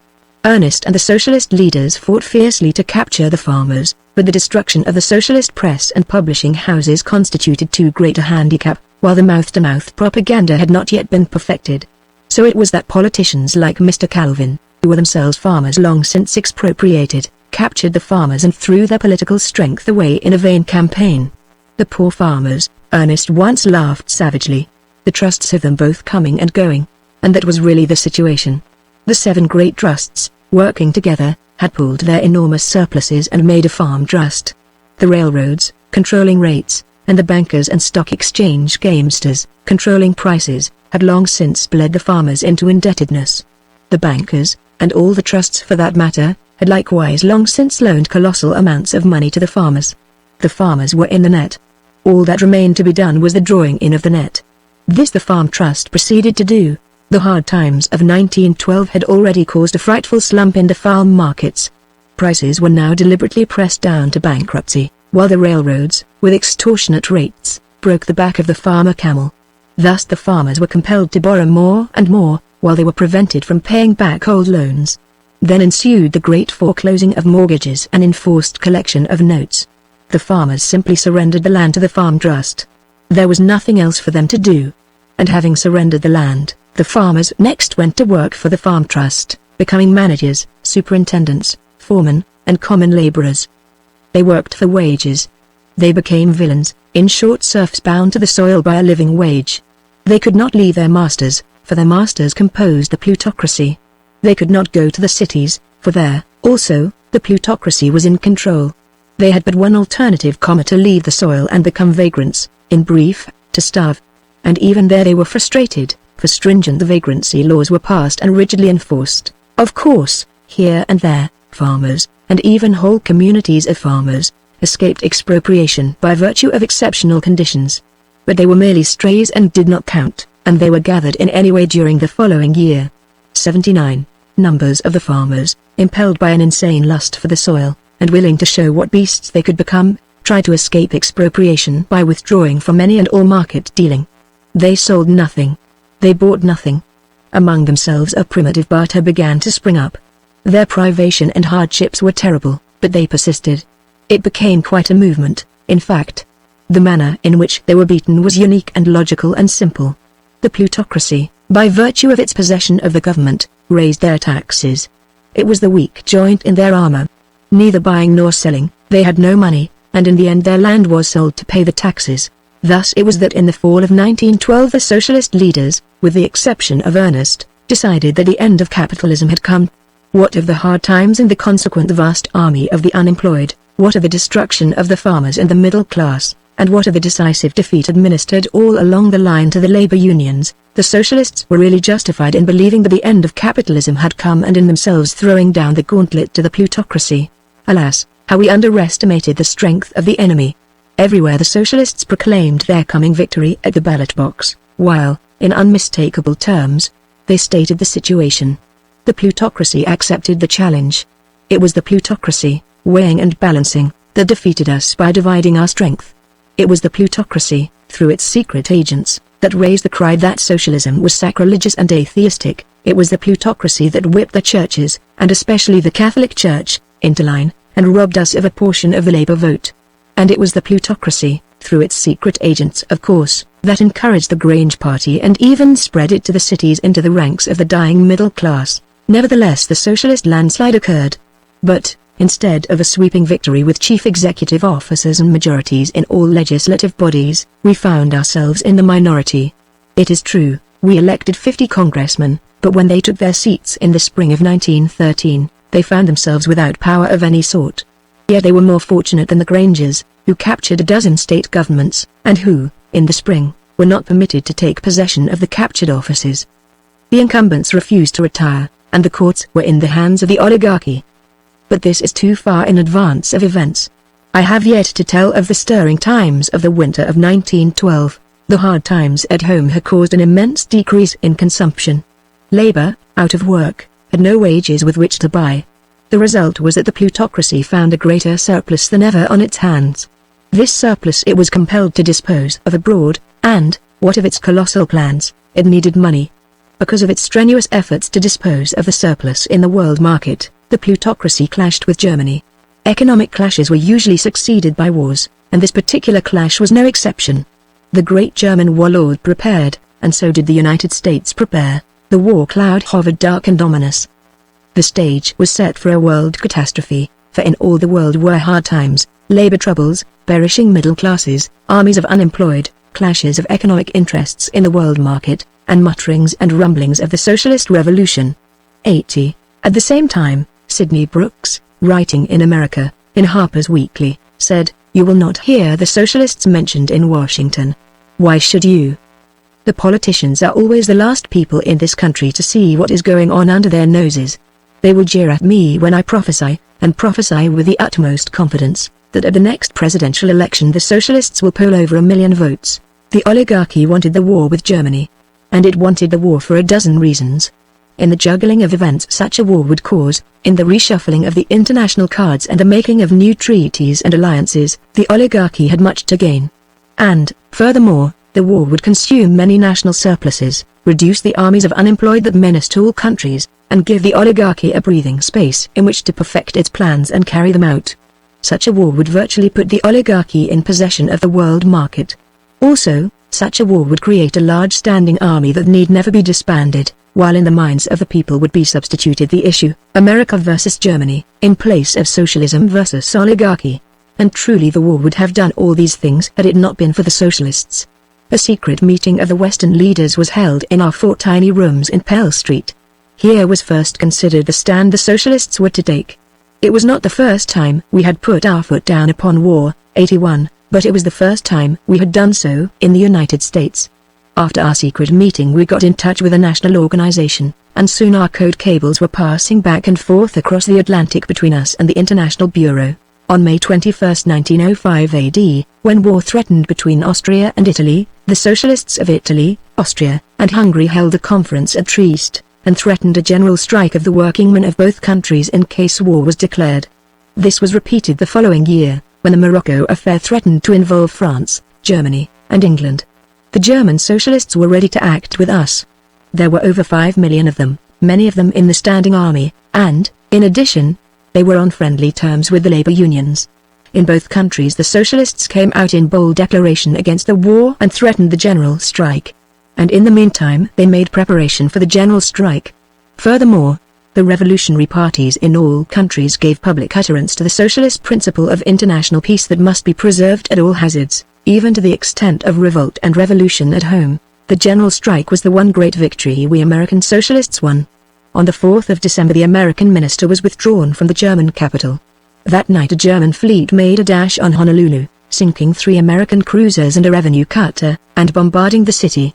Next day both Germany and the United States declared war, and within an hour the socialists called a general strike in both countries. For the first time the German warlord faced the men of his empire who made his empire go. Without them he could not run his empire. The novelty of the situation lay in that their revolt was passive. They did not fight. They did nothing. And by doing nothing they tied their warlord's hands.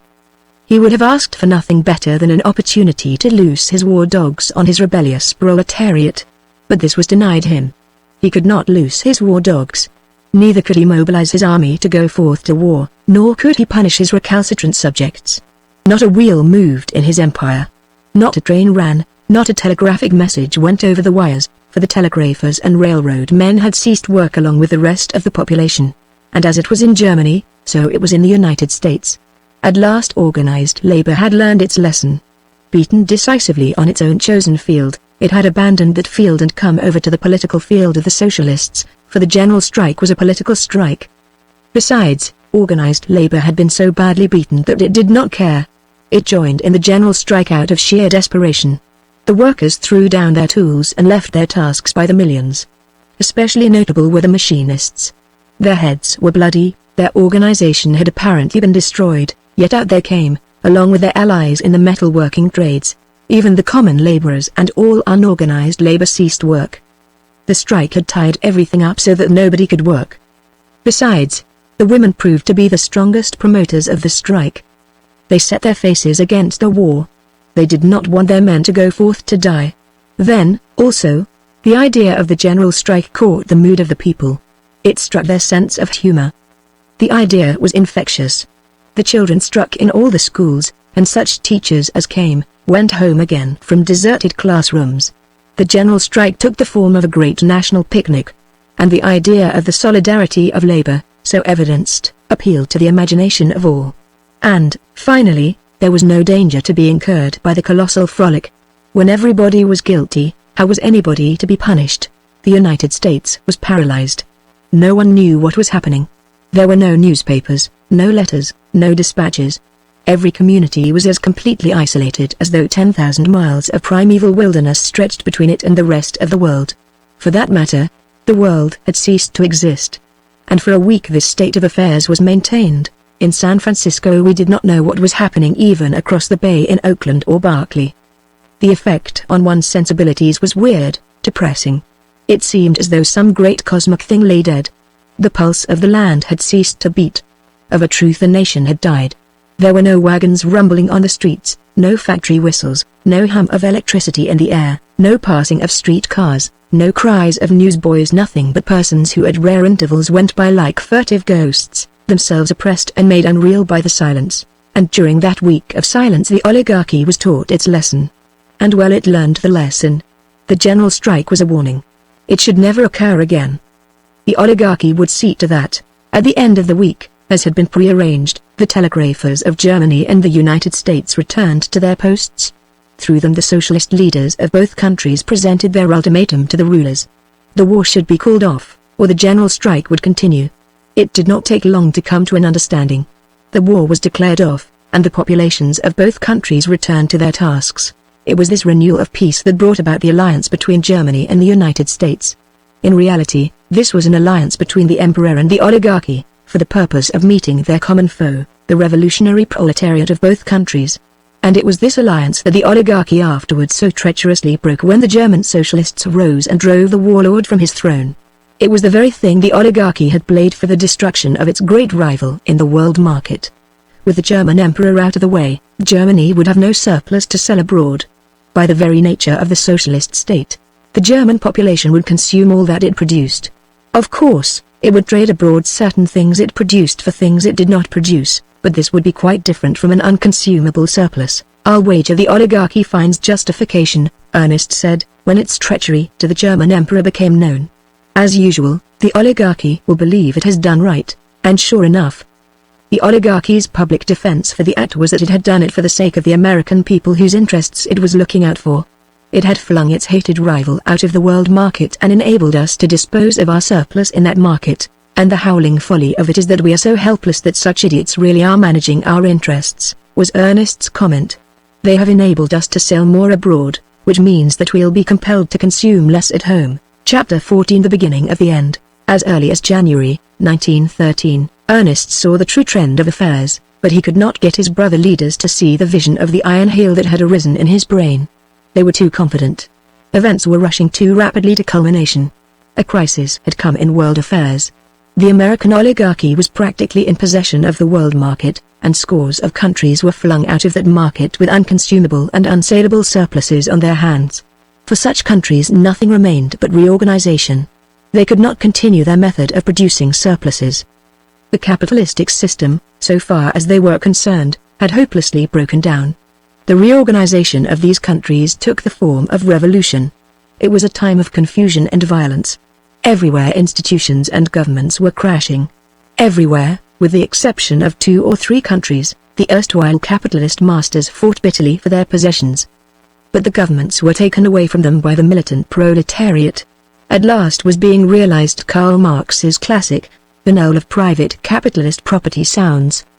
The expropriators are expropriated." And as fast as capitalistic governments crashed, cooperative commonwealths arose in their place. Why does the United States lag behind? Get busy, you American revolutionists. What's the matter with America? Were the messages sent to us by our successful comrades in other lands. But we could not keep up. The oligarchy stood in the way. Its bulk, like that of some huge monster, blocked our path. "Wait till we take office in the spring," we answered. "Then you'll see. Behind this lay our secret." We had won over the Grangers, and in the spring a dozen states would pass into their hands by virtue of the elections of the preceding fall. At once would be instituted a dozen cooperative Commonwealth states. After that, the rest would be easy. But what if the Grangers fail to get possession? Ernest demanded. And his comrades called him a calamity howler. But this failure to get possession was not the chief danger that Ernest had in mind. What he foresaw was the defection of the great labor unions and the rise of the castes. Ghent has taught the oligarchs how to do it, Ernest said. "I'll wager they've made a textbook out of his benevolent feudalism." 82. Never shall I forget the night when, after a hot discussion with half a dozen labor leaders, Ernest turned to me and said quietly, "That settles it. The Iron Heel has won. The end is in sight." This little conference in our home was unofficial, but Ernest, like the rest of his comrades, was working for assurances from the labor leaders that they would call out their men in the next general strike.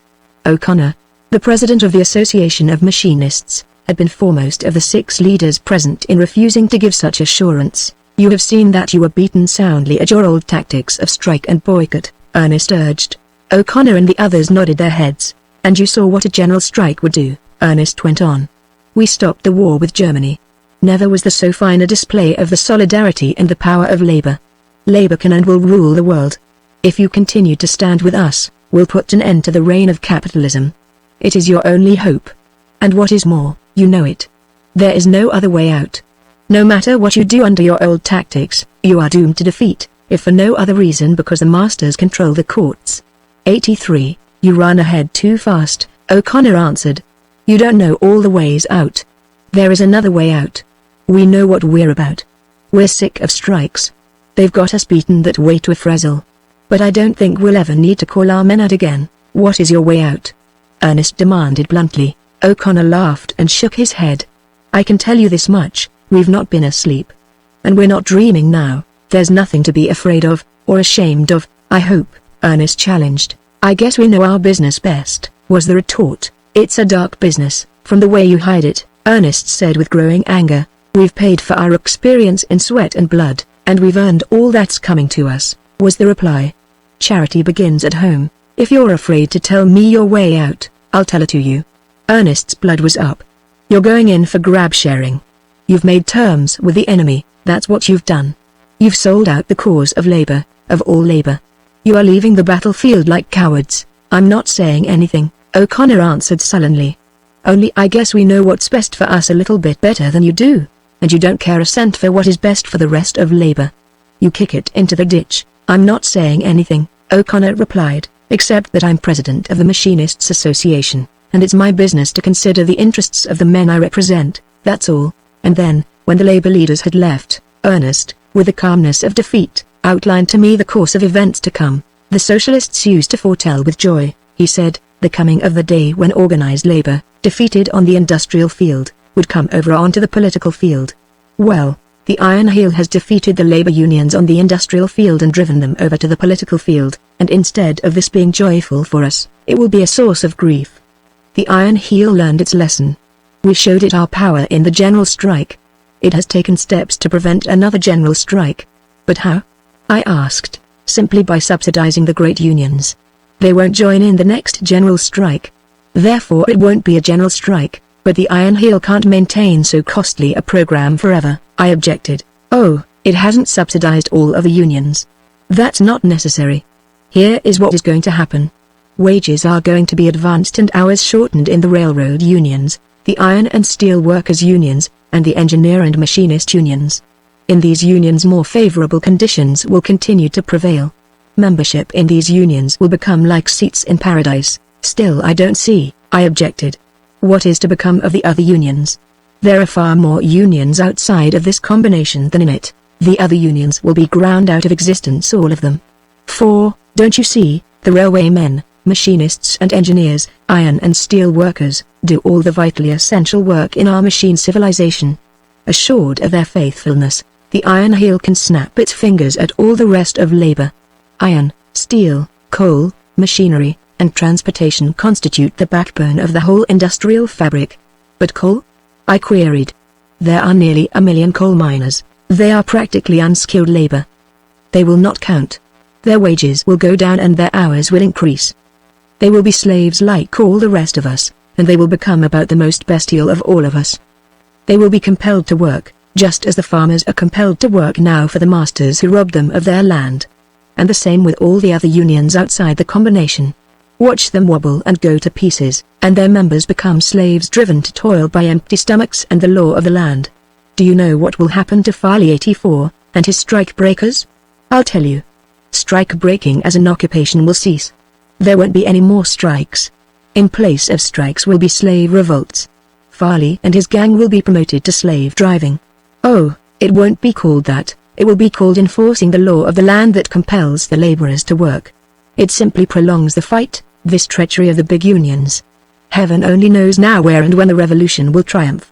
But with such a powerful combination as the oligarchy and the big unions, is there any reason to believe that the revolution will ever triumph? I queried.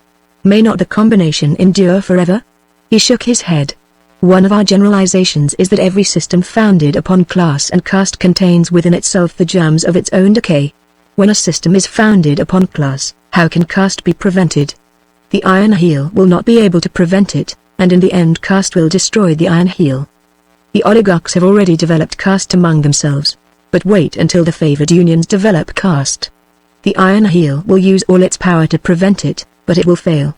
In the favored unions are the flower of the American workingmen. They are strong, efficient men. They have become members of those unions through competition for place. Every fit workman in the United States will be possessed by the ambition to become a member of the favored unions. The oligarchy will encourage such ambition and the consequent competition. Thus will the strong men, who might else be revolutionists, be won away and their strength used to bolster the oligarchy. On the other hand, the labor castes, the members of the favored unions, will strive to make their organizations into close corporations. And they will succeed. Membership in the labor castes will become hereditary. Sons will succeed fathers, and there will be no inflow of new strength from that eternal reservoir of strength, the common people. This will mean deterioration of the labor castes, and in the end they will become weaker and weaker. At the same time, as an institution, they will become temporarily all-powerful. They will be like the guards of the palace in old Rome, and there will be palace revolutions whereby the labor castes will seize the reins of power. And there will be counter-palace revolutions of the oligarchs, and sometimes the one, and sometimes the other, will be in power. And through it all the inevitable caste weakening will go on, so that in the end the common people will come into their own. This foreshadowing of a slow social evolution was made when Ernest was first depressed by the defection of the great unions. I never agreed with him in it, and I disagree now, as I write these lines, more heartily than ever, for even now, though Ernest is gone, we are on the verge of the revolt that will sweep all oligarchies away. Yet I have here given Ernest's prophecy because it was his prophecy. In spite of his belief in it, he worked like a giant against it, and he, more than any man, has made possible the revolt that even now waits the signal to burst forth. 85. But if the oligarchy persists, I asked him that evening, what will become of the great surpluses that will fall to its share every year? The surpluses will have to be expended somehow, he answered, and trust the oligarchs to find a way. Magnificent roads will be built. There will be great achievements in science, and especially in art. When the oligarchs have completely mastered the people, they will have time to spare for other things. They will become worshippers of beauty. They will become art lovers. And under their direction and generously rewarded, will toil the artists. The result will be great art, for no longer, as up to yesterday, will the artists pander to the bourgeois taste of the middle class. It will be great art, I tell you, and wonder cities will arise that will make tawdry and cheap the cities of old time. And in these cities will the oligarchs dwell and worship beauty. 86. Thus will the surplus be constantly expended while labor does the work. The building of these great works and cities will give a starvation ration to millions of common laborers, for the enormous bulk of the surplus will compel an equally enormous expenditure, and the oligarchs will build for 1,000 years, for 10,000 years. They will build as the Egyptians and the Babylonians never dreamed of building, and when the oligarchs have passed away, their great roads and their wonder cities will remain for the brotherhood of labor to tread upon and dwell within. 87. These things the oligarchs will do because they cannot help doing them. These great works will be the form their expenditure of the surplus will take, and in the same way that the ruling classes of Egypt of long ago expended the surplus they robbed from the people by the building of temples and pyramids. Under the oligarchs will flourish, not a priest class, but an artist class. And in place of the merchant class of bourgeoisie will be the labor castes. And beneath will be the abyss, wherein will fester and starve and rot, and ever renew itself, the common people, the great bulk of the population. And in the end, who knows in what day, the common people will rise up out of the abyss, the labor castes and the oligarchy will crumble away, and then, at last, after the travail of the centuries, will it be the day of the common man. I had thought to see that day, but now I know that I shall never see it. He paused and looked at me, and added, social evolution is exasperatingly slow, isn't it, sweetheart? My arms were about him, and his head was on my breast. Sing me to sleep, he murmured whimsically. I have had a visioning, and I wish to forget. Chapter 15. Last days. It was near the end of January, 1913, that the changed attitude of the oligarchy toward the favored unions was made public. The newspapers published information of an unprecedented rise in wages and shortening of hours for the railroad employees, the iron and steel workers, and the engineers and machinists. But the whole truth was not told. The oligarchs did not dare permit the telling of the whole truth.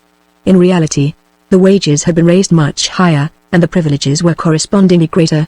All this was secret, but secrets will out. Members of the favored unions told their wives, and the wives gossiped, and soon all the labor world knew what had happened. It was merely the logical development of what in the 19th century had been known as grab sharing. In the industrial warfare of that time, profit sharing had been tried. That is, the capitalists had striven to placate the workers by interesting them financially in their work. But profit sharing, as a system, was ridiculous and impossible. Profit sharing could be successful only in isolated cases in the midst of a system of industrial strife. For full labor and all capital shared profits, the same conditions would obtain as did obtain when there was no profit sharing. So, out of the unpractical idea of profit sharing, arose the practical idea of grab sharing. "Give us more pay and charge it to the public," was the slogan of the strong unions. 88, and here and there this selfish policy worked successfully. In charging it to the public, it was charged to the great mass of unorganized labor and of weakly organized labor. These workers actually paid the increased wages of their stronger brothers who were members of unions that were labor monopolies. This idea, as I say, was merely carried to its logical conclusion, on a large scale, by the combination of the oligarchs and the favored unions.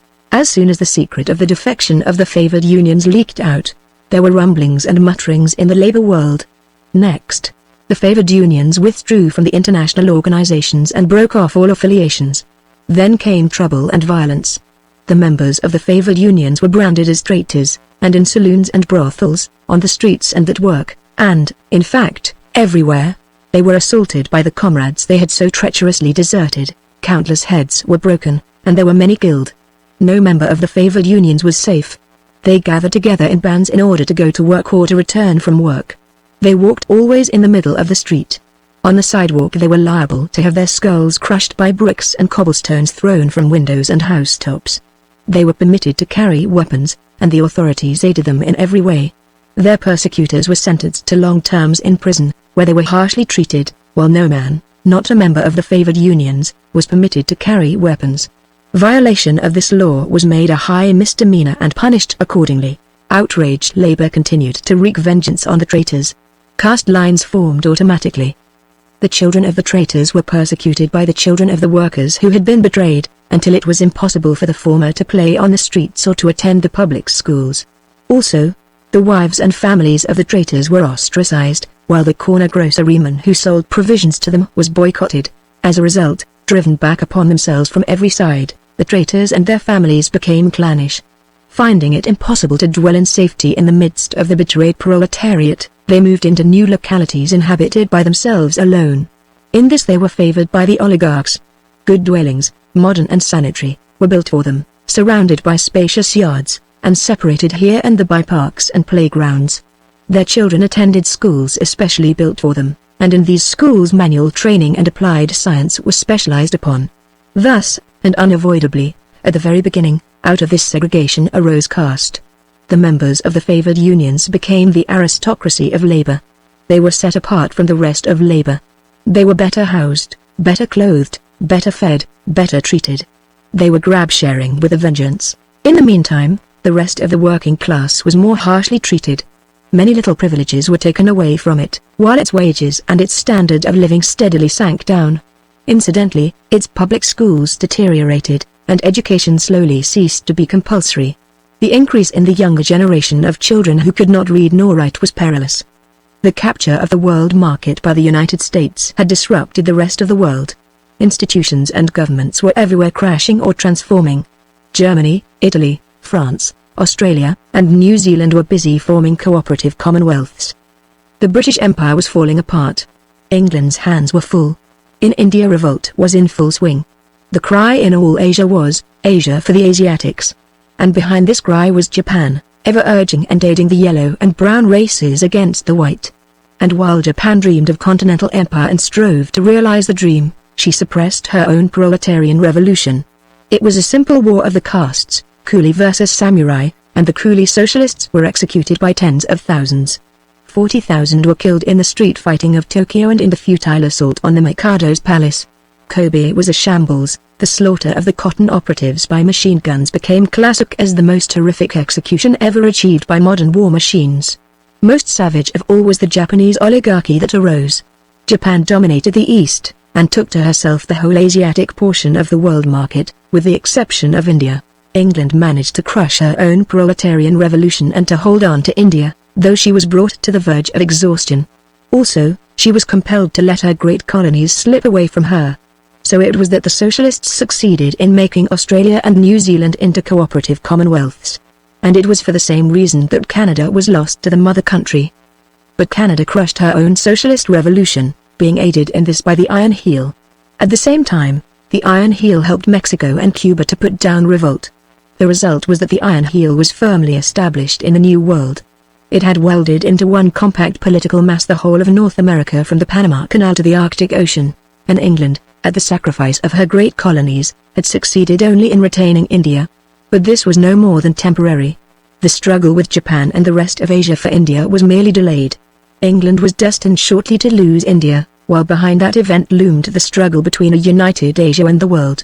And while all the world was torn with conflict, we of the United States were not placid and peaceful. The defection of the great unions had prevented our proletarian revolt, but violence was everywhere.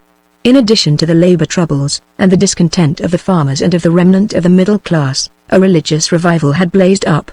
An offshoot of the Seventh-day Adventists sprang into sudden prominence, proclaiming the end of the world, confusion thrice confounded. Ernest cried, "How can we hope for solidarity with all these cross-purposes and conflicts?" And truly the religious revival assumed formidable proportions.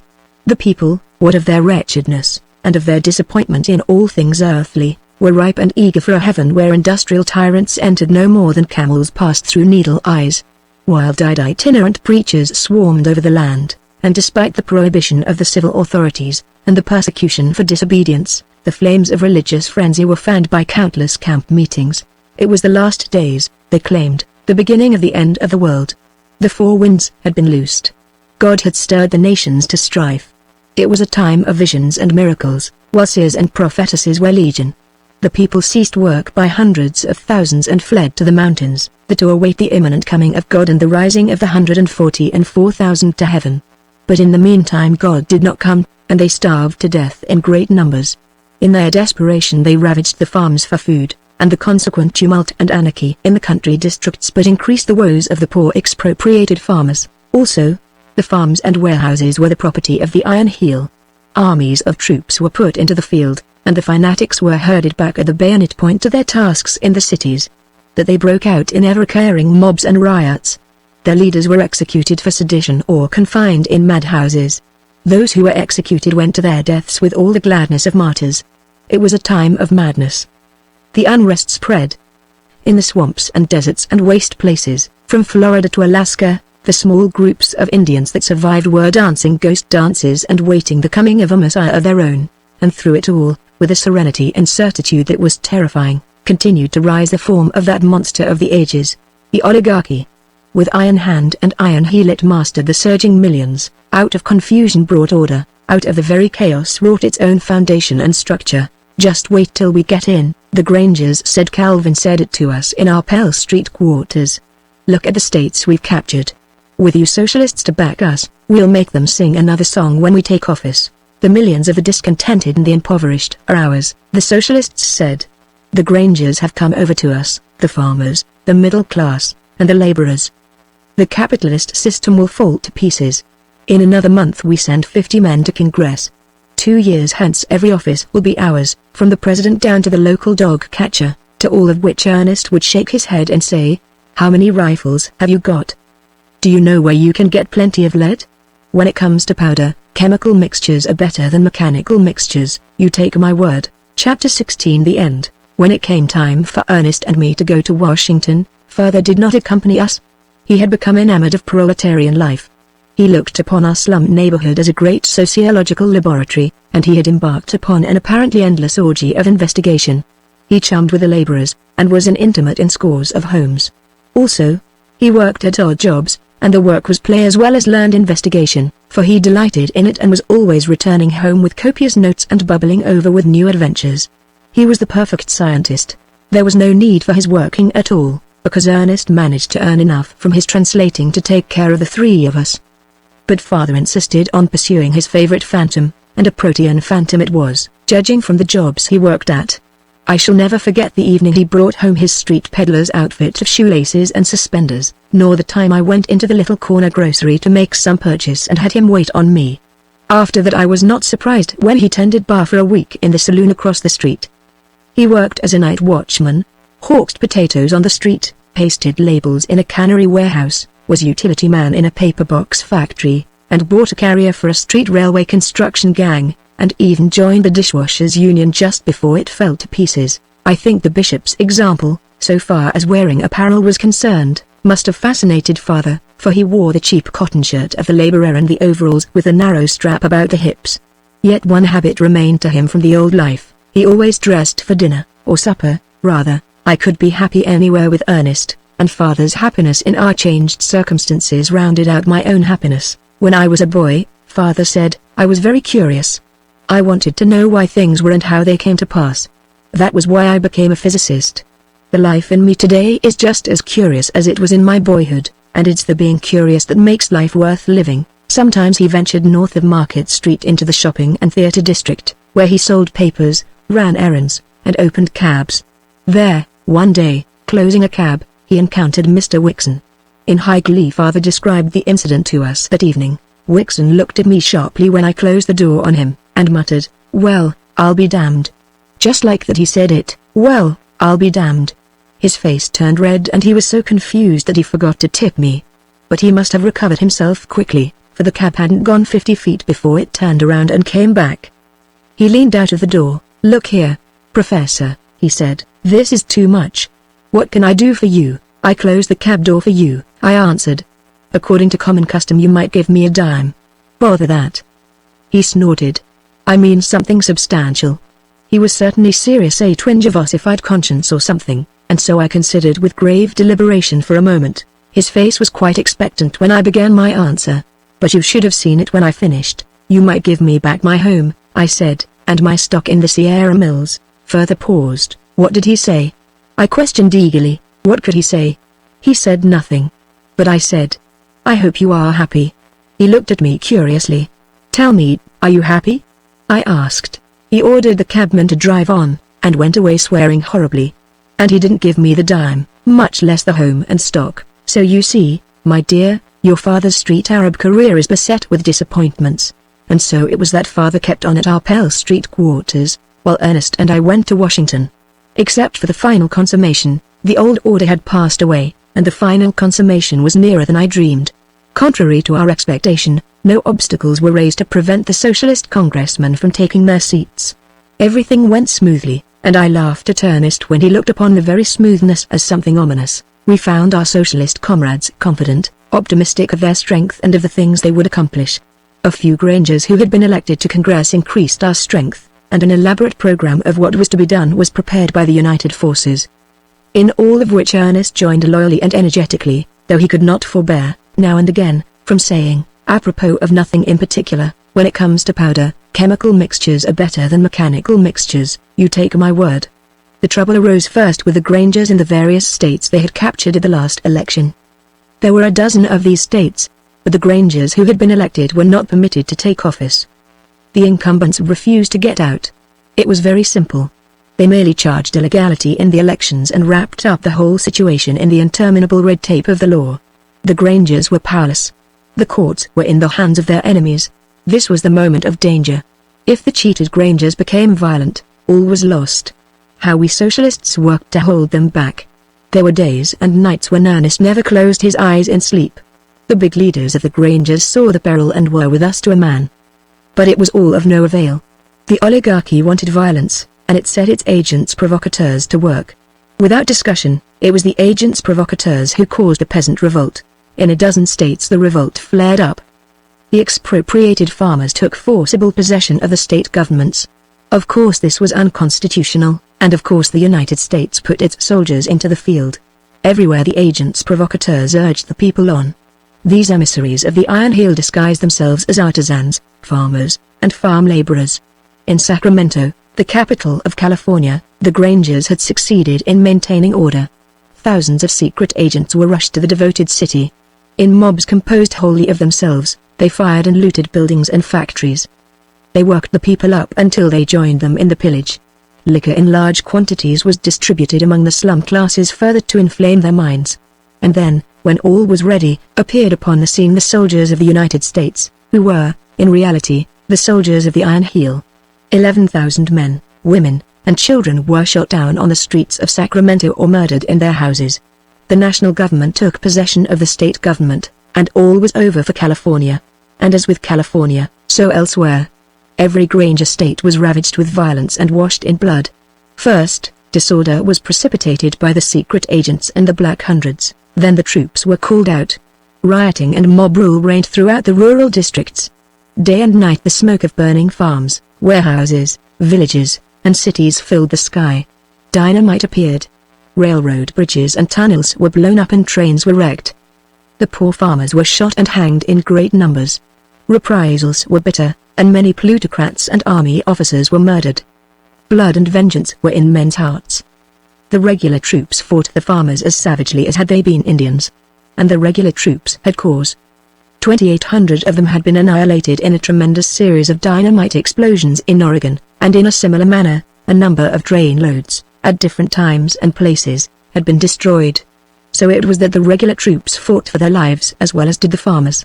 As for the militia law of 1903 was put into effect, and the workers of one state were compelled, under pain of death, to shoot down their comrade workers in other states. Of course, the militia law did not work smoothly at first. Many militia officers were murdered, and many militiamen were executed by drumhead court-martial. Ernest's prophecy was strikingly fulfilled in the cases of Mr. Colt and Mr. Asmunsen. Both were eligible for the militia, and both were drafted to serve in the punitive expedition that was dispatched from California against the farmers of Missouri. Mr. Colt and Mr. Asmunsen refused to serve. They were given short shrift. Drumhead court-martial was their portion, and military execution their end. They were shot with their backs to the firing squad.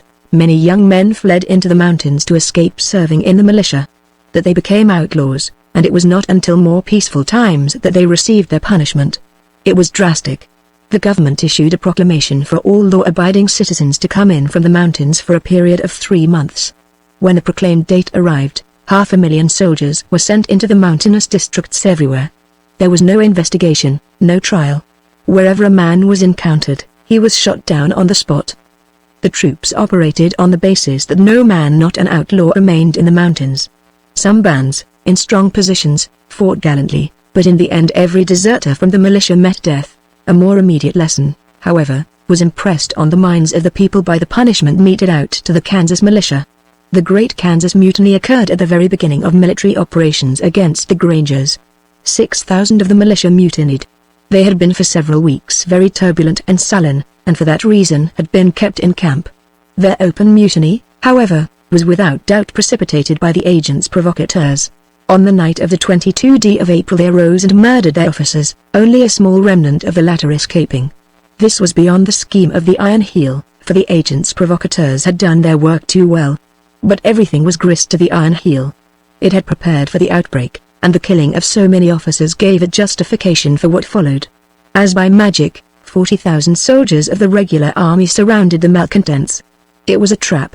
The wretched militiamen found that their machine guns had been tampered with, and that the cartridges from the captured magazines did not fit their rifles. They hoisted the white flag of surrender, but it was ignored. There were no survivors. The entire 6,000 were annihilated. Common shell and shrapnel were thrown in upon them from a distance, and, when, in their desperation, they charged the encircling lines, they were mowed down by the machine guns. I talked with an eyewitness, and he said that the nearest any militiaman approached the machine guns was 150 yards. The earth was carpeted with the slain, and a final charge of cavalry, with trampling of horses' hooves, revolvers, and sabers, crushed the wounded into the ground. Simultaneously with the destruction of the Grangers came the revolt of the coal miners. It was the expiring effort of organized labor. 750,000 of miners went out on strike. But they were too widely scattered over the country to advantage from their own strength. They were segregated in their own districts and beaten into submission. This was the first great slave drive. Pocock 89 won his spurs as a slave driver and earned the undying hatred of the proletariat. Countless attempts were made upon his life, but he seemed to bear a charmed existence. It was he who was responsible for the introduction of the Russian passport system among the miners, and the denial of their right of removal from one part of the country to another. In the meantime, the socialists held firm. While the Grangers expired in flame and blood, and organized labor was disrupted, the socialists held their peace and perfected their secret organization. In vain the Grangers pleaded with us. We rightly contended that any revolt on our part was virtually suicide for the whole revolution. The Iron Heel, at first dubious about dealing with the entire proletariat at one time, had found the work easier than it had expected, and would have asked nothing better than an uprising on our part. But we avoided the issue, in spite of the fact that agents provocateurs swarmed in our midst. In those early days, the agents of the Iron Heel were clumsy in their methods. They had much to learn, and in the meantime our fighting groups weeded them out. It was bitter, bloody work, but we were fighting for life and for the revolution, and we had to fight the enemy with its own weapons. Yet we were fair. No agent of the Iron Heel was executed without a trial. We may have made mistakes, but if so, very rarely. The bravest, and the most combative and self-sacrificing of our comrades went into the fighting groups. Once, after 10 years had passed, Ernest made a calculation from figures furnished by the chiefs of the fighting groups, and his conclusion was that the average life of a man or woman after becoming a member was 5 years. The comrades of the fighting groups were heroes all, and the peculiar thing about it was that they were opposed to the taking of life. They violated their own natures, yet they loved liberty and knew of no sacrifice too great to make for the cause. 90. Stern justice was meted out by these organized avengers, but most remarkable was their passionless and judicial procedure. There were no snap judgments. When a man was captured he was given fair trial and opportunity for defense. Of necessity, many men were tried and condemned by proxy, as in the case of General Lambton. This occurred in 2138 AD, possibly the most bloodthirsty and malignant of all the mercenaries that ever served the Iron Heel.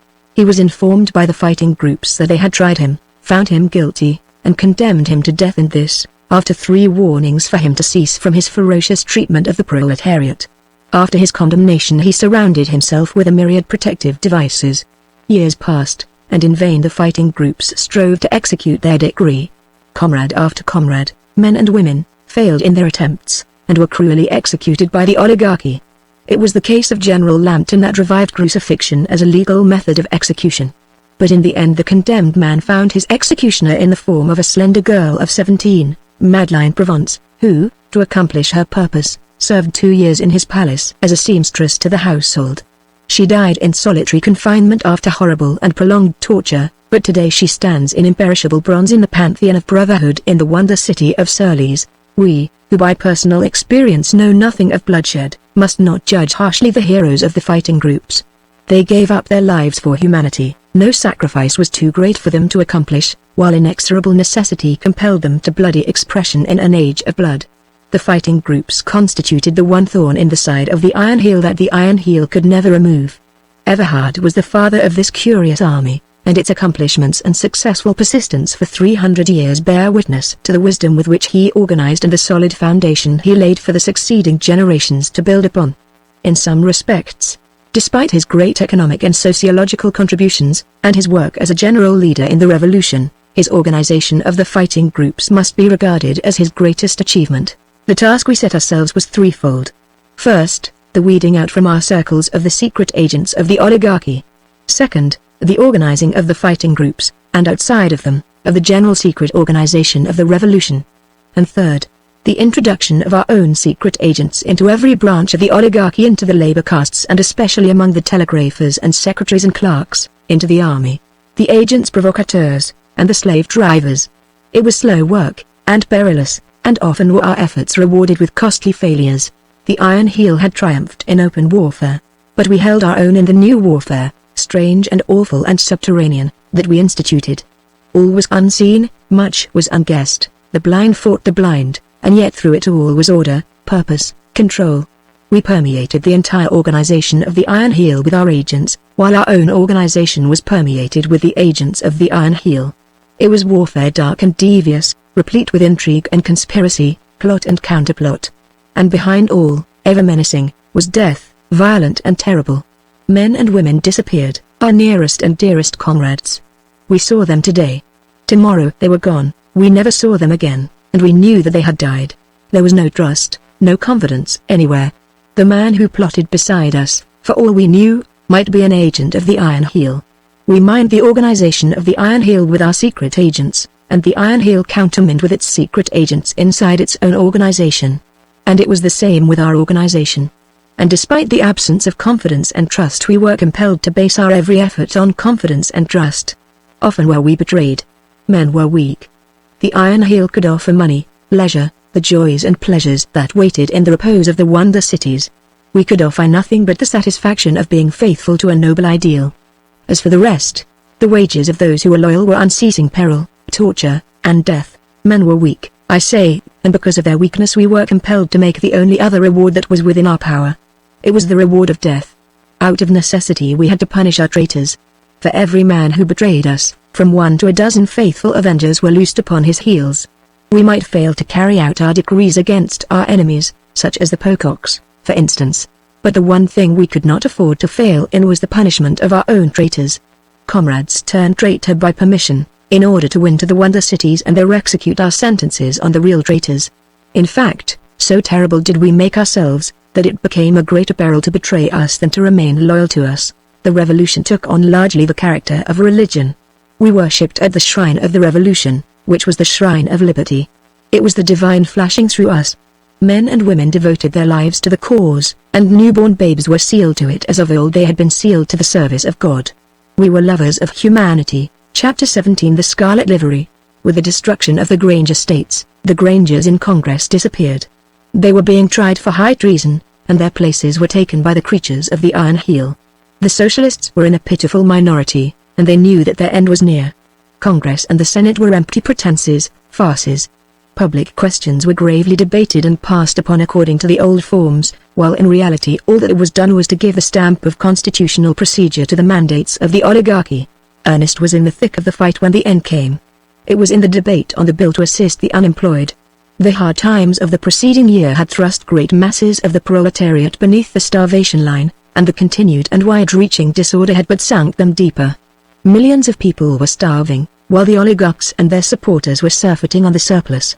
91. We called these wretched people the people of the abyss. 92. And it was to alleviate their awful suffering that the Socialists had introduced the unemployed bill. But this was not to the fancy of the Iron Heel. In its own way it was preparing to set these millions to work, but the way was not our way, wherefore it had issued its orders that our bill should be voted down. Ernest and his fellows knew that their effort was futile, but they were tired of the suspense. They wanted something to happen. They were accomplishing nothing, and the best they hoped for was the putting of an end to the legislative farce in which they were unwilling players. They knew not what end would come, but they never anticipated a more disastrous end than the one that did come. I sat in the gallery that day. We all knew that something terrible was imminent. It was in the air, and its presence was made visible by the armed soldiers drawn up in lines in the corridors, and by the officers grouped in the entrances to the house itself. The oligarchy was about to strike. Ernest was speaking. He was describing the sufferings of the unemployed, as if with a wild idea of in some way touching their hearts and consciences, but the Republican and Democratic members sneered and jeered at him, and there was uproar and confusion. Ernest abruptly changed front. I know nothing that I may say can influence you, he said. You have no souls to be influenced. You are spineless, flaccid things. You pompously call yourselves Republicans and Democrats. There is no Republican Party. There is no Democratic Party. There are no Republicans nor Democrats in this house. You are lickspittles and panderers, the creatures of the plutocracy. You talk verbosely in antiquated terminology of your love of liberty, and all the while you wear the scarlet livery of the Iron Heel. Hear the shouting and the cries of order. Order! Drowned his voice, and he stood disdainfully till the din had somewhat subsided. He waved his hand to include all of them, turned to his own comrades, and said, Listen to the bellowing of the well-fed beasts. Pandemonium broke out again. The speaker rapped for order and glanced expectantly at the officers in the doorways. There were cries of sedition. And a great, rotund New York member began shouting anarchist at Ernest. And Ernest was not pleasant to look at. Every fighting fiber of him was quivering, and his face was the face of a fighting animal. Withal he was cool and collected. Remember, he said, in a voice that made itself heard above the din, that as you show mercy now to the proletariat, some day will that same proletariat show mercy to you. The cries of sedition and anarchist redoubled. I know that you will not vote for this bill, Ernest went on. You have received the command from your masters to vote against it. And yet you call me anarchist. You, who have destroyed the government of the people, and who shamelessly flaunt your scarlet shame in public places, call me anarchist. I do not believe in hellfire and brimstone, But in moments like this I regret my unbelief. Nay, in moments like this I almost do believe. Surely there must be a hell, for in no less place could it be possible for you to receive punishment adequate to your crimes. So long as you exist, there is a vital need for hellfire in the cosmos. There was movement in the doorways. Ernest, the speaker, all the members turned to see. Why do you not call your soldiers in, Mr. Speaker, and bid them do their work? Ernest demanded. They should carry out your plan with expedition. There are other plans afoot, was the retort. That is why the soldiers are present. Our plans, I suppose, Ernest sneered. Assassination or something kindred, but at the word assassination the uproar broke out again.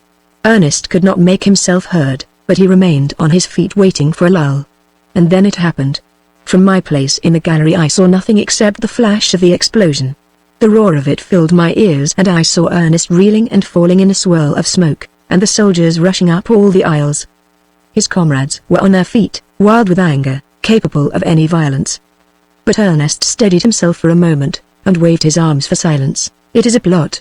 His voice rang out in warning to his comrades. Do nothing, or you will be destroyed. Then he slowly sank down, and the soldiers reached him. The next moment soldiers were clearing the galleries and I saw no more. Though he was my husband, I was not permitted to get to him. When I announced who I was promptly placed under arrest. And at the same time were arrested all socialist congressmen in Washington, including the unfortunate Simpson, who lay ill with typhoid fever in his hotel.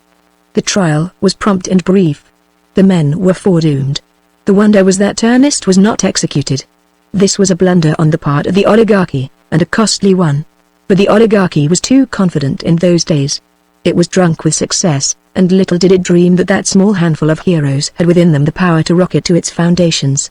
Tomorrow, when the great revolt breaks out and all the world resounds with the tramp of the millions, the oligarchy will realize, and too late, how mightily that band of heroes has grown. 93. As a revolutionist myself, as one on the inside who knew the hopes and fears and secret plans of the revolutionists, I am fitted to answer, as very few are, the charge that they were guilty of exploding the bomb in Congress. And I can say flatly, without qualification or doubt of any sort, that the socialists, in Congress and out, had no hand in the affair. Who threw the bomb we do not know, but the one thing we are absolutely sure of is that we did not throw it. On the other hand, there is evidence to show that the Iron Heel was responsible for the act. Of course, we cannot prove this. Our conclusion is merely presumptive. But here are such facts as we do know. It had been reported to the Speaker of the House, by Secret Service agents of the government, that the socialist congressmen were about to resort to terroristic tactics, and that they had decided upon the day when their tactics would go into effect. This day was the very day of the explosion. Wherefore the Capitol had been packed with troops in anticipation.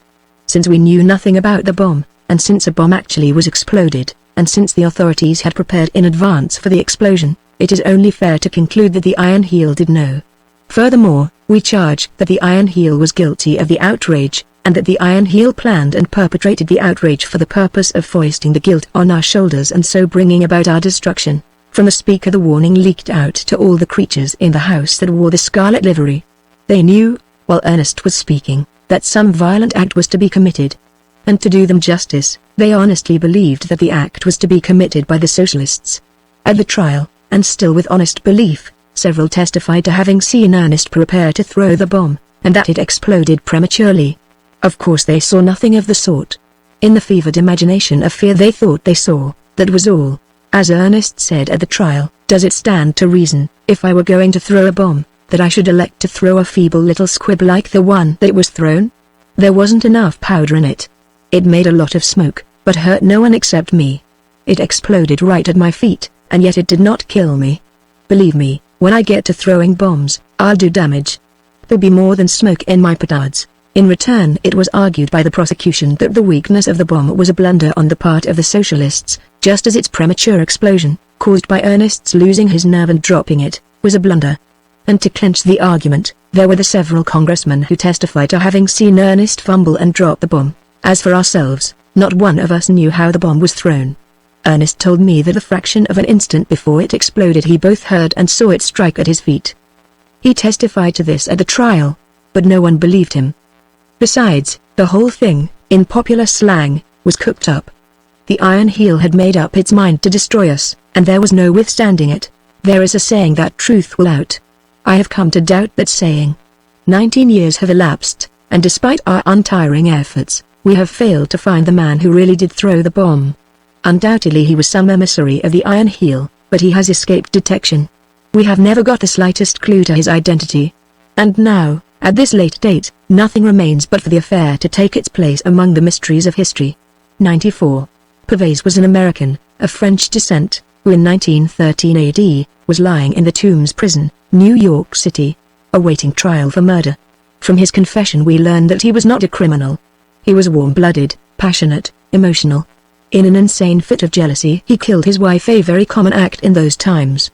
Pavese was mastered by the fear of death, all of which is recounted at length in his confession. To escape death he would have done anything, and the police agents prepared him by assuring him that he could not possibly escape conviction of murder in the first degree when his trial came off. In those days, murder in the first degree was a capital offense. The guilty man or woman was placed in a specially constructed death chair, and, under the supervision of competent physicians, was destroyed by a current of electricity. This was called electrocution, and it was very popular during that period. Anesthesia, as a mode of compulsory death, was not introduced until later. This man, good at heart but with a ferocious animalism close at the surface of his being, lying in jail and expectant of nothing less than death, was prevailed upon by the agents of the Iron Heel to throw the bomb in the House of Representatives. In his confession he states explicitly that he was informed that the bomb was to be a feeble thing and that no lives would be lost. This is directly in line with the fact that the bomb was lightly charged, and that its explosion at Everhard's feet was not deadly. Pavese was smuggled into one of the galleries ostensibly closed for repairs. He was to select the moment for the throwing of the bomb, and he naively confesses that in his interest in Everhard's tirade and the general commotion raised thereby, he nearly forgot his mission. Not only was he released from prison in reward for his deed, but he was granted an income for life. This he did not long enjoy. In 1914 AD, in September, he was stricken with rheumatism of the heart and lived for 3 days. It was then that he sent for the Catholic priest, Father Peter Durbin, and to him made confession. So important did it seem to the priest, that he had the confession taken down in writing and sworn to. What happened after this we can only surmise. The document was certainly important enough to find its way to Rome. Powerful influences must have been brought to bear, hence its suppression. For centuries no hint of its existence reached the world. It was not until in the last century that Lorbia, the brilliant Italian scholar, stumbled upon it quite by chance during his researches in the Vatican.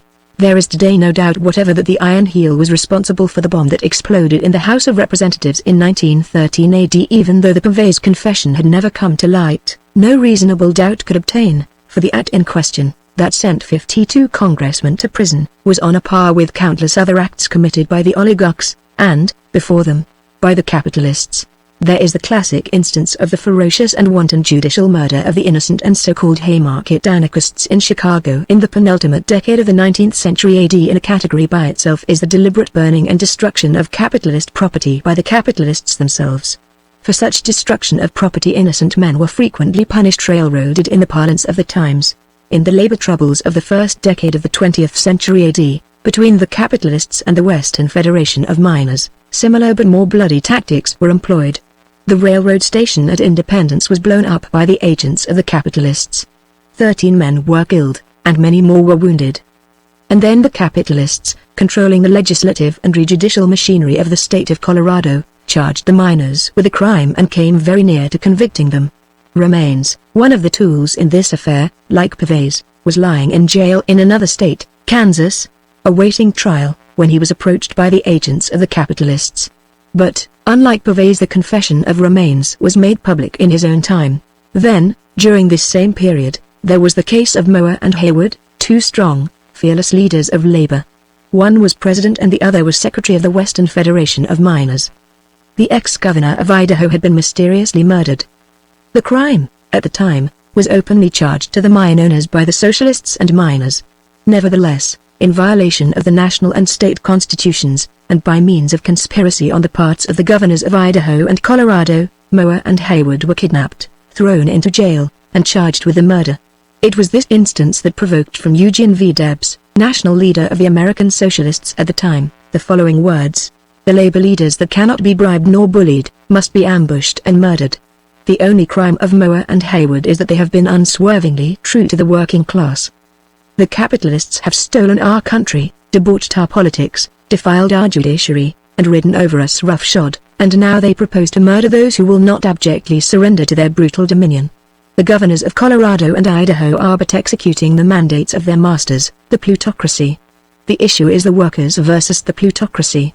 If they strike the first violent blow, we will strike the last. Chapter 18. In the shadow of Sonoma. Of myself, during this period, there is not much to say. For 6 months I was kept in prison, though charged with no crime.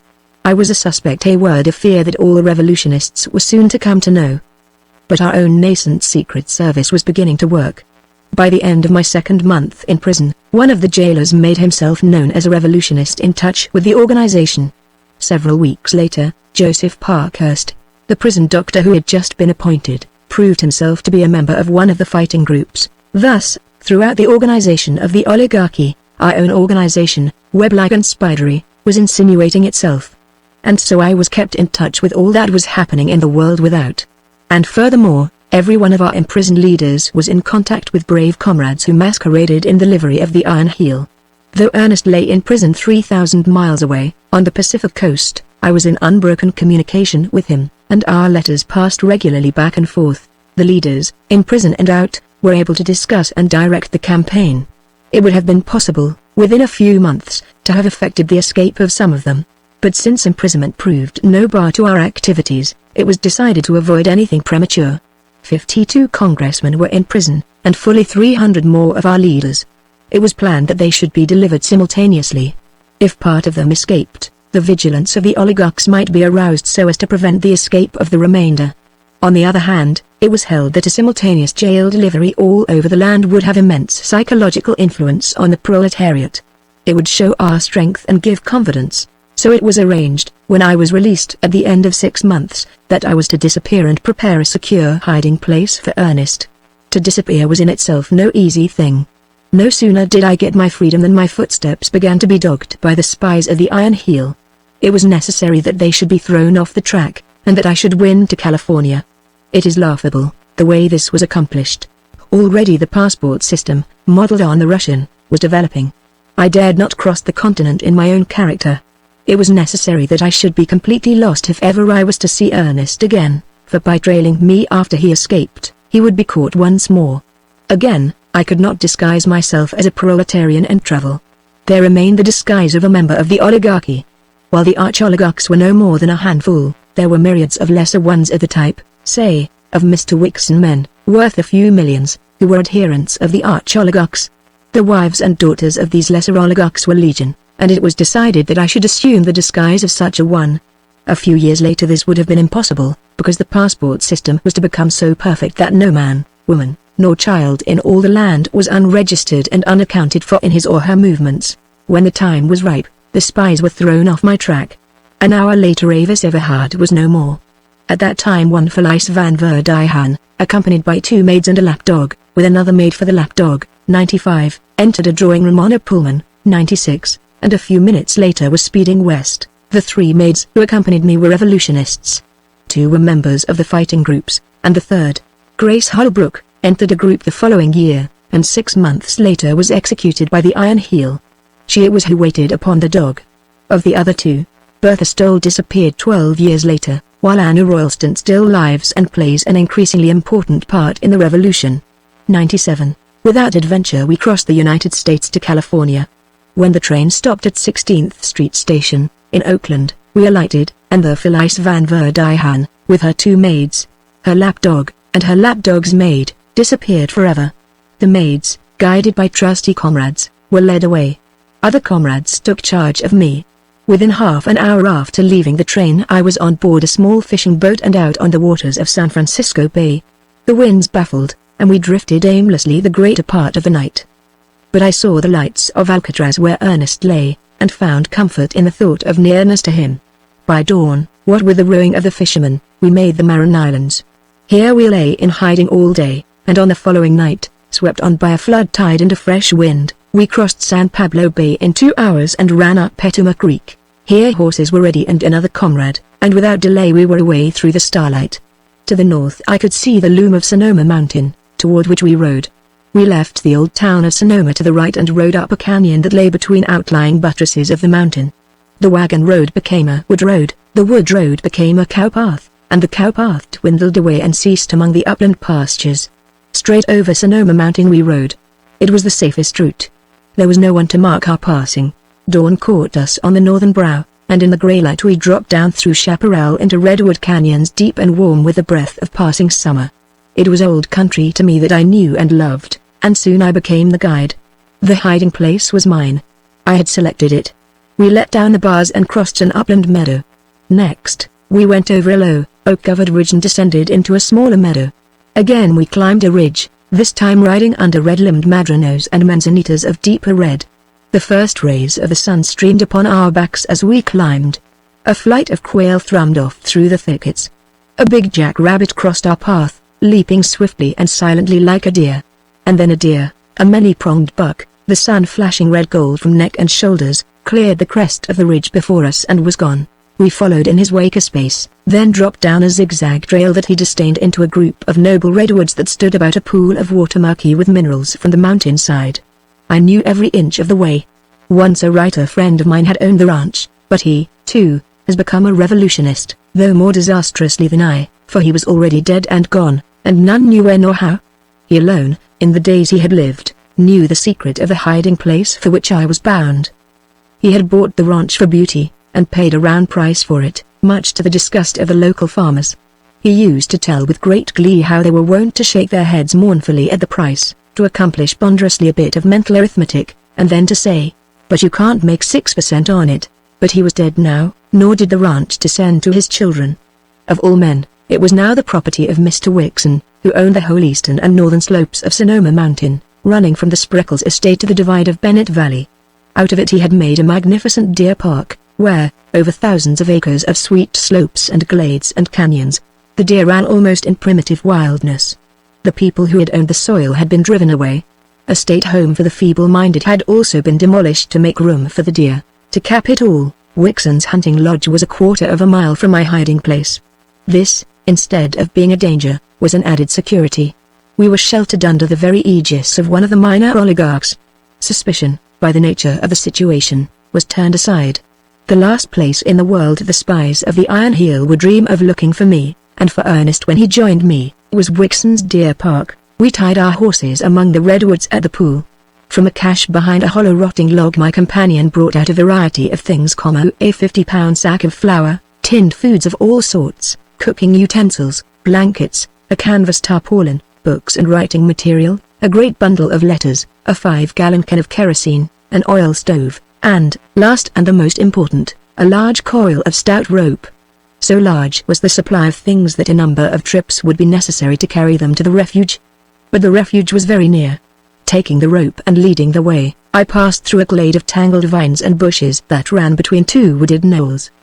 The glade ended abruptly at the steep bank of a stream. It was a little stream, rising from springs, and the hottest summer never dried it up. On every hand were tall wooded knolls, a group of them, with all the seeming of having been flung there from some careless Titan's hand. There was no bedrock in them. They rose from their bases hundreds of feet, and they were composed of red volcanic earth, the famous wine soil of Sonoma. Through these the tiny stream had cut its deep and precipitous channel. It was quite a scramble down to the stream bed, and, once on the bed, we went downstream perhaps for 100 feet. And then we came to the great hole. There was no warning of the existence of the hole, nor was it a hole in the common sense of the word.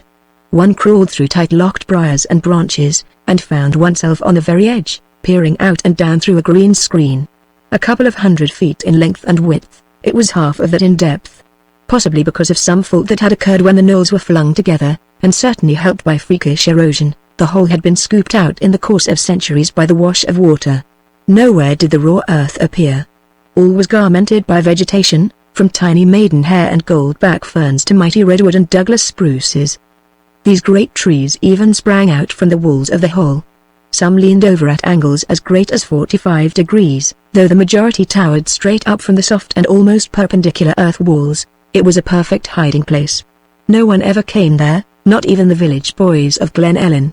Had this hole existed in the bed of a canyon a mile long, or several miles long, it would have been well known. But this was no canyon. From beginning to end the length of the stream was no more than 500 yards. 300 yards above the hole the stream took its rise in a spring at the foot of a flat meadow. 100 yards below the hole the stream ran out into open country, joining the main stream and flowing across rolling and grass-covered land. My companion took a turn of the rope around a tree, and with me fast on the other end lowered away. In no time I was on the bottom. And in but a short while he had carried all the articles from the cache and lowered them down to me. He hauled the rope up and hid it, and before he went away called down to me a cheerful parting.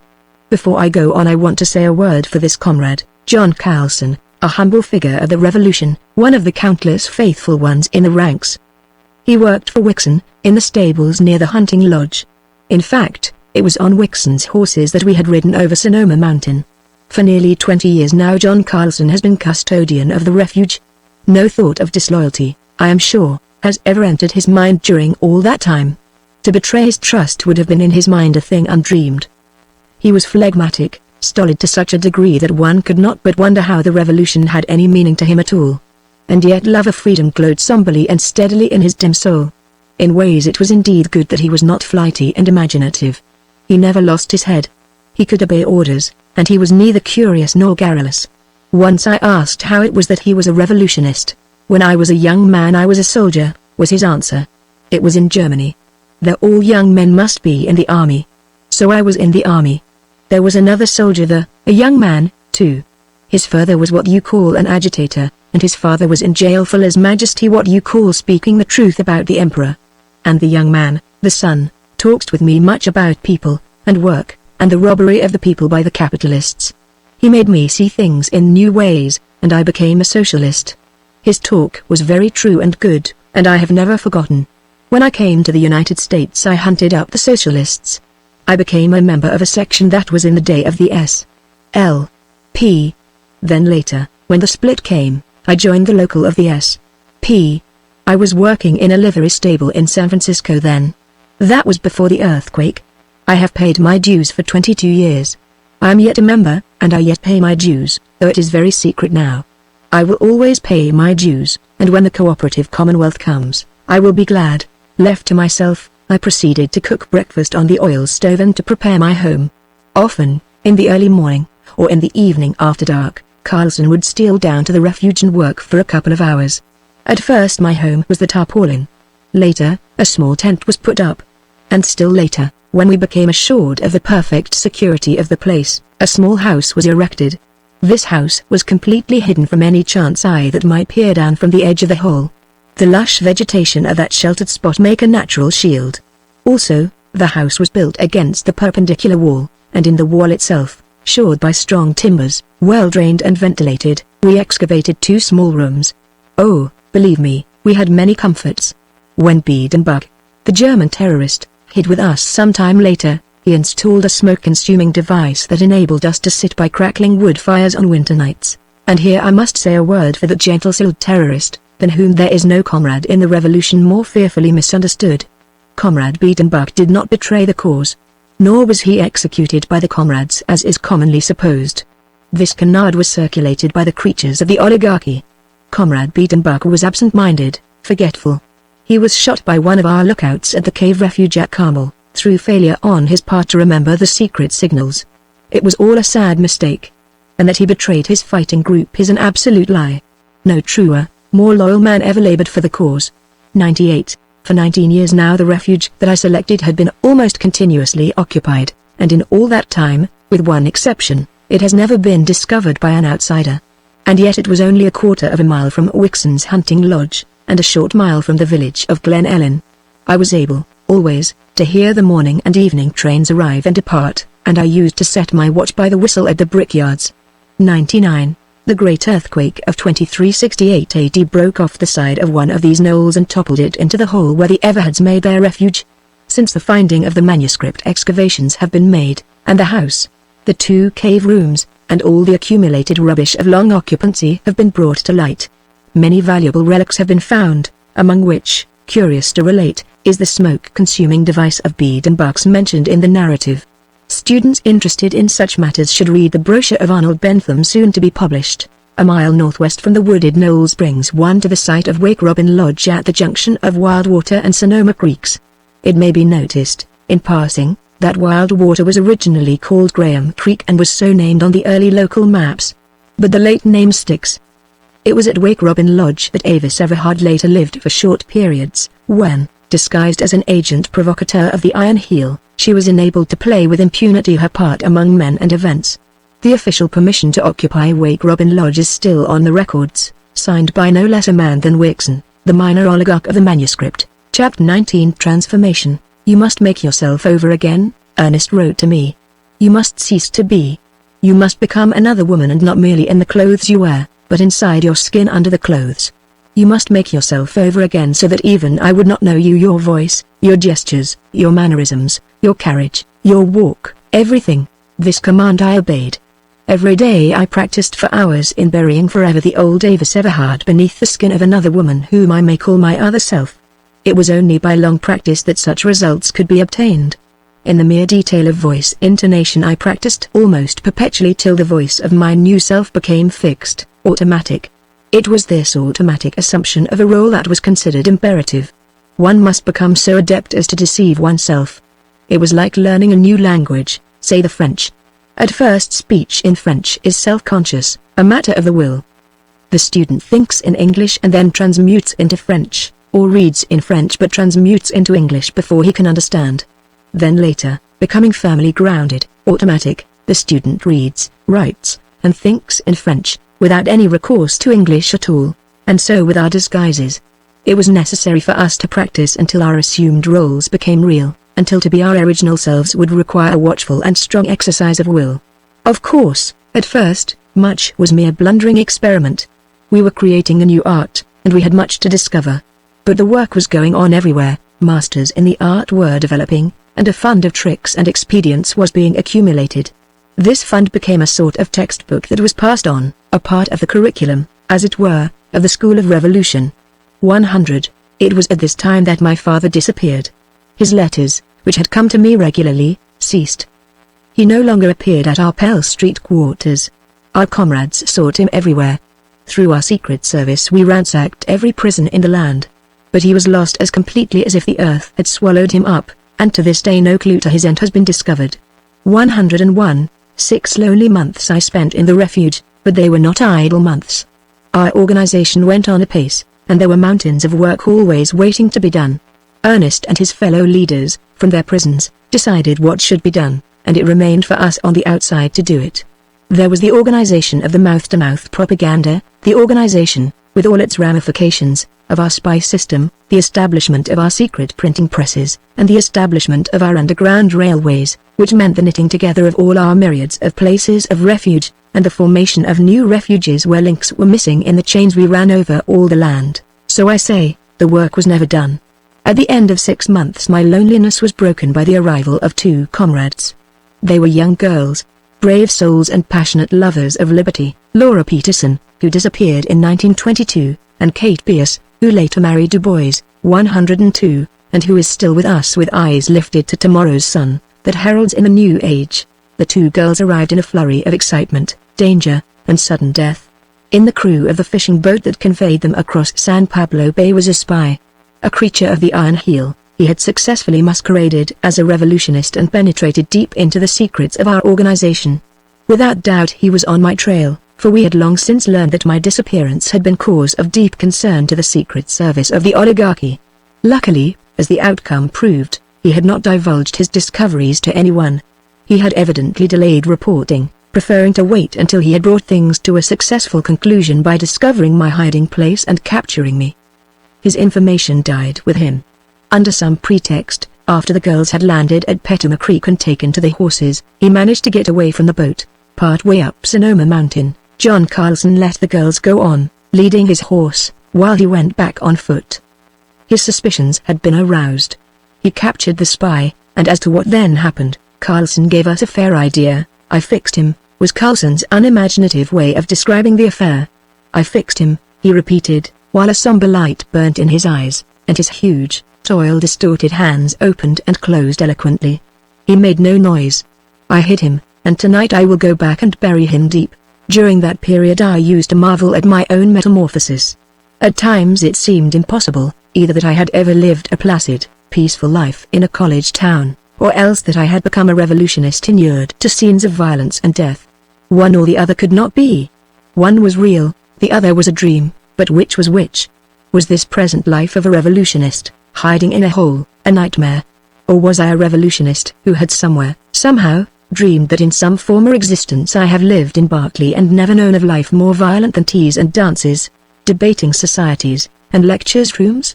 But then I suppose this was a common experience of all of us who had rallied under the red banner of the Brotherhood of Man. I often remembered figures from that other life, and, curiously enough, they appeared and disappeared, now and again, in my new life. There was Bishop Morehouse. In vain we searched for him after our organization had developed. He had been transferred from asylum to asylum.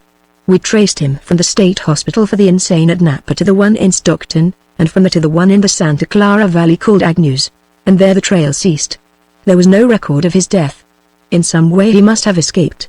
Little did I dream of the awful manner in which I was to see him once again, the fleeting glimpse of him in the whirlwind carnage of the Chicago Commune. Jackson, who had lost his arm in the Sierra Mills and who had been the cause of my own conversion into the revolutionist, I never saw again, but we all knew what he did before he died. He never joined the revolutionists. Embittered by his fate, brooding over his wrongs, he became an anarchist, not a philosophic anarchist, but a mere animal, mad with hate and lust for revenge. And well, he revenged himself. Evading the guards, in the nighttime while all were asleep, he blew the Pertonwaithe Palace into atoms. Not a soul escaped, not even the guards. And in prison, while awaiting trial, he suffocated himself under his blankets. Dr. Hammerfield and Dr. Bullingford achieved quite different fates from that of Jackson. They have been faithful to their salt, and they have been correspondingly rewarded with ecclesiastical palaces wherein they dwell at peace with the world. Both are apologists for the oligarchy. Both have grown very fat. Dr. Hammerfield, as Ernest once said, has succeeded in modifying his metaphysics so as to give God's sanction to the iron heel, and also to include much worship of beauty and to reduce to an invisible wraith the gaseous vertebrate described by Haeckel. The difference between Dr. Hammerfield and Dr. Bullingford being that the latter has made the god of the oligarchs a little more gaseous and a little less vertebrate. Peter Donnelly, the scab foreman at the Sierra Mills whom I encountered while investigating the case of Jackson, was a surprise to all of us. In 1918 I was present at a meeting of the Frisco Reds. Of all our fighting groups this one was the most formidable, ferocious, and merciless. It was really not a part of our organization. Its members were fanatics, madmen. We dared not encourage such a spirit. On the other hand, though they did not belong to us, we remained on friendly terms with them. It was a matter of vital importance that brought me there that night. I, alone in the midst of a score of men, was the only person unmasked. After the business that brought me there was transacted, I was led away by one of them. In a dark passage this guide struck a match, and, holding it close to his face, slipped back his mask. For a moment I gazed upon the passion-wrought features of Peter Donnelly. Then the match went out. "I just wanted you to know it was me," he said in the darkness. "Do you remember Dallas, the superintendent?" I nodded at recollection of the vulpine-faced superintendent of the Sierra Mills. "Well, I got him first," Donnelly said with pride. "'Twas after that I joined the Reds." "But how comes it that you are here?" I queried. "Your wife and children, dead," he answered. "That's why." "No," he went on hastily, "'tis not revenge for them. They died easily in their beds sickness, you see, one time and another. They tied my arms while they lived. And now that they're gone, 'tis revenge for my blasted manhood I'm after. I was once Peter Donnelly, the scab foreman. But tonight I'm number 27 of the Frisco Reds. Come on now, and I'll get you out of this." More I heard of him afterward. In his own way he had told the truth when he said all were dead. But one lived, Timothy, and him his father considered dead because he had taken service with the Iron Heel in the mercenaries. 103, a member of the Frisco Reds pledged himself to 12 annual executions. The penalty for failure was death. A member who failed to complete his number committed suicide. These executions were not haphazard. This group of madmen met frequently and passed wholesale judgments upon offending members and servitors of the oligarchy. The executions were afterward apportioned by lot. In fact, the business that brought me there the night of my visit was such a trial. One of our own comrades, who for years had successfully maintained himself in a clerical position in the local bureau of the Secret Service of the Iron Heel, had fallen under the ban of the Frisco Reds and was being tried. Of course he was not present, and of course his judges did not know that he was one of our men. My mission had been to testify to his identity and loyalty. It may be wondered how we came to know of the affair at all. The explanation is simple. One of our secret agents was a member of the Frisco Reds. It was necessary for us to keep an eye on friend as well as foe, and this group of madmen was not too unimportant to escape our surveillance, but to return to Peter Donnelly and his son. All went well with Donnelly until, in the following year, he found among the sheaf of executions that fell to him the name of Timothy Donnelly. Then it was that clannishness, which was his to so extraordinary a degree, asserted itself. To save his son, he betrayed his comrades. In this he was partially blocked, but a dozen of the Frisco Reds were executed, and the group was well nigh destroyed. In retaliation, the survivors meted out to Donnelly the death he had earned by his treason, nor did Timothy Donnelly long survive. The Frisco Reds pledged themselves to his execution. Every effort was made by the oligarchy to save him. He was transferred from one part of the country to another. 3 of the Reds lost their lives in vain efforts to get him. The group was composed only of men. In the end they fell back on a woman, one of our comrades, and none other than Anna Royalston. Our inner circle forbade her, but she had ever a will of her own and disdained discipline. Furthermore, she was a genius and lovable, and we could never discipline her anyway. She is in a class by herself and not amenable to the ordinary standards of the revolutionists. Despite our refusal to grant permission to do the deed, she went on with it. Now Anna Royalston was a fascinating woman. All she had to do was to beckon a man to her. She broke the hearts or scores of our young comrades, and scores of others she captured, and by their heartstrings led into our organization. Yet she steadfastly refused to marry. She dearly loved children, but she held that a child of her own would claim her from the cause, and that it was the cause to which her life was devoted. It was an easy task for Anna Royalston to win Timothy Donnelly. Her conscience did not trouble her, for at the very time occurred the Nashville massacre, when the mercenaries, Donnelly in command, literally murdered 800 weavers of that city. But she did not kill Donnelly. She turned him over, a prisoner, to the Frisco Reds. This happened only last year, and now she had been renamed. The revolutionists everywhere are calling her the Red Virgin. 104. Colonel Ingram and Colonel Van Gilbert are 2 more familiar figures that I was later to encounter. Colonel Ingram rose high in the oligarchy and became minister to Germany. He was cordially detested by the proletariat of both countries. It was in Berlin that I met him, where, as an accredited international spy of the Iron Heel, I was received by him and afforded much assistance. Incidentally, I may state that in my dual role I managed a few important things for the revolution. Colonel Van Gilbert became known as Snarling Van Gilbert. His important part was played in drafting the new code after the Chicago Commune. But before that, as trial judge, he had earned sentence of death by his fiendish malignancy. I was one of those that tried him and passed sentence upon him. Anna Royalston carried out the execution. Still another figure arises out of the old life: Jackson's lawyer. Least of all would I have expected again to meet this man, Joseph Hurd. It was a strange meeting. Late at night, 2 years after the Chicago Commune, Ernest and I arrived together at the Benton Harbor Refuge. This was in Michigan, across the lake from Chicago. We arrived just at the conclusion of the trial of a spy. Sentence of death had been passed, and he was being led away. Such was the scene as we came upon it. The next moment the wretched man had wrenched free from his captors and flung himself at my feet, his arms clutching me about the knees in a vice-like grip as he prayed in a frenzy for mercy. As he turned his agonized face up to me, I recognized him as Joseph Hurd. Of all the terrible things I have witnessed, never have I been so unnerved as by this frantic creature's pleading for life. He was mad for life. It was pitiable. He refused to let go of me, despite the hands of a dozen comrades. And when at last he was dragged shrieking away, I sank down fainting upon the floor. It is far easier to see brave men die than to hear a coward beg for life.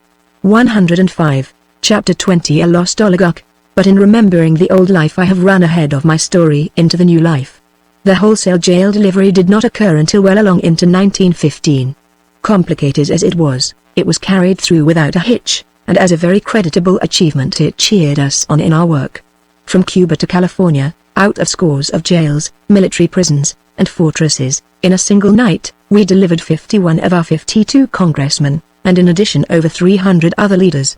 There was not a single instance of miscarriage. Not only did they escape, but every one of them went to the refuges as planned. The one comrade congressman we did not get was Arthur Simpson, and he had already died in cabanas after cruel tortures. The 18 months that followed was perhaps the happiest of my life with Ernest. During that time we were never apart. Later, when we went back into the world, we were separated much. Not more impatiently do I await the flame of tomorrow's revolt than did I that night await the coming of Ernest. I had not seen him for so long, and the thought of a possible hitch or error in our plans that would keep him still in his island prison almost drove me mad. The hours passed like ages. I was all alone. Biedenbach, and 3 younger men who had been living in the refuge, were out and over the mountain, heavily armed and prepared for anything. The refuges all over the land were quite empty, I imagine, of comrades that night. Just as the sky paled with the first warning of dawn, I heard the signal from above and gave the answer. In the darkness I almost embraced Biedenbach, who came down first, but the next moment I was in Ernest's arms. And in that moment, so complete had been my transformation, I discovered it was only by an effort of will that I could be the old Davis Everhard, with the old mannerisms and smiles, phrases and intonations of voice. It was by strong effort only that I was able to maintain my old identity. I could not allow myself to forget for an instant, so automatically imperative had become the new personality I had created. Once inside the little cabin, I saw Ernest's face in the light. With the exception of the prison pallor, there was no change in him, at least, not much. He was my same lover, husband and hero. And yet there was a certain ascetic lengthening of the lines of his face. But he could well stand it, for it seemed to add a certain nobility of refinement to the riotous excess of life that had always marked his features. He might have been a trifle graver than of yore, but the glint of laughter still was in his eyes. He was 20 pounds lighter, but in splendid physical condition. He had kept up exercise during the whole period of confinement, and his muscles were like iron. In truth, he was in better condition than when he had entered prison. Hours passed before his head touched pillow and I had soothed him off to sleep. But there was no sleep for me. I was too happy, and the fatigue of jailbreaking and riding horseback had not been mine. While Ernest slept, I changed my dress, arranged my hair differently, and came back to my new automatic self. Then, when Biedenbach and the other comrades awoke, with their aid I concocted a little conspiracy. All was ready, and we were in the cave room that served for kitchen and dining room when Ernest opened the door and entered. At that moment Biedenbach addressed me as Mary, and I turned and answered him. Then I glanced at Ernest with curious interest, such as any young comrade might betray on seeing for the first time so noted a hero of the revolution. But Ernest's glance took me in and questioned impatiently past and around the room. The next moment I was being introduced to him as Mary Holmes. To complete the deception, an extra plate was laid, and when we sat down to table one chair was not occupied. I could have cried with joy as I noted Ernest's increasing uneasiness and impatience. Finally he could stand it no longer. "Where's my wife?" he demanded bluntly. "She is still asleep," I answered. It was the crucial moment. But my voice was a strange voice, and in it he recognized nothing familiar. The meal went on. I talked a great deal, and enthusiastically, as a hero worshipper might talk, and it was obvious that he was my hero. I rose to a climax of enthusiasm and worship, and, before he could guess my intention, threw my arms around his neck and kissed him on the lips. He held me from him at arm's length and stared about in annoyance and perplexity. The 4 men greeted him with roars of laughter, and explanations were made. At first he was skeptical. He scrutinized me keenly and was half convinced, then shook his head and would not believe. It was not until I became the old Davis Everhard and whispered secrets in his ear that none knew but he and Davis Everhard, that he accepted me as his really, truly wife. It was later in the day that he took me in his arms, manifesting great embarrassment and claiming polygamous emotions. "You are my Avis," he said, "and you are also someone else. You are 2 women, and therefore you are my harem. At any rate, we are safe now. If the United States becomes too hot for us, why, I have qualified for citizenship in Turkey." 106. Life became for me very happy in the refuge. It is true, we worked hard and for long hours, but we worked together. We had each other for 18 precious months, and we were not lonely, for there was always a coming and going of leaders and comrades, strange voices from the underworld of intrigue and revolution, bringing stranger tales of strife and war from all our battle line. And there was much fun and delight. We were not mere gloomy conspirators. We toiled hard and suffered greatly, filled the gaps in our ranks and went on, and through all the labor and the play and interplay of life and death we found time to laugh and love. There were artists, scientists, scholars, musicians, and poets among us, and in that hole in the ground culture was higher and finer than in the palaces of wonder cities of the oligarchs. In truth, many of our comrades toiled at making beautiful those same palaces and wonder cities. 107. Nor were we confined to the refuge itself. Often at night we rode over the mountains for exercise, and we rode on Wixon's horses. If only he knew how many revolutionists his horses have carried. We even went on picnics to isolated spots we knew, where we remained all day, going before daylight and returning after dark. Also, we used Wixon's cream and butter. 108, and Ernest was not above shooting Wixon's quail and rabbits, and, on occasion, his young bucks. Indeed, it was a safe refuge. I have said that it was discovered only once, and this brings me to the clearing up of the mystery of the disappearance of young Wixon. Now that he is dead, I am free to speak. There was a nook on the bottom of the great hole where the sun shone for several hours and which was hidden from above. Here we had carried many loads of gravel from the creek bed, so that it was dry and warm, a pleasant basking place, and here, one afternoon, I was drowsing, half asleep, over a volume of Mendenhall. 109. I was so comfortable and secure that even his flaming lyrics failed to stir me. I was aroused by a clod of earth striking at my feet. Then from above, I heard a sound of scrambling. The next moment a young man, with a final slide down the crumbling wall, alighted at my feet. It was Philip Wixon, though I did not know him at the time. He looked at me coolly and uttered a low whistle of surprise. "Well," he said, and the next moment, cap in hand, he was saying, "I beg your pardon. I did not expect to find anyone here. I was not so cool. I was still a tyro so far as concerned knowing how to behave in desperate circumstances. Later on, when I was an international spy, I should have been less clumsy, I am sure. As it was, I scrambled to my feet and cried out the danger call." "Why did you do that?" he asked, looking at me searchingly. It was evident that he had no suspicion of our presence when making the descent. I recognized this with relief. "For what purpose do you think I did it?" I countered. "I was indeed clumsy in those days." "I don't know," he answered, shaking his head. "Unless you've got friends about. Anyway, you've got some explanations to make. I don't like the look of it. You are trespassing. This is my father's land, and..." But at that moment, Biedenbach, every polite and gentle, said from behind him in a low voice, "Hands up, my young sir." Young Wixon put his hands up first, then turned to confront Biedenbach, who held a 30-30 automatic rifle on him. Wixon was imperturbable. "Oh, ha," he said, "a nest of revolutionists and quite a hornet's nest it would seem. Well, you won't abide here long, I can tell you. Maybe you'll abide here long enough to reconsider that statement," Biedenbach said quietly. "And in the meanwhile I must ask you to come inside with me." "Inside?" The young man was genuinely astonished. "Have you a catacomb here?" "I have heard of such things. Come and see," Biedenbach answered with his adorable accent. "But it is unlawful," was the protest. "Yes, by your law," the terrorist replied significantly. "But by our law, believe me, it is quite lawful. You must accustom yourself to the fact that you are in another world than the one of oppression and brutality in which you have lived. There is room for argument there," Wixon muttered. "Then stay with us and discuss it." The young fellow laughed and followed his captor into the house. He was led into the inner cave room, and one of the young comrades left to guard him, while we discussed the situation in the kitchen. Biedenbach, with tears in his eyes, held that Wixon must die, and was quite relieved when we outvoted him and his horrible proposition. On the other hand, we could not dream of allowing the young oligarch to depart. "I'll tell you what to do," Ernest said.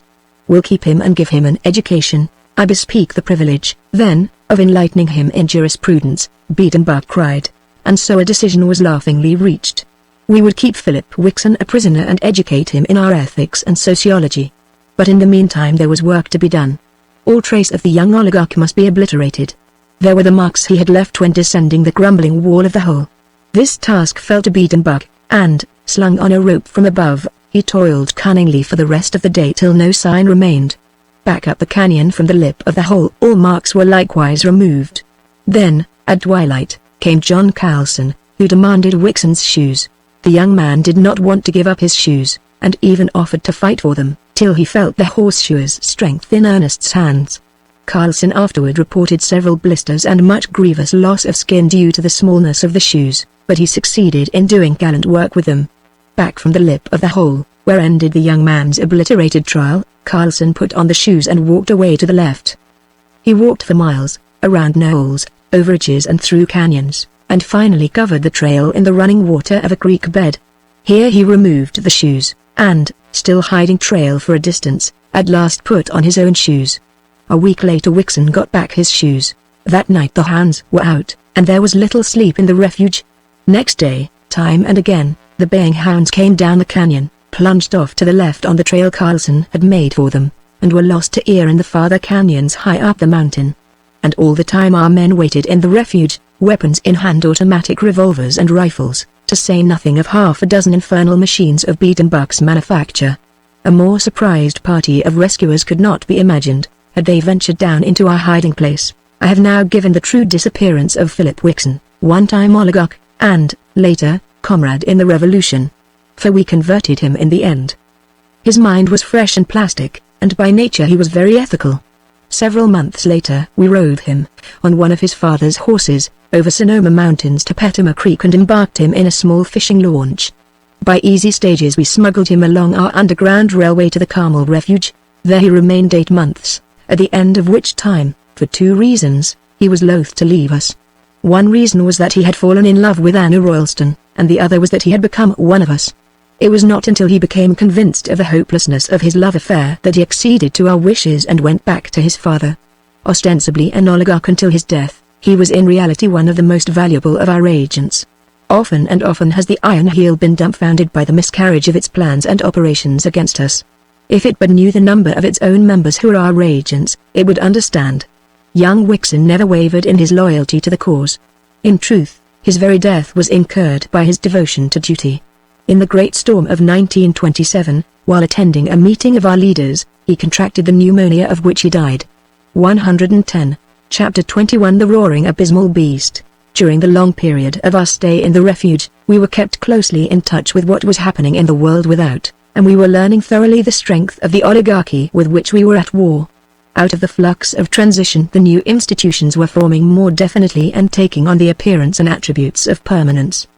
The oligarchs had succeeded in devising a governmental machine, as intricate as it was vast, that worked, and this despite all our efforts to clog and hamper. This was a surprise to many of the revolutionists. They had not conceived it possible. Nevertheless the work of the country went on. The men toiled in the mines and fields perforce they were no more than slaves. As for the vital industries, everything prospered. The members of the great labor castes were contented and worked on merrily. For the first time in their lives they knew industrial peace. No more were they worried by slack times, strike and lockout, and the union label. They lived in more comfortable homes and in delightful cities of their own, delightful compared with the slums and ghettos in which they had formerly dwelt. They had better food to eat, less hours of labor, more holidays, and a greater amount and variety of interests and pleasures. And for their less fortunate brothers and sisters, the unfavored laborers, the driven people of the abyss, they cared nothing.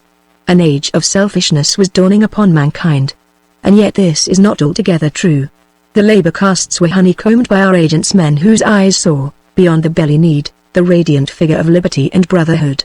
Another great institution that had taken form and was working smoothly was the mercenaries. This body of soldiers had been evolved out of the old regular army and was now 1 million strong, to say nothing of the colonial forces. The mercenaries constituted a race apart. They dwelt in cities of their own which were practically self-governed, and they were granted many privileges. By them a large portion of the perplexing surplus was consumed. They were losing all touch and sympathy with the rest of the people, and, in fact, were developing their own class morality and consciousness. And yet we had thousands of our agents among them. 111. The oligarchs themselves were going through a remarkable and, it must be confessed, unexpected development. As a class, they disciplined themselves. Every member had his work to do in the world, and this work he was compelled to do. There were no more idle rich young men. Their strength was used to give united strength to the oligarchy. They served as leaders of troops and as lieutenants and captains of industry. They found careers in applied science, and many of them became great engineers. They went into the multitudinous divisions of the government, took service in the colonial possessions, and by tens of thousands went into the various secret services. They were, I may say, apprenticed to education, to art, to the church, to science, to literature, and in those fields they served the important function of molding the thought processes of the nation in the direction of the perpetuity of the oligarchy. They were taught, and later they in turn taught, that what they were doing was right. They assimilated the aristocratic idea from the moment they began, as children, to receive impressions of the world. The aristocratic idea was woven into the making of them until it became bone of them and flesh of them. They looked upon themselves as wild animal trainers, rulers of beasts. From beneath their feet rose always the subterranean rumbles of revolt.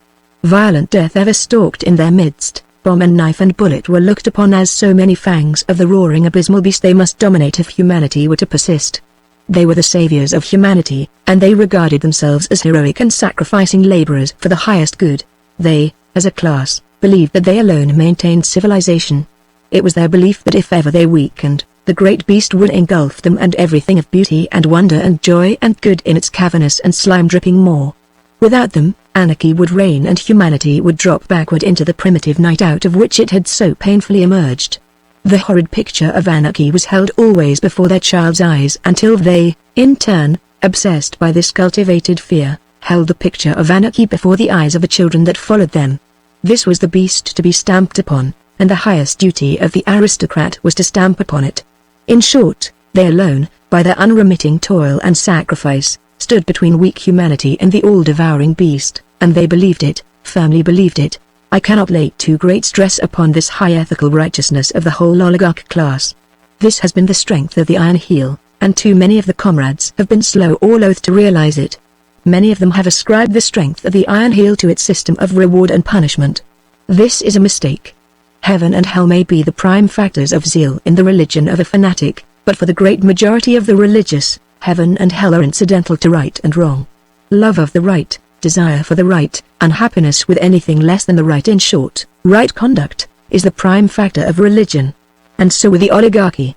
Prisons, banishment and degradation, honors and palaces and wonder cities, are all incidental. The great driving force of the oligarchs is the belief that they are doing right. Never mind the exceptions, and never mind the oppression and injustice in which the Iron Heel was conceived. All is granted. The point is that the strength of the oligarchy today lies in its satisfied conception of its own righteousness. 112. For that matter, the strength of the revolution, during these frightful 20 years, has resided in nothing else than the sense of righteousness. In no other way can be explained our sacrifices and martyrdoms. For no other reason did Rudolf Mendenhall flame out his soul for the cause and sing his wild swan song that last night of life. For no other reason did Hurlbut die under torture, refusing to the last to betray his comrades. For no other reason has Anna Royalston refused blessed motherhood. For no other reason has John Carlson been the faithful and unrewarded custodian of the Glen Ellen Refuge. It does not matter, young or old, man or woman, high or low, genius or clod, go where one will among the comrades of the revolution, the motive force will be found to be a great and abiding desire for the right. But I have run away from my narrative. Ernest and I well understood, before we left the refuge, how the strength of the Iron Heel was developing. The labor castes, the mercenaries, and the great hordes of secret agents and police of various sorts were all pledged to the oligarchy. In the main, and ignoring the loss of liberty, they were better off than they had been. On the other hand, the great helpless mass of the population, the people of the abyss, was sinking into a brutish apathy of content with misery. Whenever strong proletarians asserted their strength in the midst of the mass, they were drawn away from the mass by the oligarchs and given better conditions by being made members of the labor castes or of the mercenaries. Thus discontent was lulled and the proletariat robbed of its natural leaders. The condition of the people of the abyss was pitiable. Common school education, so far as they were concerned, had ceased. They lived like beasts in great squalid labor ghettos, festering in misery and degradation. All their old liberties were gone. They were labor slaves. Choice of work was denied them. Likewise was denied them the right to move from place to place, or the right to bear or possess arms. They were not land serfs like the farmers. They were machine serfs and labor serfs. When unusual needs arose for them, such as the building of the great highways and airlines, of canals, tunnels, subways, and fortifications, levies were made on the labor ghettos, and tens of thousands of serfs, willy-nilly, were transported to the scene of operations. Great armies of them are toiling now at the building of Ardis, housed in wretched barracks where family life cannot exist, and where decency is displaced by dull bestiality. In all truth, there in the labor ghettos is the roaring abysmal beast the oligarchs fear so dreadfully, but it is the beast of their own making. In it they will not let the ape and tiger die, and just now the word has gone forth that new levies are being imposed for the building of Asgard. the projected wonder city that will far exceed Ardis when the latter is completed. 113. We of the revolution will go on with that great work, but it will not be done by the miserable serfs.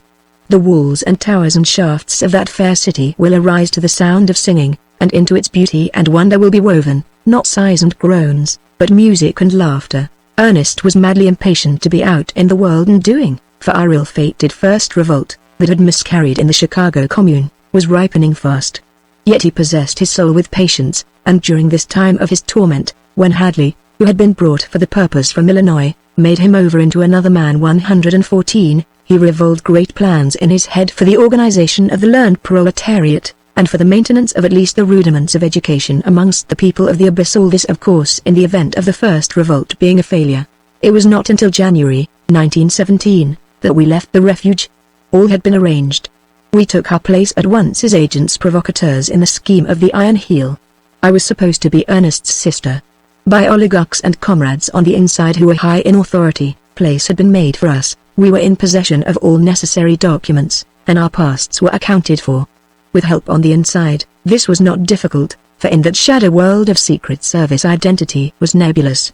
Like ghosts the agents came and went, obeying commands, fulfilling duties, following clues, making their reports often to officers they never saw or cooperating with other agents they had never seen before and would never see again. Chapter 22. The Chicago Commune. As agents provocateurs, not alone were we able to travel a great deal, but our very work threw us in contact with the proletariat and with our comrades, the revolutionists. Thus we were in both camps at the same time, ostensibly serving the Iron Heel and secretly working with all our might for the cause. There were many of us in the various secret services of the oligarchy, and despite the shakings up and reorganizations the secret services have undergone, they have never been able to weed all of us out. Ernest had largely planned the first revolt, and the date set had been somewhere early in the spring of 1918. In the fall of 1917 we were not ready, much remained to be done, and when the revolt was precipitated, of course it was doomed to failure. The plot of necessity was frightfully intricate, and anything premature was sure to destroy it. This is the Iron Heel foresaw and laid its schemes accordingly. We had planned to strike our first blow at the nervous system of the oligarchy. The latter had remembered the general strike, and had guarded against the defection of the telegraphers by installing wireless stations, in the control of the mercenaries. We, in turn, had countered this move. When the signal was given, from every refuge, all over the land, and from the cities, and towns, and barracks, devoted comrades were to go forth and blow up the wireless stations. Thus at the first shock would the Iron Heel be brought to earth and lie practically dismembered. At the same moment, other comrades were to blow up the bridges and tunnels and disrupt the whole network of railroads. Still further, other groups of comrades, at the signal, were to seize the officers of the mercenaries and the police, as well as all oligarchs of unusual ability or who held executive positions. Thus would the leaders of the enemy be removed from the field of the local battles that would inevitably be fought all over the land. Many things were to occur simultaneously when the signal went forth. The Canadian and Mexican patriots, who were far stronger than the Iron Heel dreamed, were to duplicate our tactics. Then there were comrades.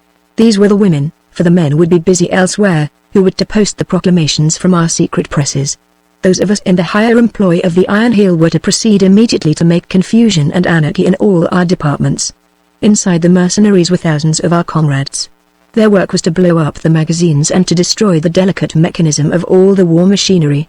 In the cities of the mercenaries and of the labor castes similar programs of disruption were to be carried out. In short, a sudden, colossal, stunning blow was to be struck. Before the paralyzed oligarchy could recover itself, its end would have come. It would have meant terrible times and great loss of life, but no revolutionist hesitates at such things. Why, we even depended much, in our plan, on the unorganized people of the abyss. They were to be loosed on the palaces and cities of the masters. Never mind the destruction of life and property.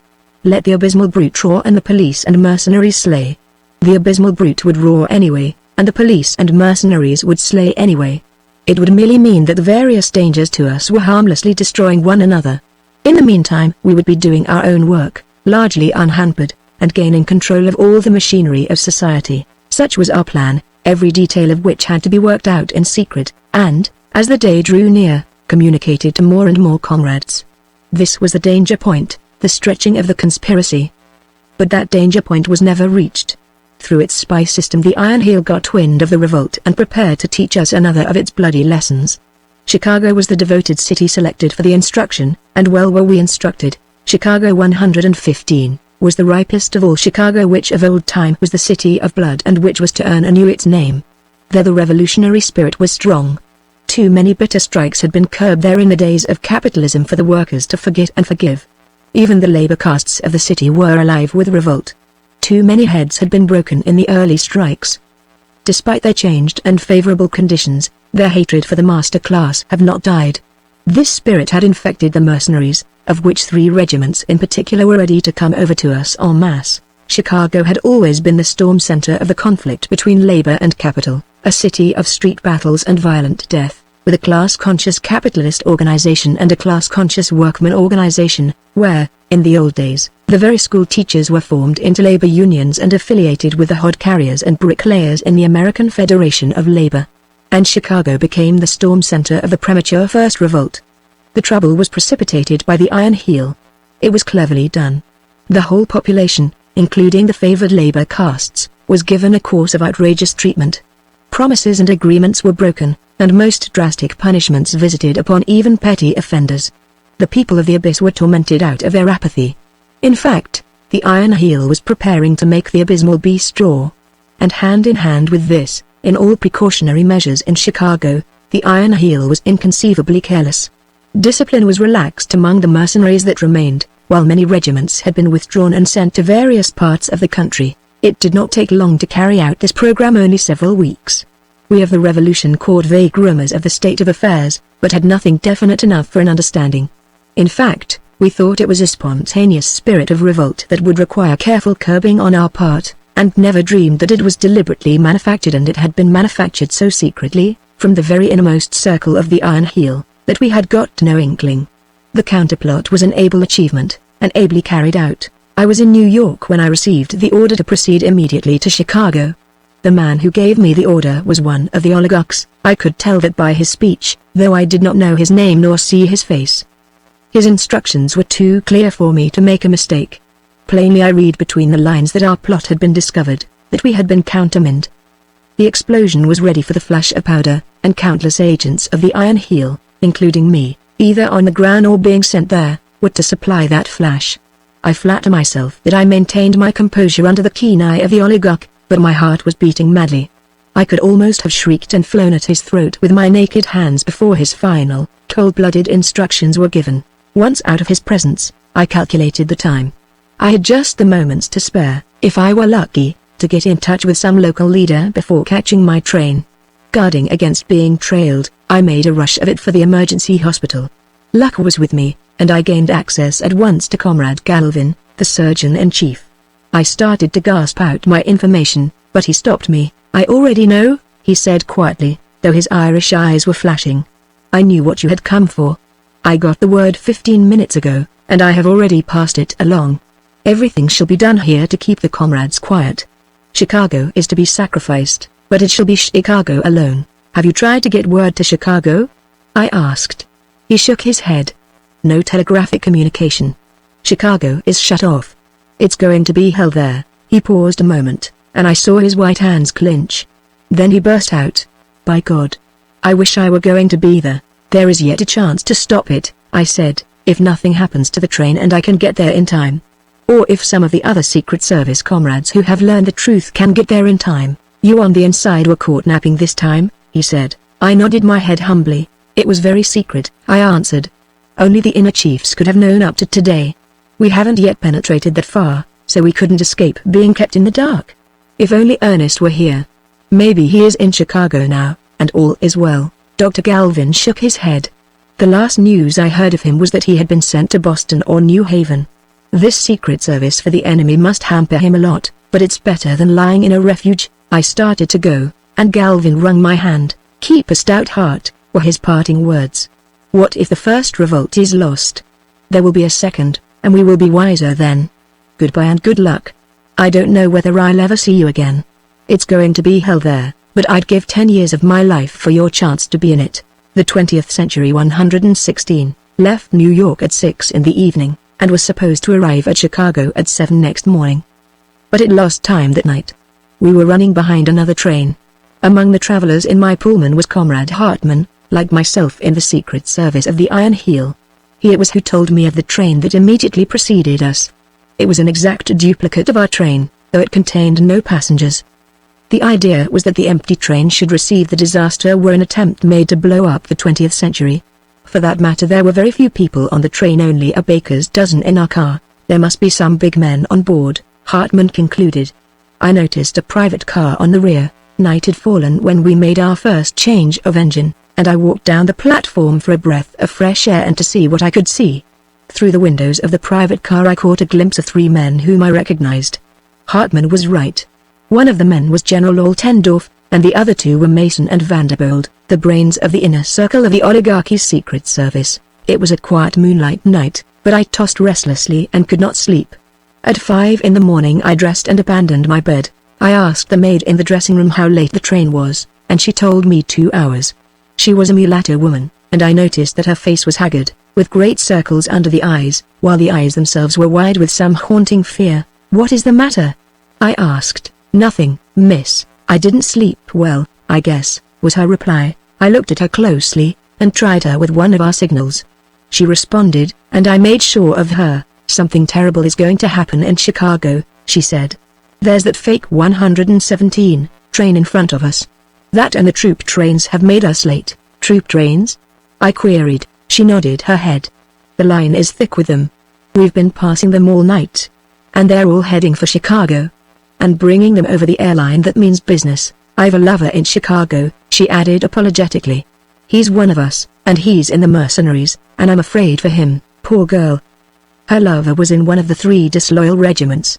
Hartman and I had breakfast together in the dining car, and I forced myself to eat. The sky had clouded, and the train rushed on like a sullen thunderbolt through the grey pall of advancing day. The very negroes that waited on us knew that something terrible was impending. Oppression sat heavily upon them, the lightness of their natures had ebbed out of them, they were slack and absent-minded in their service, and they whispered gloomily to one another in the far end of the car next to the kitchen. Hartman was hopeless over the situation. "What can we do?" he demanded for the 20th time, with a helpless shrug of the shoulders. He pointed out of the window. "See, all is ready. You can depend upon it that they're holding them like this, 30 or 40 miles outside the city, on every road." He had reference to troop trains on the side track. The soldiers were cooking their breakfasts over fires built on the ground beside the track, and they looked up curiously at us as we thundered past without slackening our terrific speed. All was quiet as we entered Chicago. It was evident nothing had happened yet. In the suburbs the morning papers came on board the train. There was nothing in them, and yet there was much in them for those skilled in reading between the lines that it was intended the ordinary reader should read into the text. The fine hand of the Iron Heel was apparent in every column. Glimmerings of weakness in the armor of the oligarchy were given. Of course, there was nothing definite. It was intended that the reader should feel his way to these glimmerings. It was cleverly done. As fiction, those morning papers of October 27th were masterpieces. The local news was missing. This in itself was a masterstroke. It shrouded Chicago in mystery, and it suggested to the average Chicago reader that the oligarchy did not dare give the local news. Hints that were untrue, of course, were given of insubordination all over the land, crudely disguised with complacent references to punitive measures to be taken.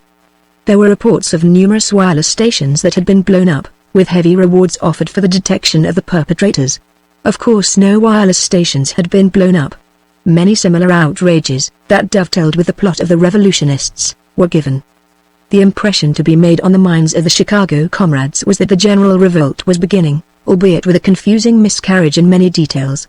It was impossible for one uninformed to escape the vague yet certain feeling that all the land was ripe for the revolt that had already begun to break out.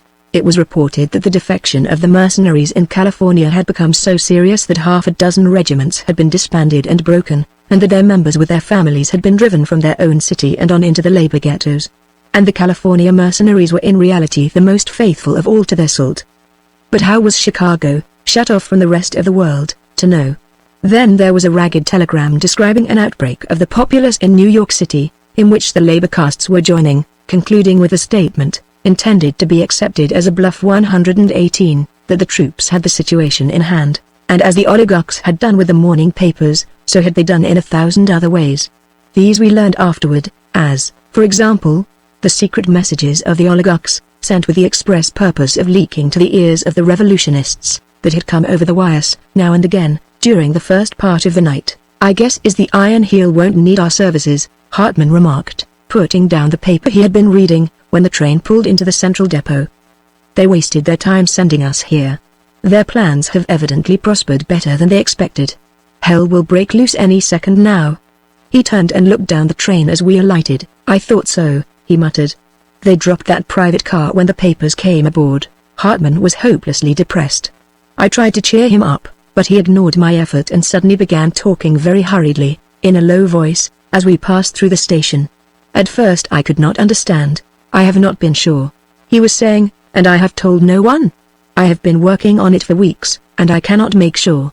Watch out for Knowlton. I suspect him. He knows the secrets of a score of our refugees.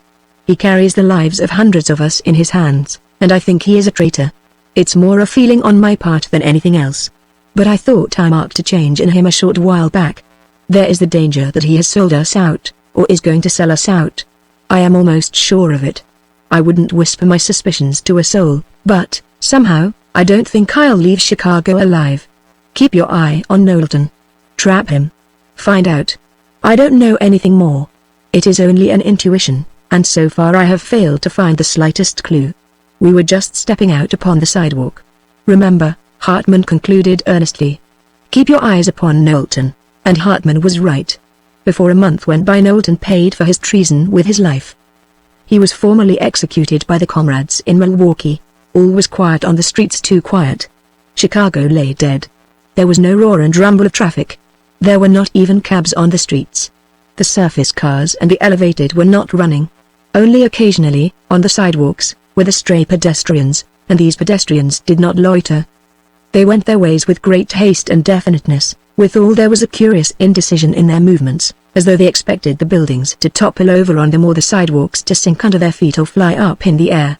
A few gamins, however, were around, in their eyes a suppressed eagerness in anticipation of wonderful and exciting things to happen. From somewhere, far to the south, the dull sound of an explosion came to our ears. That was all. Then quiet again, though the gamins had startled and listened, like young deer, at the sound. The doorways to all the buildings were closed, the shutters to the shops were up. But there were many police and watchmen in evidence, and now and again automobile patrols of the mercenaries slipped swiftly past. Hartman and I agreed that it was useless to report ourselves to the local chiefs of the Secret Service. Our failure so to report would be excused, we knew, in the light of subsequent events. So we headed for the Great Labor Ghetto on the south side in the hope of getting in contact with some of the comrades. Too late. We knew it. But we could not stand still and do nothing in those ghastly, silent streets. Where was Ernest? I was wondering. What was happening in the cities of the labor castes and mercenaries? In the fortresses? As if in answer, a great screaming roar went up, dim with distance, punctuated with detonation after detonation. "It's the fortresses," Hartman said. "God pity those 3 regiments." At a crossing we noticed, in the direction of the stockyards, a gigantic pillar of smoke. At the next crossing several similar smoke pillars were rising skyward in the direction of the west side. Over the city of the mercenaries we saw a great captive war balloon that burst even as we looked at it, and fell in flaming wreckage toward the earth. There was no clue to that tragedy of the air. We could not determine whether the balloon had been manned by comrades or enemies. A vague sound came to our ears, like the bubbling of a gigantic cauldron a long way off, and Hartman said it was machine guns and automatic rifles. And still we walked in immediate quietude. Nothing was happening where we were. The police and the automobile patrols went by, and once half a dozen fire engines, returning evidently from some conflagration. A question was called to the fireman by an officer in an automobile, and we heard one shout in reply, "No water. They've blown up the mains, we've smashed the water supply," Hartman cried excitedly to me. "If we can do all this in a premature, isolated, abortive attempt, what can't we do in a concerted, ripened effort all over the land?" The automobile containing the officer who had asked the question darted on. Suddenly there was a deafening roar. The machine, with its human freight, lifted in an upburst of smoke, and sank down a mass of wreckage and death. Hartman was jubilant. "Well done. Well done," he was repeating, over and over, in a whisper. "The proletariat gets its lesson today. But it gives one, too. Police were running for the spot. Also, another patrol machine had halted. As for myself, I was in a daze. The suddenness of it was stunning. How had it happened? I knew not how, and yet I had been looking directly at it. So dazed was I for the moment that I was scarcely aware of the fact that we were being held up by the police. I abruptly saw that a policeman was in the act of shooting Hartman. But Hartman was cool and was giving the proper passwords. I saw the leveled revolver hesitate, then sink down, and heard the disgusted grunt of the policeman. He was very angry, and was cursing the whole Secret Service. It was always in the way, he was averring, while Hartman was talking back to him and with fitting Secret Service pride explaining to him the clumsiness of the police. The next moment I knew how it had happened. There was quite a group about the wreck, and 2 men were just lifting up the wounded officer to carry him to the other machine. A panic seized all of them, and they scattered in every direction, running in blind terror. The wounded officer, roughly dropped, being left behind. The cursing policeman alongside of me also ran, and Hartman and I ran, too, we knew not why, obsessed with the same blind terror to get away from that particular spot. Nothing really happened then, but everything was explained. The flying men were sheepishly coming back, but all the while their eyes were raised apprehensively to the many-windowed, lofty buildings that towered like the sheer walls of a canyon on each side of the street. From one of those countless windows the bomb had been thrown, but which window? There had been no second bomb, only a fear of one. Thereafter we looked with speculative comprehension at the windows. Any of them contained possible death. Each building was a possible ambuscade. This was warfare in that modern jungle, a great city. Every street was a canyon, every building a mountain. We had not changed much from primitive man. Despite the war automobiles that were sliding by, turning a corner, we came upon a woman. She was lying on the pavement, in a pool of blood. Hartman bent over and examined her. As for myself, I turned deathly sick. I was to see many dead that day, but the total carnage was not to affect me as did this first forlorn body lying there at my feet abandoned on the pavement. Shot in the breast, was Hartman's report. Clasped in the hollow of her arm, as a child might be clasped, was a bundle of printed matter. Even in death she seemed loath to part with that which had caused her death, for when Hartman had succeeded in withdrawing the bundle, we found that it consisted of large printed sheets, the proclamations of the revolutionists. "A comrade," I said. But Hartman only cursed the iron heel, and we passed on. Often we were halted by the police and patrols, but our passwords enabled us to proceed. No more bombs fell from the windows, the last pedestrians seemed to have vanished from the streets, and our immediate quietude grew more profound, though the gigantic cauldron continued to bubble in the distance. Dull roars of explosions came to us from all directions, and the smoke pillars were towering more ominously in the heavens. Chapter 23 The People of the Abyss. Suddenly a change came over the face of things. A tingle of excitement ran along the air. Automobiles fled past, 2, 3, a dozen, and from them warnings were shouted to us. One of the machines swerved wildly at high speed half a block down, and the next moment, already left well behind it, the pavement was torn into a great hole by a bursting bomb. We saw the police disappearing down the cross streets on the run, and knew that something terrible was coming. We could hear the rising roar of it. "Our brave comrades are coming," Hartman said. We could see the front of their column filling the street from gutter to gutter, as the last war automobile fled past. The machine stopped for a moment just abreast of us.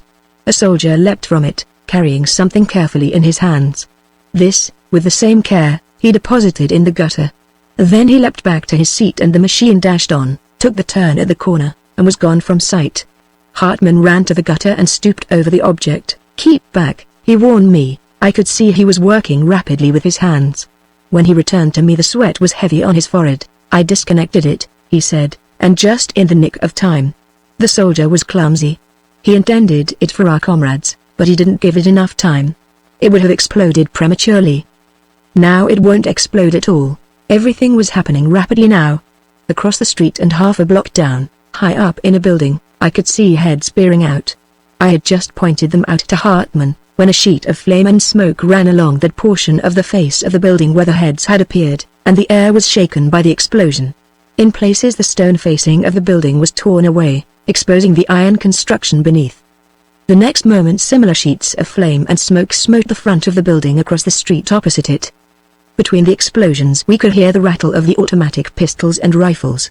For several minutes this mid-air battle continued, then died out. It was patent that our comrades were in one building, that mercenaries were in the other, and that they were fighting across the street. But we could not tell which was which building contained our comrades and which the mercenaries. By this time the column on the street was almost on us.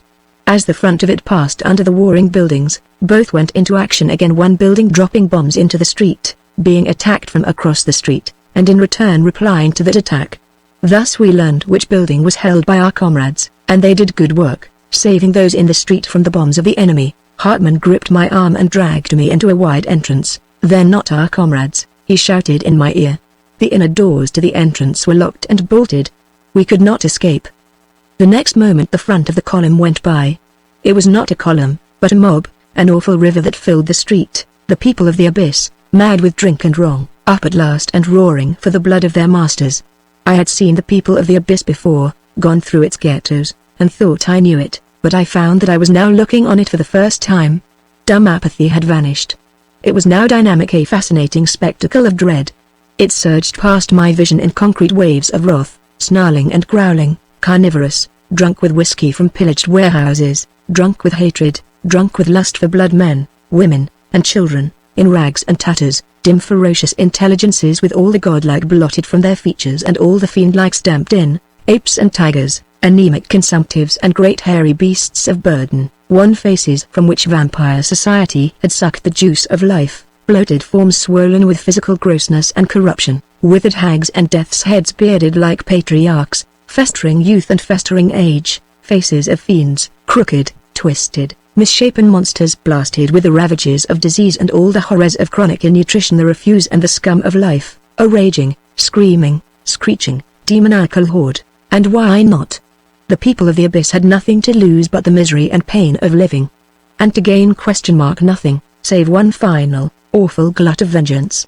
And as I looked the thought came to me that in that rushing stream of human lava were men, comrades and heroes, whose mission had been to rouse the abysmal beast and to keep the enemy occupied in coping with it. And now a strange thing happened to me.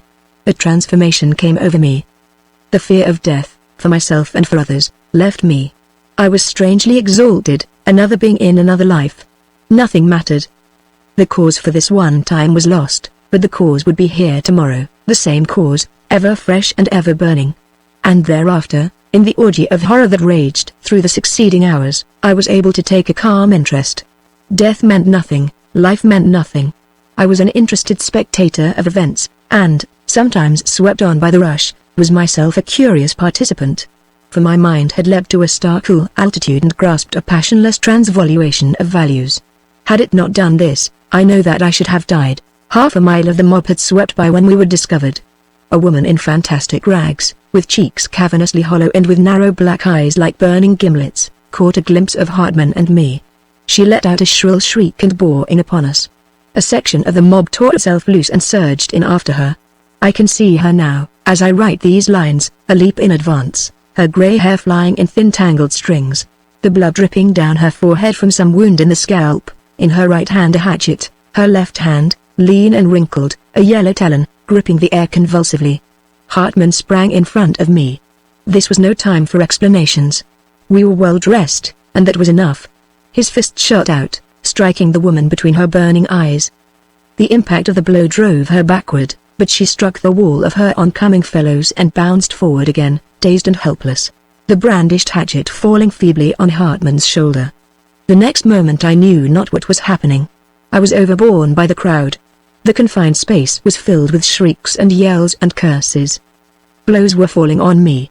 Hands were ripping and tearing at my flesh and garments. I felt that I was being torn to pieces. I was being borne down, suffocated.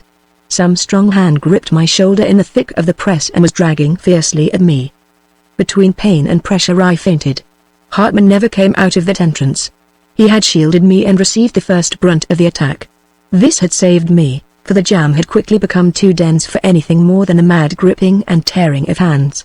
I came to in the midst of wild movement. All about me was the same movement. I had been caught up in a monstrous flood that was sweeping me I knew not whither. Fresh air was on my cheek and biting sweetly in my lungs. Faint and dizzy, I was vaguely aware of a strong arm around my body under the arms, and half lifting me and dragging me along. Feebly my own limbs were helping me. In front of me I could see the moving back of a man's coat. It had been slit from top to bottom along the center seam, and it pulsed rhythmically, the slit opening and closing regularly with every leap of the wearer. This phenomenon fascinated me for a time, while my senses were coming back to me. Next I became aware of stinging cheeks and nose, and could feel blood dripping on my face. My hat was gone. My hair was down and flying, and from the stinging of the scalp I managed to recollect a hand in the press of the entrance that had torn at my hair. My chest and arms were bruised and aching in a score of places. My brain grew clearer, and I turned as I ran and looked at the man who was holding me up. He it was who had dragged me out and saved me. He noticed my movement. "It's all right," he shouted hoarsely. "I knew you on the instant." I failed to recognize him, but before I could speak I trod upon something that was alive and that squirmed under my foot. I was swept on by those behind and could not look down and see, and yet I knew that it was a woman who had fallen and who was being trampled into the pavement by thousands of successive feet. "It's all right," he repeated. "I'm Garthwaite." He was bearded and gaunt and dirty, but I succeeded in remembering him as the stalwart youth that had spent several months in our Glen Ellen refuge 3 years before. He passed me the signals of the Iron Hills Secret Service, in token that he, too, was in its employ. "I'll get you out of this as soon as I can get a chance," he assured me. "But watch your footing. On your life, don't stumble and go down." All things happened abruptly on that day, and with an abruptness that was sickening. The mob checked itself. I came in violent collision with a large woman in front of me. The man with the split coat had vanished, while those behind collided against me. A devilish pandemonium reigned, shrieks, curses, and cries of death, while above all rose the churning rattle of machine guns and the put-a-put of rifles. At first I could make out nothing. People were falling about me right and left. The woman in front doubled up and went down, her hands on her abdomen in a frenzied clutch. A man was quivering against my legs in a death struggle. It came to me that we were at the head of the column. Half a mile of it had disappeared, where or how I never learned. To this day I do not know what became of that half mile of humanity, whether it was blotted out by some frightful bolt of war, whether it was scattered and destroyed piecemeal, or whether it escaped.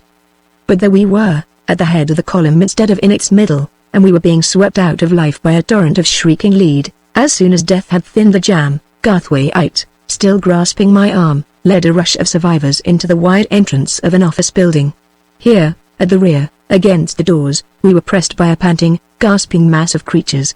For some time we remained in this position without a change in the situation. "I did it beautifully," Garthwaite was lamenting to me. "Ran you right into a trap. We had a gambler's chance in the street, but in here there is no chance at all. It's all over but the shouting. Vive la revolution." Then, what he expected, began. The mercenaries were killing without quarter. At first, the surge back upon us was crushing, but as the killing continued the pressure was eased. The dead and dying went down and they made room. Garthwaite put his mouth to my ear and shouted, but in the frightful din I could not catch what he said. He did not wait. He seized me and threw me down. Next he dragged a dying woman over on top of me, and, with much squeezing and shoving, crawled in beside me and partly over me. A mound of dead and dying began to pile up over us, and over this mound, pawing and moaning, crept those that still survived. But these, too, soon ceased, and a semi-silence settled down, broken by groans and sobs and sounds of strangulation. I should have been crushed had it not been for Garthwaite. As it was, it seemed inconceivable that I could bear the weight I did and live. And yet, outside of pain, the only feeling I possessed was one of curiosity. How was it going to end? What would death be like? Thus did I receive my red baptism in that Chicago shambles. Prior to that, death to me had been a theory, but ever afterward death has been a simple fact that does not matter, it is so easy. But the mercenaries were not content with what they had done. They invaded the entrance, killing the wounded and searching out the unhurt that, like ourselves, were playing dead. I remember one man they dragged out of a heap, who pleaded abjectly until a revolver shot cut him short. Then there was a woman who charged from a heap, snarling and shooting. She fired 6 shots before they got her, though what damage she did we could not know.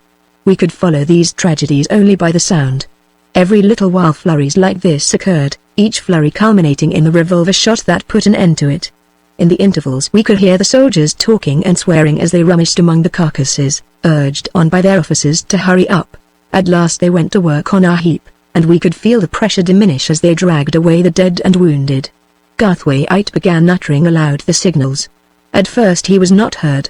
Then he raised his voice. "Listen to that," we heard a soldier say. And next the sharp voice of an officer. "Hold on there. careful as you go." Oh, that first breath of air as we were dragged out. Garthwaite did the talking at first, but I was compelled to undergo a brief examination to prove service with the Iron Heel. "Agents provocateurs all right," was the officer's conclusion. He was a beardless young fellow, a cadet, evidently, of some great oligarch family. "It's a hell of a job," Garthwaite grumbled. "I'm going to try and resign and get into the army." "You fellows have a snap, you've earned it," was the young officer's answer. "I've got some pull, and I'll see if it can be managed. I can tell them how I found you." He took Garthwaite's name and number, then turned to me. "And you?" "Oh, I'm going to be married," I answered lightly, "and then I'll be out of it all." And so we talked, while the killing of the wounded went on. It is all a dream, now, as I look back on it, but at the time it was the most natural thing in the world. Garthwaite and the young officer fell into an animated conversation over the difference between so-called modern warfare and the present street fighting and skyscraper fighting that was taking place all over the city. I followed them intently, fixing up my hair at the same time and pinning together my torn skirts. And all the time the killing of the wounded went on. Sometimes the revolver shots drowned the voices of Garthwaite and the officer, and they were compelled to repeat what they had been saying. I lived through 3 days of the Chicago Commune, and the vastness of it and of the slaughter may be imagined when I say that in all that time I saw practically nothing outside the killing of the people of the Abyss and the midair fighting between skyscrapers. I really saw nothing of the heroic work done by the comrades. I could hear the explosions of their mines and bombs, and see the smoke of their conflagrations, and that was all. The midair part of one great deed I saw, however, and that was the balloon attacks made by our comrades on the fortresses. That was on the second day. The 3 disloyal regiments had been destroyed in the fortresses to the last man. The fortresses were crowded with mercenaries. The wind blew in the right direction, and up went our balloons from one of the office buildings in the city. Now Beatenbuck, after he left Glen Ellen, had invented a most powerful explosive expedite he called it. This was the weapon the balloons used. They were only hot air balloons, clumsily and hastily made, but they did the work. I saw it all from the top of an office building. The first balloon missed the fortresses completely and disappeared into the country, but we learned about it afterward. Burton and O'Sullivan were in it. As they were descending they swept across a railroad directly over a troop train that was heading at full speed for Chicago. They dropped their whole supply of expedite upon the locomotive. The resulting wreck tied the line up for days. And the best of it was that, released from the weight of expedite, the balloon shot up into the air and did not come down for half a dozen miles, both heroes escaping unharmed. The second balloon was a failure. Its flight was lame. It floated too low and was shot full of holes before it could reach the fortresses. Hereford and Guinness were in it, and they were blown to pieces along with the field into which they fell. Beatenbuck was in despair. We heard all about it afterward, and he went up alone in the third balloon.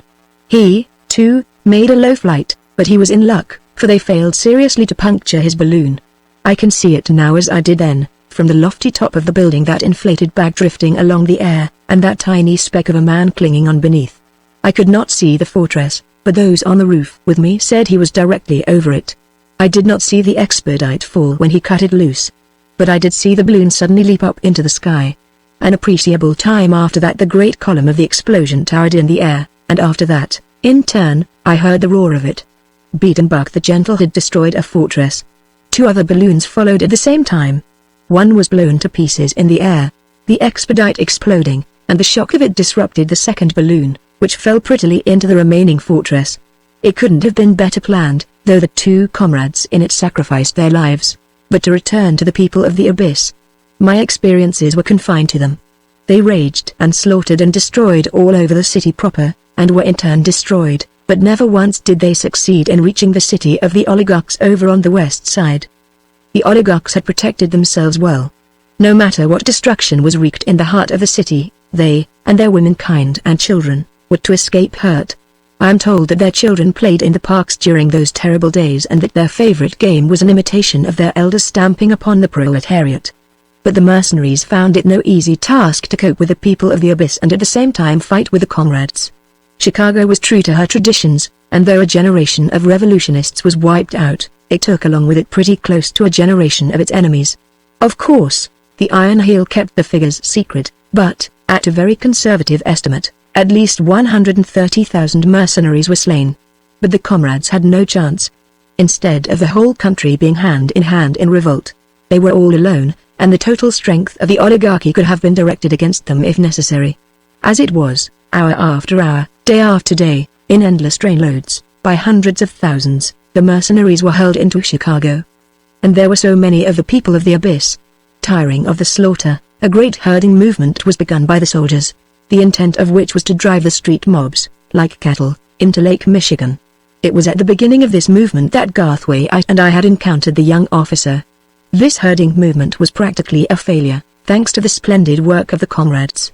Instead of the great host the mercenaries had hoped to gather together, they succeeded in driving no more than 40,000 of the wretches into the lake.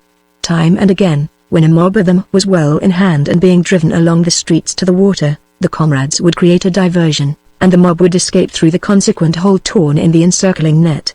Garthwaite and I saw an example of this shortly after meeting with the young officer.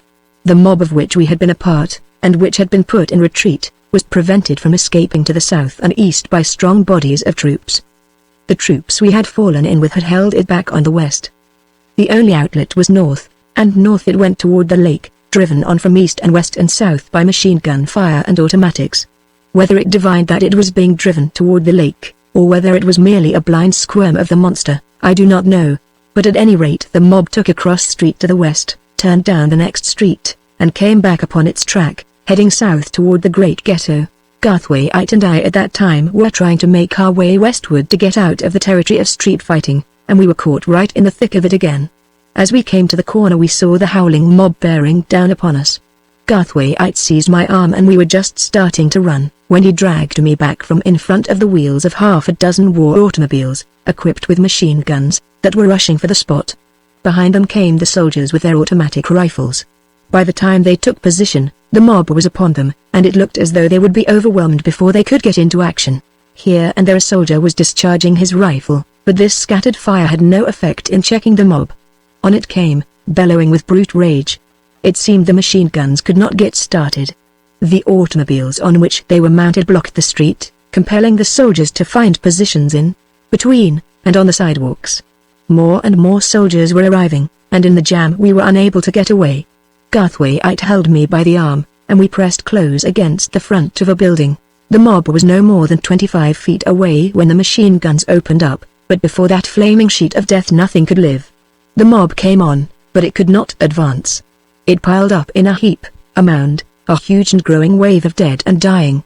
Those behind urged on, and the column, from gutter to gutter, telescoped upon itself. Wounded creatures, men and women, were vomited over the top of that awful wave and fell squirming down the face of it till they threshed about under the automobiles and against the legs of the soldiers. The latter bayoneted the struggling wretches, though one I saw who gained his feet and flew at a soldier's throat with his teeth. Together they went down, soldier and slave, into the welter.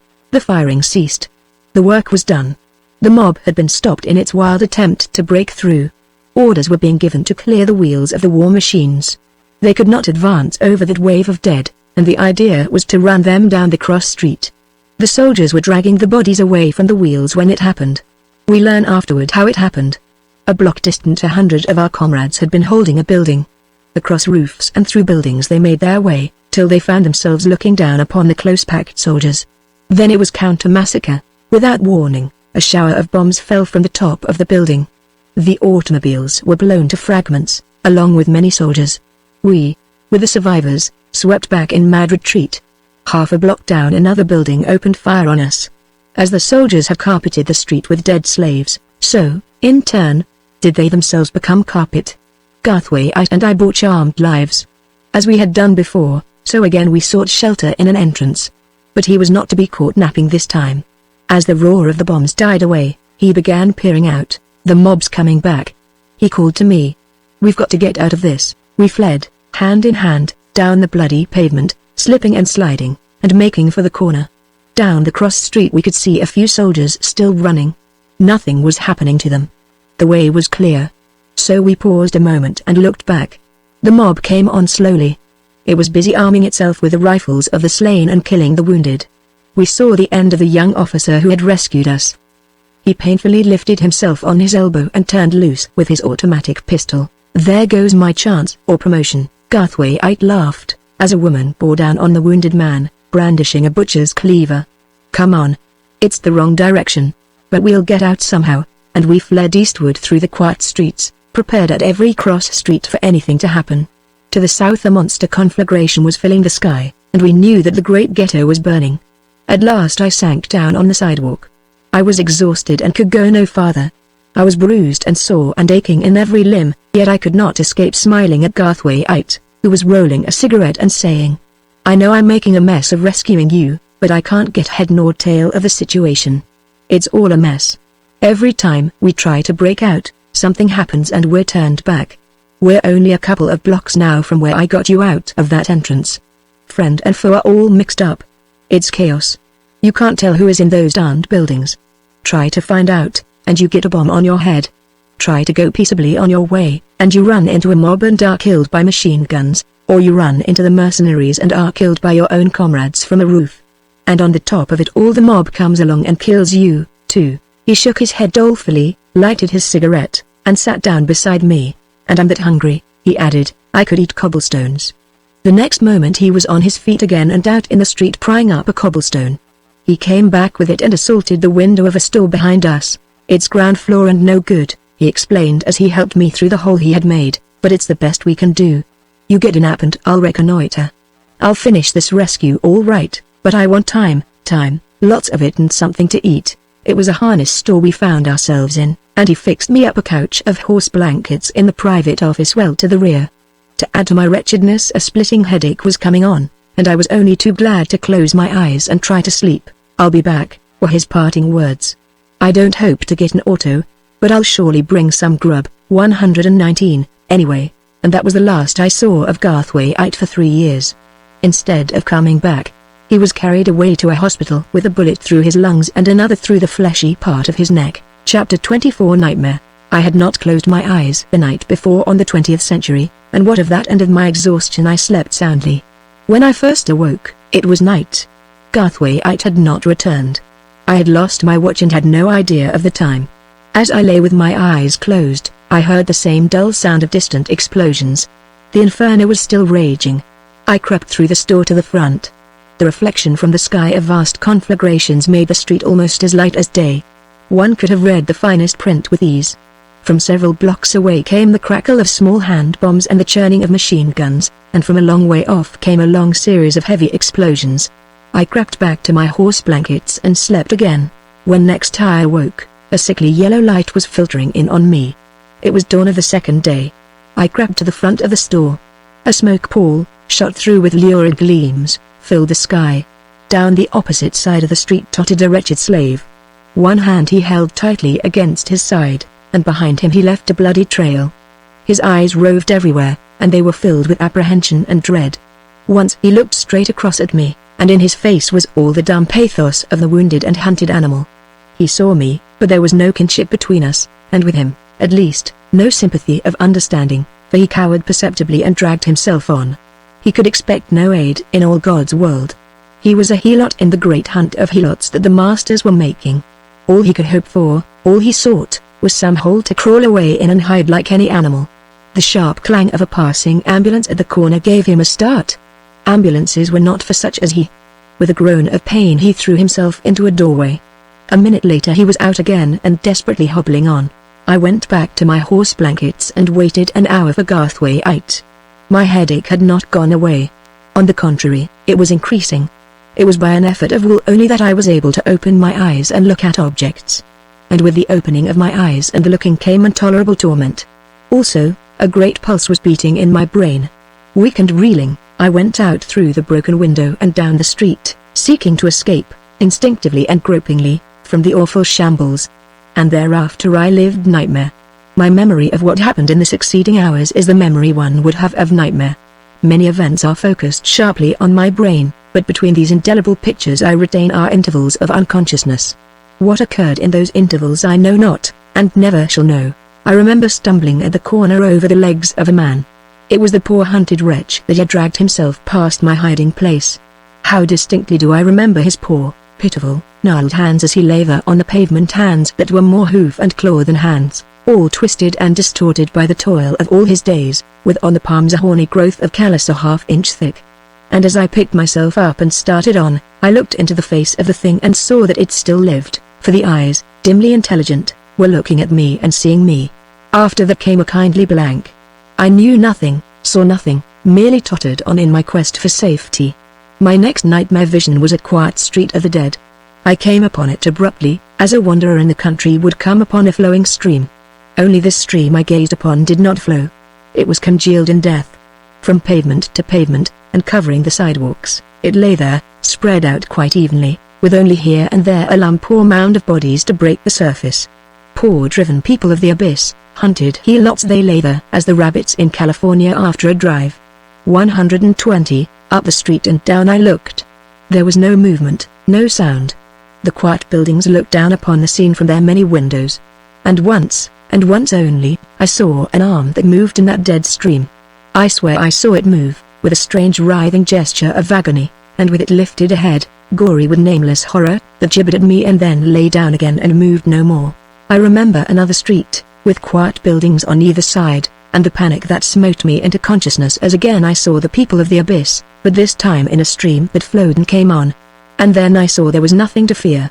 The stream moved slowly, while from it arose groans and lamentations, cursings, babblings of senility, hysteria, and insanity, for these were the very young and the very old, the feeble and the sick, the helpless and the hopeless, all the wreckage of the ghetto. The burning of the great ghetto on the south side had driven them forth into the inferno of the street fighting, and whither they wended and whatever became of them I did not know and never learned. 121. I have faint memories of breaking a window and hiding in some shop to escape a street mob that was pursued by soldiers. Also, a bomb burst near me, once, in some still street, where, look as I would, up and down, I could see no human being. But my next sharp recollection begins with the crack of a rifle and an abrupt becoming aware that I am being fired at by a soldier in an automobile. The shot missed, and the next moment I was screaming and motioning the signals. My memory of riding in the automobile is very hazy, though this ride, in turn, is broken by one vivid picture. The crack of the rifle of the soldier sitting beside me made me open my eyes, and I saw George Milford, whom I had known in the Pell Street days, sinking slowly down to the sidewalk. Even as he sank the soldier fired again, and Milford doubled in, then flung his body out, and fell sprawling. The soldier chuckled, and the automobile sped on. The next I knew after that I was awakened out of a sound sleep by a man who walked up and down close beside me. His face was drawn and strained, and the sweat rolled down his nose from his forehead. One hand was clutched tightly against his chest by the other hand, and blood dripped down upon the floor as he walked. He wore the uniform of the mercenaries. From without, as through thick walls, came the muffled roar of bursting bombs. I was in some building that was locked in combat with some other building. A surgeon came in to dress the wounded soldier, and I learned that it was 2 in the afternoon. My headache was no better, and the surgeon paused from his work long enough to give me a powerful drug that would depress the heart and bring relief. I slept again, and the next I knew I was on top of the building. The immediate fighting had ceased, and I was watching the balloon attack on the fortresses. Someone had an arm around me and I was leaning close against him. It came to me quite as a matter of course that this was Ernest, and I found myself wondering how he had got his hair and eyebrows so badly singed. It was by the merest chance that we had found each other in that terrible city. He had had no idea that I had left New York, and, coming through the room where I lay asleep, could not at first believe that it was I. Little more I saw of the Chicago Commune. After watching the balloon attack, Ernest took me down into the heart of the building, where I slept the afternoon out and the night. The third day we spent in the building, and on the fourth, Ernest having got permission and an automobile from the authorities, we left Chicago. My headache was gone, but, body and soul, I was very tired. I lay back against Ernest in the automobile, and with apathetic eyes watched the soldiers trying to get the machine out of the city. Fighting was still going on, but only in isolated localities. Here and the whole districts were still in possession of the comrades, but such districts were surrounded and guarded by heavy bodies of troops. In 100 segregated traps were the comrades thus held while the work of subjugating them went on. Subjugation meant death, for no quarter was given, and they fought heroically to the last man. 122. Whenever we approached such localities, the guards turned us back and sent us around. Once, the only way past 2 strong positions of the comrades was through a burnt section that lay between. From either side we could hear the rattle and roar of war, while the automobile picked its way through smoking ruins and tottering walls. Often the streets were blocked by mountains of debris that compelled us to go around. We were in a labyrinth of ruin, and our progress was slow. The stockyards, ghetto, plant, and everything, were smoldering ruins. Far off to the right a wide smoke haze dimmed the sky, the town of Pullman, the soldier chauffeur told us, or what had been the town of Pullman, for it was utterly destroyed. He had driven the machine out there, with dispatches, on the afternoon of the third day. Some of the heaviest fighting had occurred there, he said, many of the streets being rendered impassable by the heaps of the dead. Swinging around the shattered walls of a building, in the stockyards district, the automobile was stopped by a wave of dead. It was for all the world like a wave tossed up by the sea. It was patent to us what had happened. As the mob charged past the corner, it had been swept, at right angles and point-blank range, by the machine guns drawn up on the cross street. But disaster had come to the soldiers.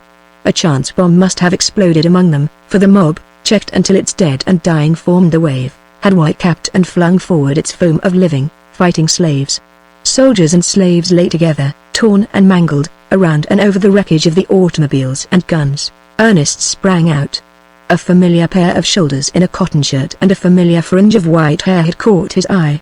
I did not watch him, and it was not until he was back beside me and we were speeding on that he said. It was Bishop Morehouse. Soon we were in the green country, and I took one last glance back at the smoke-filled sky. Faint and far came the low thud of an explosion.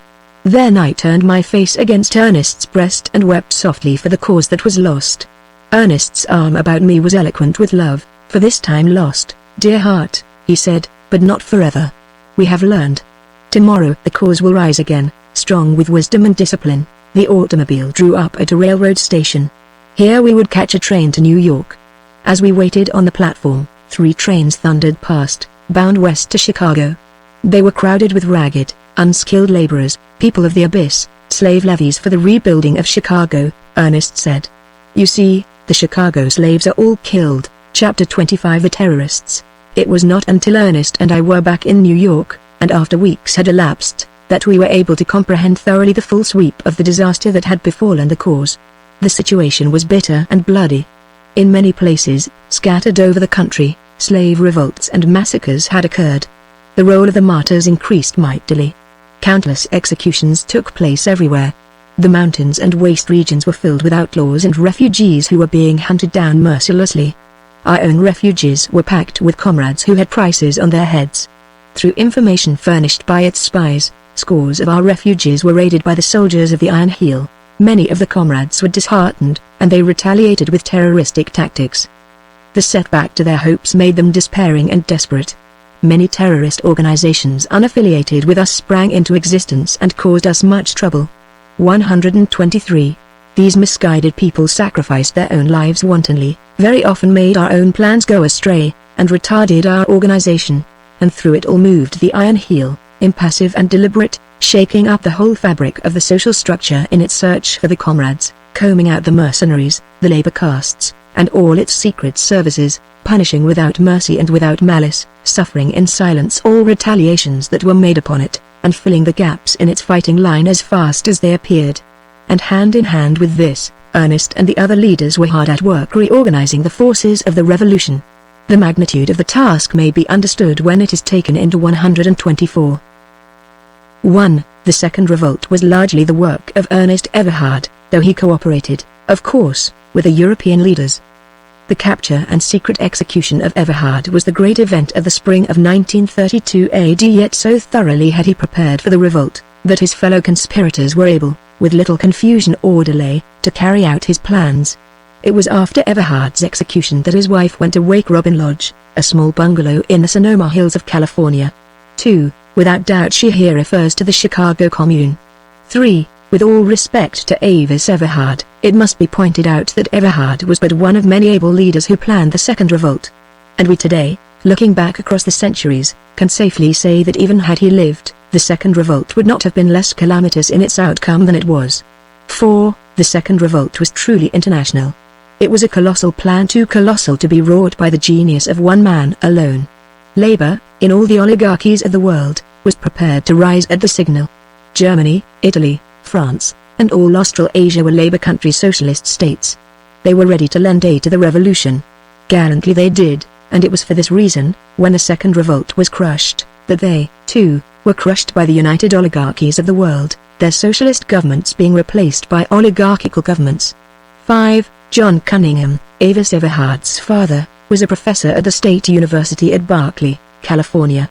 His chosen field was physics, and in addition he did much original research and was greatly distinguished as a scientist.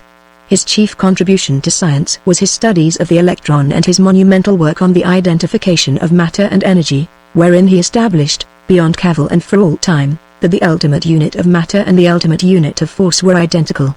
This idea had been earlier advanced, but not demonstrated, by Sir Oliver Lodge and other students in the new field of radioactivity. 6. In that day it was the custom of men to compete for purses of money. They fought with their hands.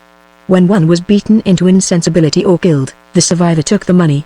7. This obscure reference applies to a blind Negro musician who took the world by storm in the latter half of the 19th century of the Christian era.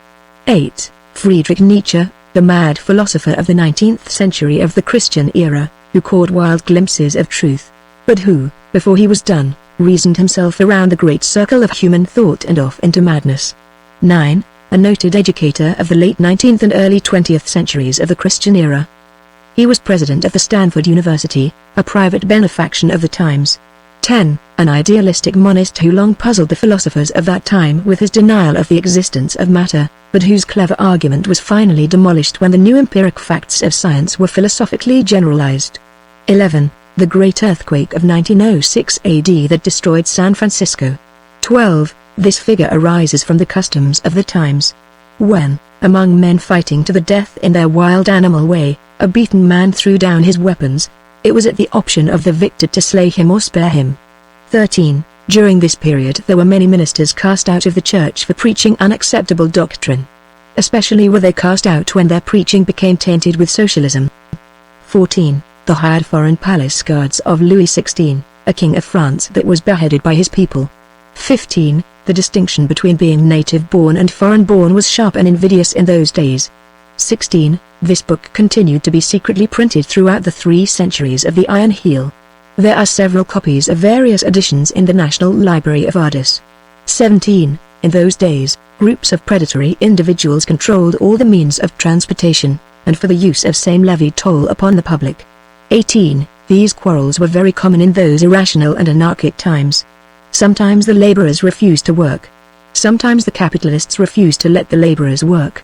In the violence and turbulence of such disagreements much property was destroyed and many lives lost. All this is inconceivable to us, as inconceivable as another custom of that time, namely, the habit the men of the lower classes had of breaking the furniture when they quarreled with their wives.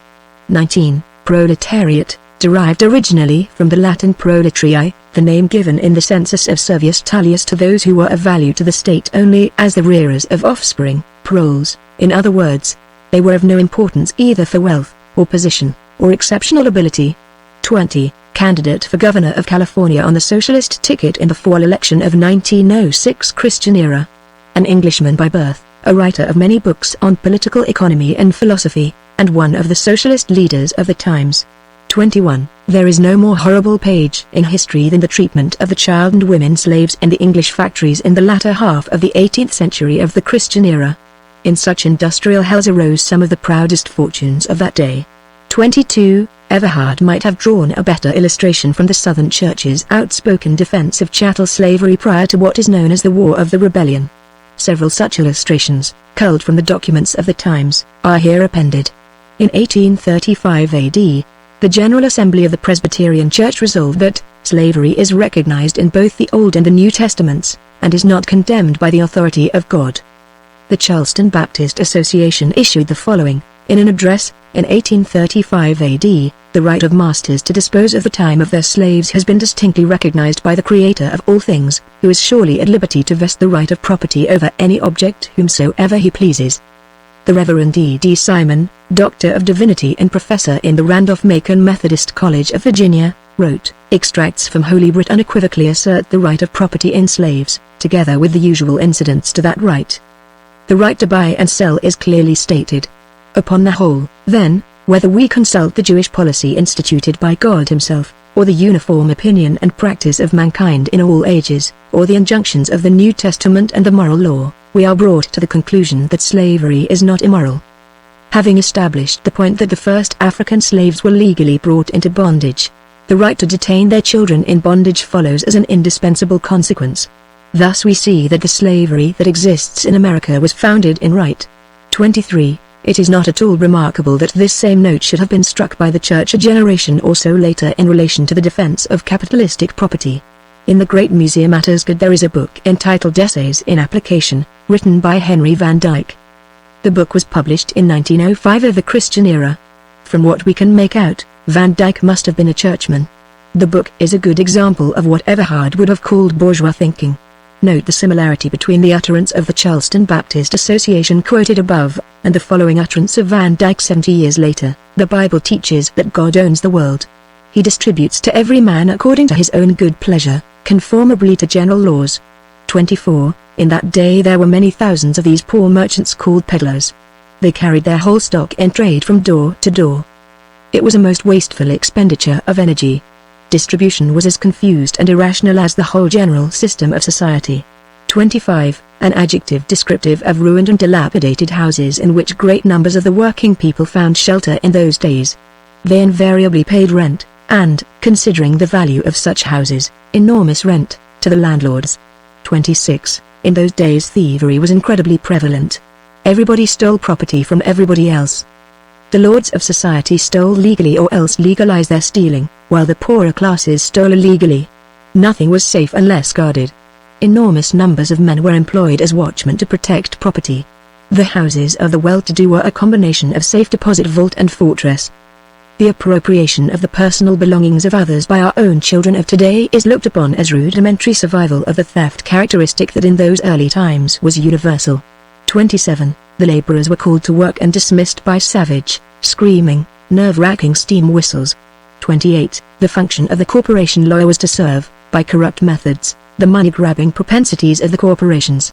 It is on record that Theodore Roosevelt, at that time President of the United States, said in 1905 AD, in his address at Harvard commencement, "We all know that, as things actually are, many of the most influential and most highly remunerated members of the bar in every center of wealth, make it their special task to work out bold and ingenious schemes by which their wealthy clients, individual or corporate, can evade the laws which were made to regulate, in the interests of the public, the uses of great wealth." 29. A typical illustration of the internecine strife that permeated all society. Men preyed upon one another like ravening wolves. The big wolves ate the little wolves, and in the social pack Jackson was one of the least of the little wolves. 30. It is interesting to note the virilities of language that were common speech in that day, as indicative of the life, red of claw and fang, that was then lived. Reference is here made, of course, not to the oath of Smith, but to the verb ripped used by Avis Everhard. 31. This reference is to the socialist vote cast in the United States in 1910. The rise of this vote clearly indicates the swift growth of the Party of Revolution. Its voting strength in the United States in 1888 was 2,068, in 1902, 127,713, in 1904, 435,040, in 1908, 1,108,427, and in 1910, 1,688,211. 32. In the terrible wolf struggle of those centuries, no man was permanently safe, no matter how much wealth he amassed. Out of fear for the welfare of their families, men devised the scheme of insurance.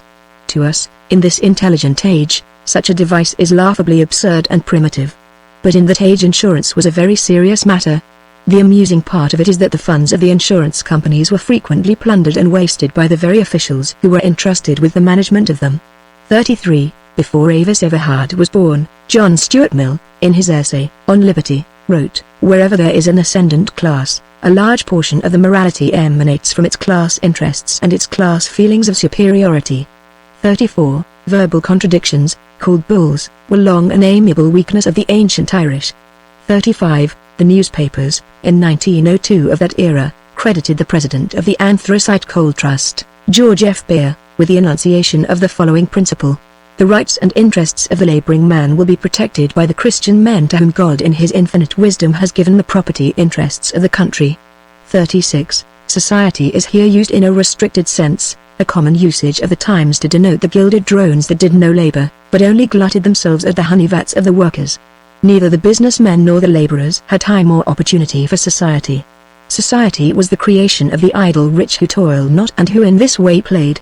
37. Bring on your tainted money, was the expressed sentiment of the church during this period. 38. In the files of the Outlook, a critical weekly of the period, in the number dated August 18, 1906, is related the circumstance of a workingman losing his arm, the details of which are quite similar to those of Jackson's case as related by Avis Everhard. 39. In those days it was still the custom to fill the living rooms with bric-a-brac. They had not discovered simplicity of living. Such rooms were museums, entailing endless labor to keep clean. The dust demon was the lord of the household. There were a myriad devices for catching dust, and only a few devices for getting rid of it. 40. This breaking of wills was a peculiar feature of the period. With the accumulation of vast fortunes, the problem of disposing of these fortunes after death was a vexing one to the accumulators. Will-making and will-breaking became complementary trades, like armor-making and gun-making. The shrewdest will-making lawyers were called in to make wills that could not be broken.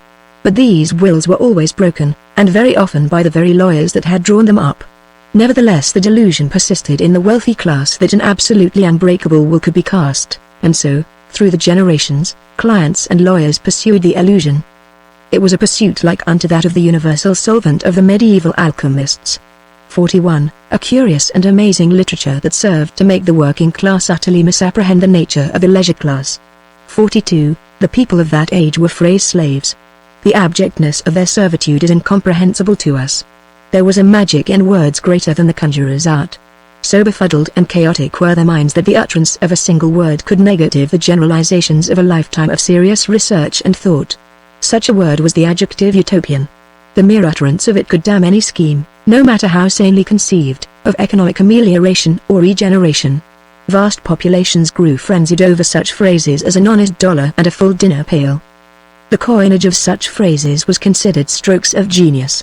43. Originally, they were private detectives, but they quickly became hired fighting men of the capitalists, and ultimately developed into the mercenaries of the oligarchy. 44. Patent medicines were patent lies, but, like the charms and indulgences of the Middle Ages, they deceived the people. The only difference lay in that the patent medicines were more harmful and more costly. 45. Even as late as 1912 AD, the great mass of the people still persisted in the belief that they ruled the country by virtue of their ballots. In reality, the country was ruled by what were called political machines. At first the machine bosses charged the master capitalists extortionate tolls for legislation, but in a short time the master capitalists found it cheaper to own the political machines themselves and to hire the machine bosses. 46. Robert Hunter, in 1906, in a book entitled Poverty, pointed out that at that time there were 10 millions in the United States living in poverty. 47. In the United States Census of 1900, the last census the figures of which were made public, the number of child laborers was placed at 1,752,187. 48. To show the tenor of thought, the following definition is quoted from the Cynic's Word Book, 1906 AD, written by one Ambrose Bierce, an avowed and confirmed misanthrope of the period, Grapeshot, N. An argument which the future is preparing in answer to the demands of American socialism. 49. Legbar the African slaves were so manacled, also criminals. It was not until the coming of the Brotherhood of Man that the Legbar passed out of use.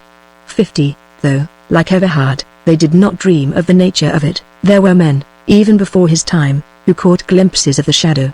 John C. Calhoun said, "A power has risen up in the government greater than the people themselves, consisting of many and various and powerful interests, combined into one mass, and held together by the cohesive power of the vast surplus in the banks."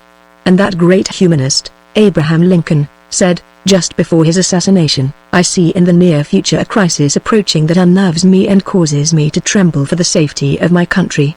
Corporations have been enthroned, an era of corruption in high places will follow, and the money power of the country will endeavor to prolong its reign by working upon the prejudices of the people until the wealth is aggregated in a few hands and the republic is destroyed." 51. This book, Economics and Education, was published in that year. 3 copies of it are extant, 2 at Ardis, and 1 at Asgard. It dealt, in elaborate detail, with one factor in the persistence of the established, namely, the capitalistic bias of the universities and common schools. It was a logical and crushing indictment of the whole system of education that developed in the minds of the students only such ideas as were favorable to the capitalistic regime, to the exclusion of all ideas that were inimical and subversive. The book created a furor, and was promptly suppressed by the oligarchy. 52. There is no clue to the name of the organization for which these initials stand. 53. It took but a few minutes to cross by ferry from Berkeley to San Francisco.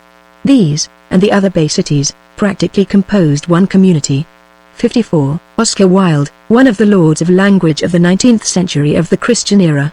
55. A lowering of selling price to cost, and even to less than cost.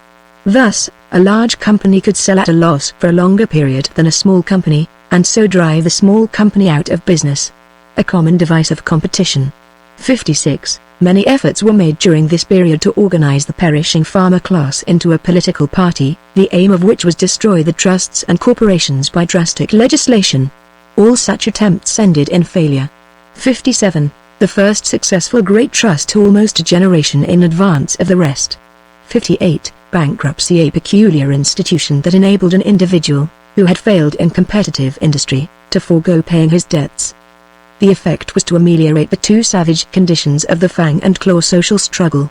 59. Everhard was right in the essential particulars, though his date of the introduction of the bill is in error. The bill was introduced on June 30th, and not on July 30th. The congressional record is here in Ardis, and a reference to it shows mention of the bill on the following dates: June 30th, December 9th, 15th, 16th, and 17th, 1902. And January 7th and 14th, 1903. The ignorance evidenced by the businessmen at the dinner was nothing unusual. Very few people knew of the existence of this law. E. Unterman, a revolutionist, in July, 1903, published a pamphlet at Girard, Kansas, on the militia bill. This pamphlet had a small circulation among workingmen, but already had the segregation of classes proceeded so far, that the members of the middle class never heard of the pamphlet at all, and so remained in ignorance of the law. 60. Everhard here clearly develops the cause of all the labor troubles of that time. In the division of the joint product, capital wanted all it could get, and labor wanted all it could get. This quarrel over the division was irreconcilable. So long as the system of capitalistic production existed, labor and capital continued to quarrel over the division of the joint product. It is a ludicrous spectacle to us. But we must not forget that we have 7 centuries advantage over those that lived in that time. 61. Theodore Roosevelt, President of the United States a few years prior to this time, made the following public declaration: a more liberal and extensive reciprocity in the purchase and sale of commodities is necessary, so that the overproduction of the United States can be satisfactorily disposed of to foreign countries. Of course, this overproduction he mentions was the profits of the capitalist system over and beyond the consuming power of the capitalists. It was at this time that Senator Mark Hanna said, "The production of wealth in the United States is 1/3 larger annually than its consumption."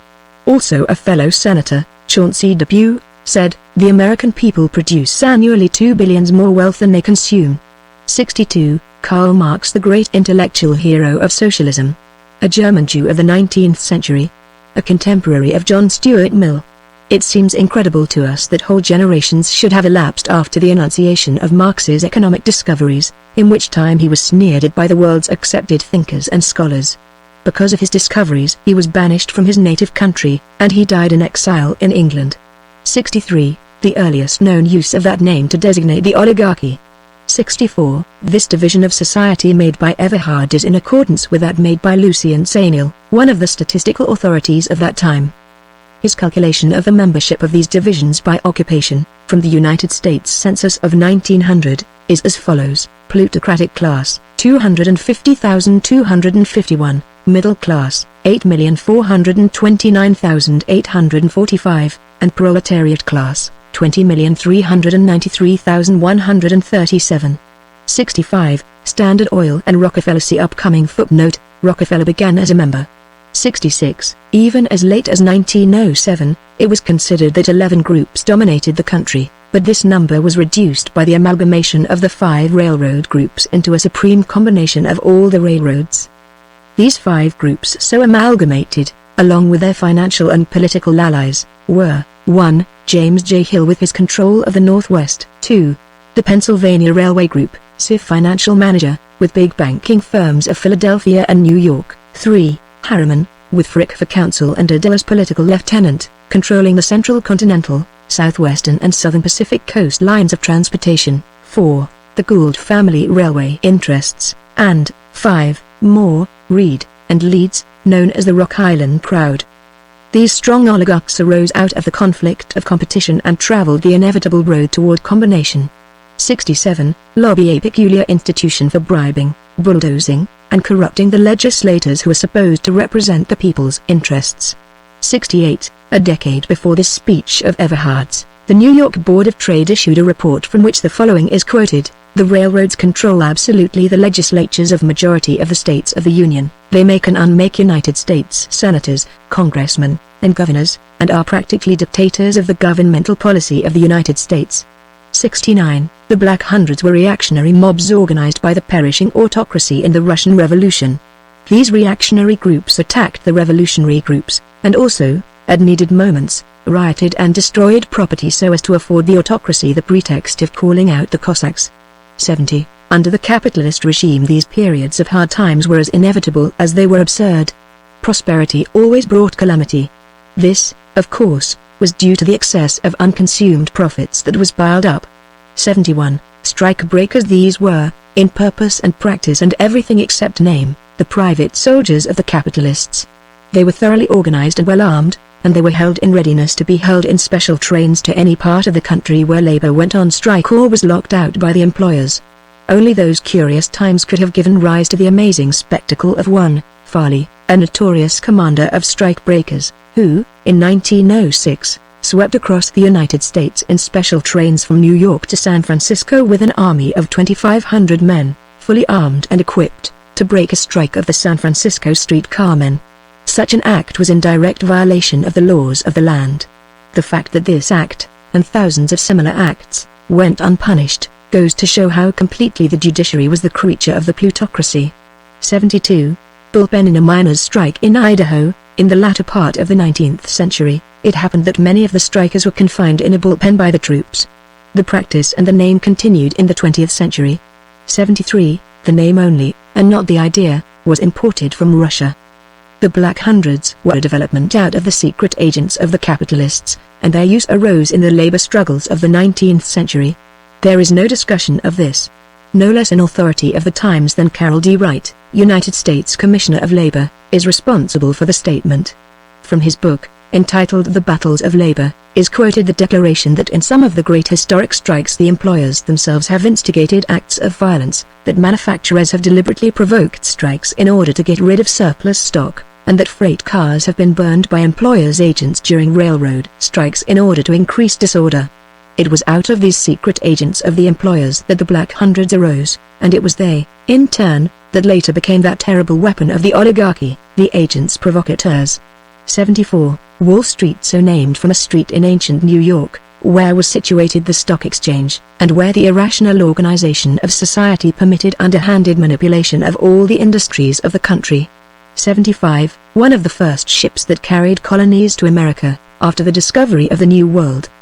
Descendants of these original colonists were for a while inordinately proud of their genealogy, but in time the blood became so widely diffused that it ran in the veins practically of all Americans. 76. A Mexican dish, referred to occasionally in the literature of the times. It is supposed that it was warmly seasoned. No recipe of it has come down to us. 77. William Randolph Hearst, a young California millionaire who became the most powerful newspaper owner in the country. His newspapers were published in all the large cities, and they appealed to the perishing middle class and to the proletariat. So large was his following that he managed to take possession of the empty shell of the old Democratic Party. He occupied an anomalous position, preaching an emasculated socialism combined with a nondescript sort of petty bourgeois capitalism. It was oil and water, and there was no hope for him, though for a short period he was a source of serious apprehension to the plutocrats. 78. The cost of advertising was amazing in those helter-skelter times. Only the small capitalists competed, and therefore they did the advertising. There being no competition where there was a trust, there was no need for the trusts to advertise. 79. The destruction of the Roman yeomanry proceeded far less rapidly than the destruction of the American farmers and small capitalists. There was momentum in the 20th century, while there was practically none in ancient Rome. 80. For a long time these mutterings and rumblings had been heard. As far back as 1906 AD, Lord of Avebury, an Englishman, uttered the following in the House of Lords: "The unrest in Europe, the spread of socialism, and the ominous rise of anarchism, are warnings to the governments and the ruling classes that the condition of the working classes in Europe is becoming intolerable, and that if a revolution is to be avoided some steps must be taken to increase wages, reduce the hours of labor, and lower the prices of the necessaries of life." The Wall Street Journal, a stock gamesters publication, in commenting upon Lord of Avebury's speech, said, "These words were spoken by an aristocrat and a member of the most conservative body in all Europe. That gives them all the more significance. They contain more valuable political economy than is to be found in most of the books. They sound a note of warning. Take heed, gentlemen of the War and Navy Departments." 81. It was at the very beginning of the 20th century AD, that the International Organization of the Socialists finally formulated their long-maturing policy on war. Epitomized their doctrine was, why should the workingmen of one country fight with the workingmen of another country for the benefit of their capitalist masters? 82. Our Benevolent Feudalism, a book published in 1902 AD, by W. J. Ghent. It has always been insisted that Ghent put the idea of the oligarchy into the minds of the great capitalists. This belief persists throughout the literature of the 3 centuries of the Iron Heel, and even in the literature of the 1st century of the Brotherhood of Man. Today we know better, but our knowledge does not overcome the fact that Ghent remains the most abused innocent man in all history. 83. As a sample of the decisions of the courts adverse to labor, the following instances are given. In the coal mining regions the employment of children was notorious. In 1905 AD, Labor succeeded in getting a law passed in Pennsylvania providing that proof of the age of the child and of certain educational qualifications must accompany the oath of the parent. This was promptly declared unconstitutional by the Luzerne County Court, on the ground that it violated the 14th Amendment in that it discriminated between individuals of the same class, namely, children above 14 years of age and children below. The state court sustained the decision. The New York Court of Special Sessions, in 1905 AD, declared unconstitutional the law prohibiting minors and women from working in factories after 9 o'clock at night, the ground taken being that such a law was class legislation. Again, the bakers of that time were terribly overworked. The New York legislature passed a law restricting work in bakeries to 10 hours a day. In 1906 AD, the Supreme Court of the United States declared this law to be unconstitutional. In part the decision read, "There is no reasonable ground for interfering with the liberty of persons or the right of free contract by determining the hours of labor in the occupation of a baker." 84. James Farley, a notorious strike-breaker of the period. A man more courageous than ethical, and of undeniable ability. He rose high under the rule of the Iron Heel and finally was translated into the oligarch class. He was assassinated in 1932 by Sarah Jenkins, whose husband, 30 years before, had been killed by Farley's strike-breakers. 85. Everhard's social foresight was remarkable. As clearly as in the light of past events, he saw the defection of the favored unions, the rise and the slow decay of the labor castes, and the struggle between the decaying oligarchs and labor castes for control of the great governmental machine. 86. We cannot but marvel at Everhard's foresight. Before ever the thought of wonder cities like Hardis and Asgard entered the minds of the oligarchs, Everhard saw those cities and the inevitable necessity for their creation.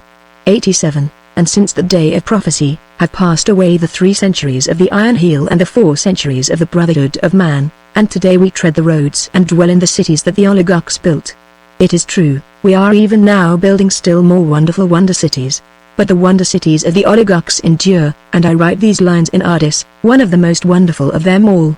88. All the railroad unions entered into this combination with the oligarchs, and it is of interest to note that the first definite application of the policy of profit-grabbing was made by a railroad union in the 19th century AD, namely, the Brotherhood of Locomotive Engineers.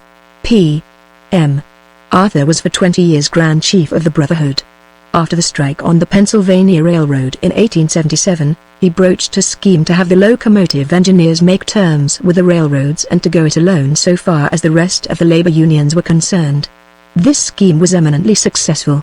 It was as successful as it was selfish, and out of it was coined the word authorization, to denote grab sharing on the part of labor unions. This word authorization has long puzzled the etymologists, but its derivation, I hope, is now made clear. 89. Albert Pocock, another of the notorious strike-breakers of earlier years, who, to the day of his death, successfully held all the coal miners of the country to their task. He was succeeded by his son, Louis Pocock, and for 5 generations this remarkable line of slave drivers handled the coal mines. The elder Pocock, known as Pocock I, has been described as follows: a long, lean head, semicircled by a fringe of brown and grey hair, with big cheekbones and a heavy chin. A pale face, lustreless grey eyes, a metallic voice, and a languid manner. He was born of humble parents, and began his career as a bartender.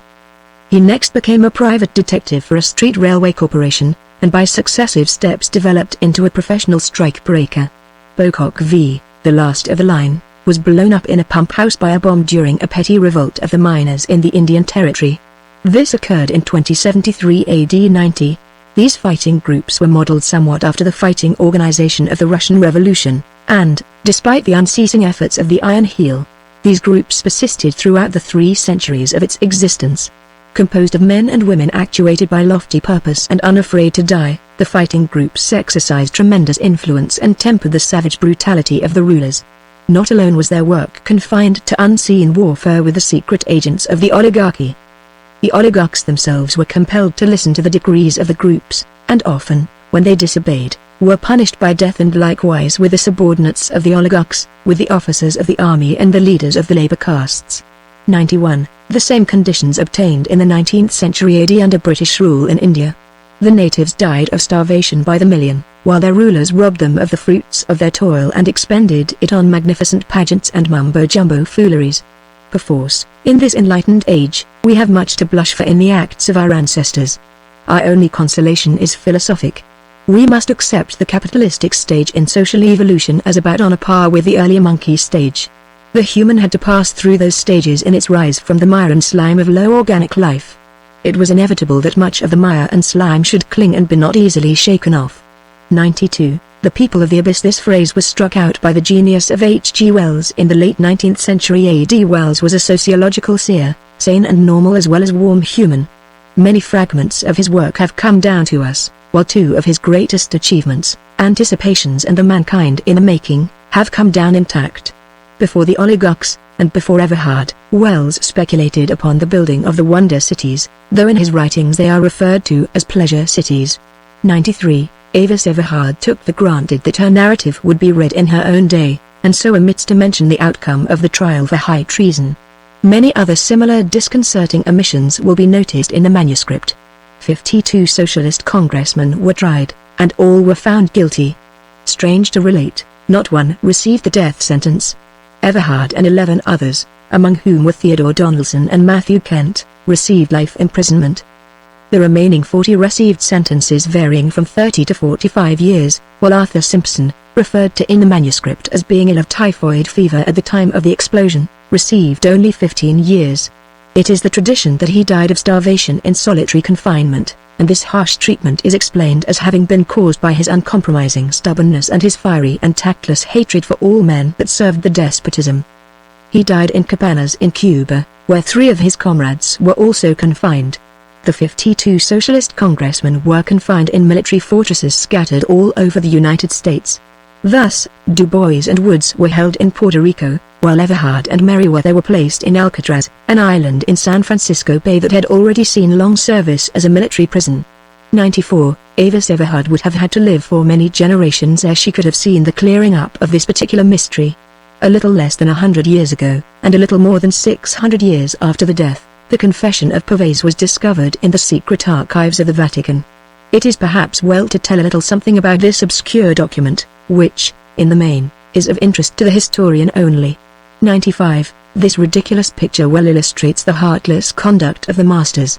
While people starved, lapdogs were waited upon by maids. This was a serious masquerade on the part of Avis Everhard. Life and death and the cause were in the issue, therefore the picture must be accepted as a true picture. It affords a striking commentary of the times. 96. Pullman, the designation of the more luxurious railway cars of the period and so named from the inventor. 97. Despite continual and almost inconceivable hazards, Anna Royalston lived to the royal age of 91. As the Pococks defied the executioners of the fighting groups, so she defied the executioners of the Iron Heel. She bore a charmed life and prospered amid dangers and alarms. She herself was an executioner for the fighting groups, and, known as the Red Virgin, she became one of the inspired figures of the revolution. When she was an old woman of 69, she shot bloody Halcliffe down in the midst of his armed escort and got away unscathed. In the end she died peaceably of old age in a secret refuge of the revolutionists in the Ozark Mountains. 98. Search as we may through all the material of those times that has come down to us, we can find no clue to the beaten buck here referred to. No mention is made of him anywhere save in the Everhard manuscript. 99. If the curious traveler will turn south from Glen Ellen, he will find himself on a boulevard that is identical with the old country road 7 centuries ago. A quarter of a mile from Glen Ellen, after the second bridge is passed, to the right will be noticed a barranca that runs like a scar across the rolling land toward a group of wooded knolls. The barranca is the site of the ancient right-of-way that in the time of private property in land ran across the holding of one Chauvet, a French pioneer of California who came from his native country in the fabled days of gold. The wooded knolls are the same knolls referred to by Avis Everhard. 100. Disguise did become a veritable art during that period. The revolutionists maintained schools of acting in all their refuges. They scorned accessories, such as wigs and beards, false eyebrows, and such aids of the theatrical actors. The game of revolution was a game of life and death, and mere accessories were traps. Disguise had to be fundamental, intrinsic, part and parcel of one's being, second nature. The Red Virgin is reported to have been one of the most adept in the art, to which must be ascribed her long and successful career. 101. Disappearance was one of the horrors of the time. As a motif, in song and story, it constantly crops up. It was an inevitable concomitant of the subterranean warfare that raged through those 3 centuries. This phenomenon was almost as common in the oligarch class and the labor castes, as it was in the ranks of the revolutionists. Without warning, without trace, men and women, and even children, disappeared and were seen no more, their end shrouded in mystery. 102. Du Bois, the present librarian of Ardis, is a lineal descendant of this revolutionary pair. 103. In addition to the labor castes, there arose another caste, the military. A standing army of professional soldiers was created, aided by members of the oligarchy and known as the mercenaries. This institution took the place of the militia, which had proved impracticable under the new regime. Outside the regular secret service of the Iron Heel, there was further established the secret service of the mercenaries, this latter forming a connecting link between the police and the military. 104. It was not until the Second Revolt was crushed, that the Frisco Reds flourished again. And for 2 generations the group flourished. Then an agent of the Iron Heel managed to become a member, penetrated all its secrets, and brought about its total annihilation. This occurred in 2002 AD. The members were executed one at a time, at intervals of 3 weeks, and their bodies exposed in the labor ghetto of San Francisco. 105. The Benton Harbor Refuge was a catacomb, the entrance of which was cunningly contrived by way of a well. It has been maintained in a fair state of preservation, and the curious visitor may today tread its labyrinths to the assembly hall, where, without doubt, occurred the scene described by Avis Everhard. Further on are the cells where the prisoners were confined, and the death chamber where the executions took place. Beyond is the cemetery, long, winding galleries hewn out of the solid rock, with recesses on either hand, wherein, tier above tier, lie the revolutionists just as they were laid away by their comrades long years agone. 106. At that time polygamy was still practiced in Turkey. 107. This is not braggadocio on the part of Avis Everhard. The flower of the artistic and intellectual world were revolutionists. With the exception of a few of the musicians and singers, and of a few of the oligarchs, all the great creators of the period whose names have come down to us, were revolutionists. 108. Even as late as that period, cream and butter were still crudely extracted from cow's milk. The laboratory preparation of foods had not yet begun. 109. In all the extant literature and documents of that period, continual reference is made to the poems of Rudolf Mendenhall. By his comrades he was called the Flame. He was undoubtedly a great genius, yet, beyond weird and haunting fragments of his verse, quoted in the writings of others, nothing of his has come down to us. He was executed by the Iron Heel in 1928 AD 110. The case of this young man was not unusual. Many younger men of the oligarchy, impelled by sense of right conduct, or their imaginations captured by the glory of the revolution, ethically or romantically devoted their lives to it. In similar way, many sons of the Russian nobility played their part in the earlier and protracted revolution in that country. 111. The mercenaries, in the last days of the Iron Heel, played an important role. They constituted the balance of power in the struggles between the labor castes and the oligarchs, and now to one side and now to the other, through their strength according to the play of intrigue and conspiracy. 112. Out of the ethical incoherency and inconsistency of capitalism, the oligarchs emerged with a new ethics, coherent and definite, sharp and severe as steel, the most absurd and unscientific and at the same time the most potent ever possessed by any tyrant class. The oligarchs believed their ethics, in spite of the fact that biology and evolution gave them the lie, and, because of their faith, for 3 centuries they were able to hold back the mighty tide of human progress, a spectacle, profound, tremendous, puzzling to the metaphysical moralist, and one that to the materialist is the cause of many doubts and reconsiderations. 113. Ardis was completed in 1942 AD, Asgard was not completed until 1984 AD. It was 52 years in the building, during which time a permanent army of 500,000 serfs was employed. At times these numbers swelled to over 1 million without any account being taken of the hundreds of thousands of the labor castes and the artists. 114. Among the revolutionists were many surgeons, and in vivisection they attained marvelous proficiency. In Avis Everhard's words, they could literally make a man over. To them the elimination of scars and disfigurements was a trivial detail. They changed the features with such microscopic care that no traces were left of their handiwork. The nose was a favorite organ to work upon. Skin grafting and hair transplanting were among their commonest devices. The changes in expression they accomplished were wizard-like. Eyes and eyebrows, lips, mouths, and ears, were radically altered. By cunning operations on tongue, throat, larynx, and nasal cavities a man's whole enunciation and manner of speech could be changed. Desperate times give need for desperate remedies, and the surgeons of the revolution rose to the need. Among other things, they could increase an adult's stature by as much as 4 or 5 inches and decrease it by 1 or 2 inches. What they did is today a lost art. We have no need for it. 115. Chicago was the industrial inferno of the 19th century AD. A curious anecdote has come down to us of John Burns, a great English labor leader and one-time member of the British cabinet. In Chicago, while on a visit to the United States, he was asked by a newspaper reporter for his opinion of that city. Chicago, he answered, is a pocket edition of hell. Some time later, as he was going aboard his steamer to sail to England, he was approached by another reporter, who wanted to know if he had changed his opinion of Chicago. "Yes, I have," was his reply. "My present opinion is that hell is a pocket edition of Chicago." 116. This was reputed to be the fastest train in the world then. It was quite a famous train. 117. False. 118. A lie. 119. Food. 120. In those days, so sparsely populated was the land that wild animals often became pests. In California the custom of rabbit driving obtained. On a given day all the farmers in a locality would assemble and sweep across the country in converging lines, driving the rabbits by scores of thousands into a prepared enclosure, where they were clubbed to death by men and boys. 121. It was long a question of debate, whether the burning of the South Side ghetto was accidental, or whether it was done by the mercenaries, but it is definitely settled now that the ghetto was fired by the mercenaries under orders from their chiefs. 122. Numbers of the buildings held out over a week, while one held out 11 days. Each building had to be stormed like a fort, and the mercenaries fought their way upward floor by floor. It was deadly fighting. Quarter was neither given nor taken, and in the fighting the revolutionists had the advantage of being above. While the revolutionists were wiped out, the loss was not one-sided.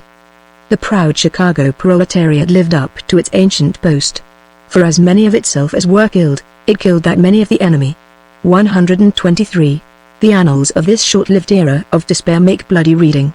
Revenge was the ruling motive, and the members of the terroristic organizations were careless of their own lives and hopeless about the future. The Danites, taking their name from the avenging angels of the Mormon mythology, sprang up in the mountains of the Great West and spread over the Pacific coast from Panama to Alaska. The Valkyries were women. They were the most terrible of all. No woman was eligible for membership who had not lost near relatives at the hands of the oligarchy. They were guilty of torturing their prisoners to death. Another famous organization of women was the Widows of War. A companion organization to the Valkyries was the Berserkers. These men placed no value whatever upon their own lives, and it was they who totally destroyed the great mercenary city of Bellona along with its population of over 100,000 souls. The Bedlamites and the Helldamites were twin slave organizations, while a new religious sect that did not flourish long was called the Wrath of God. Among others, to show the whimsicality of their deadly seriousness, may be mentioned the following: the Bleeding Hearts, Sons of the Morning Stars, the Flamingos, the Triple Triangles, the Three Bars, the Rubonics, the Vindicators, the Comanches, and the Ebusites. 124. This is the end of the Everhard manuscript. It breaks off abruptly in the middle of a sentence. She must have received warning of the coming of the mercenaries, for she had time safely to hide the manuscript before she fled or was captured. It is to be regretted that she did not live to complete her narrative, for then, undoubtedly, would have been cleared away the mystery that has shrouded for 7 centuries the execution of Ernest Everhard.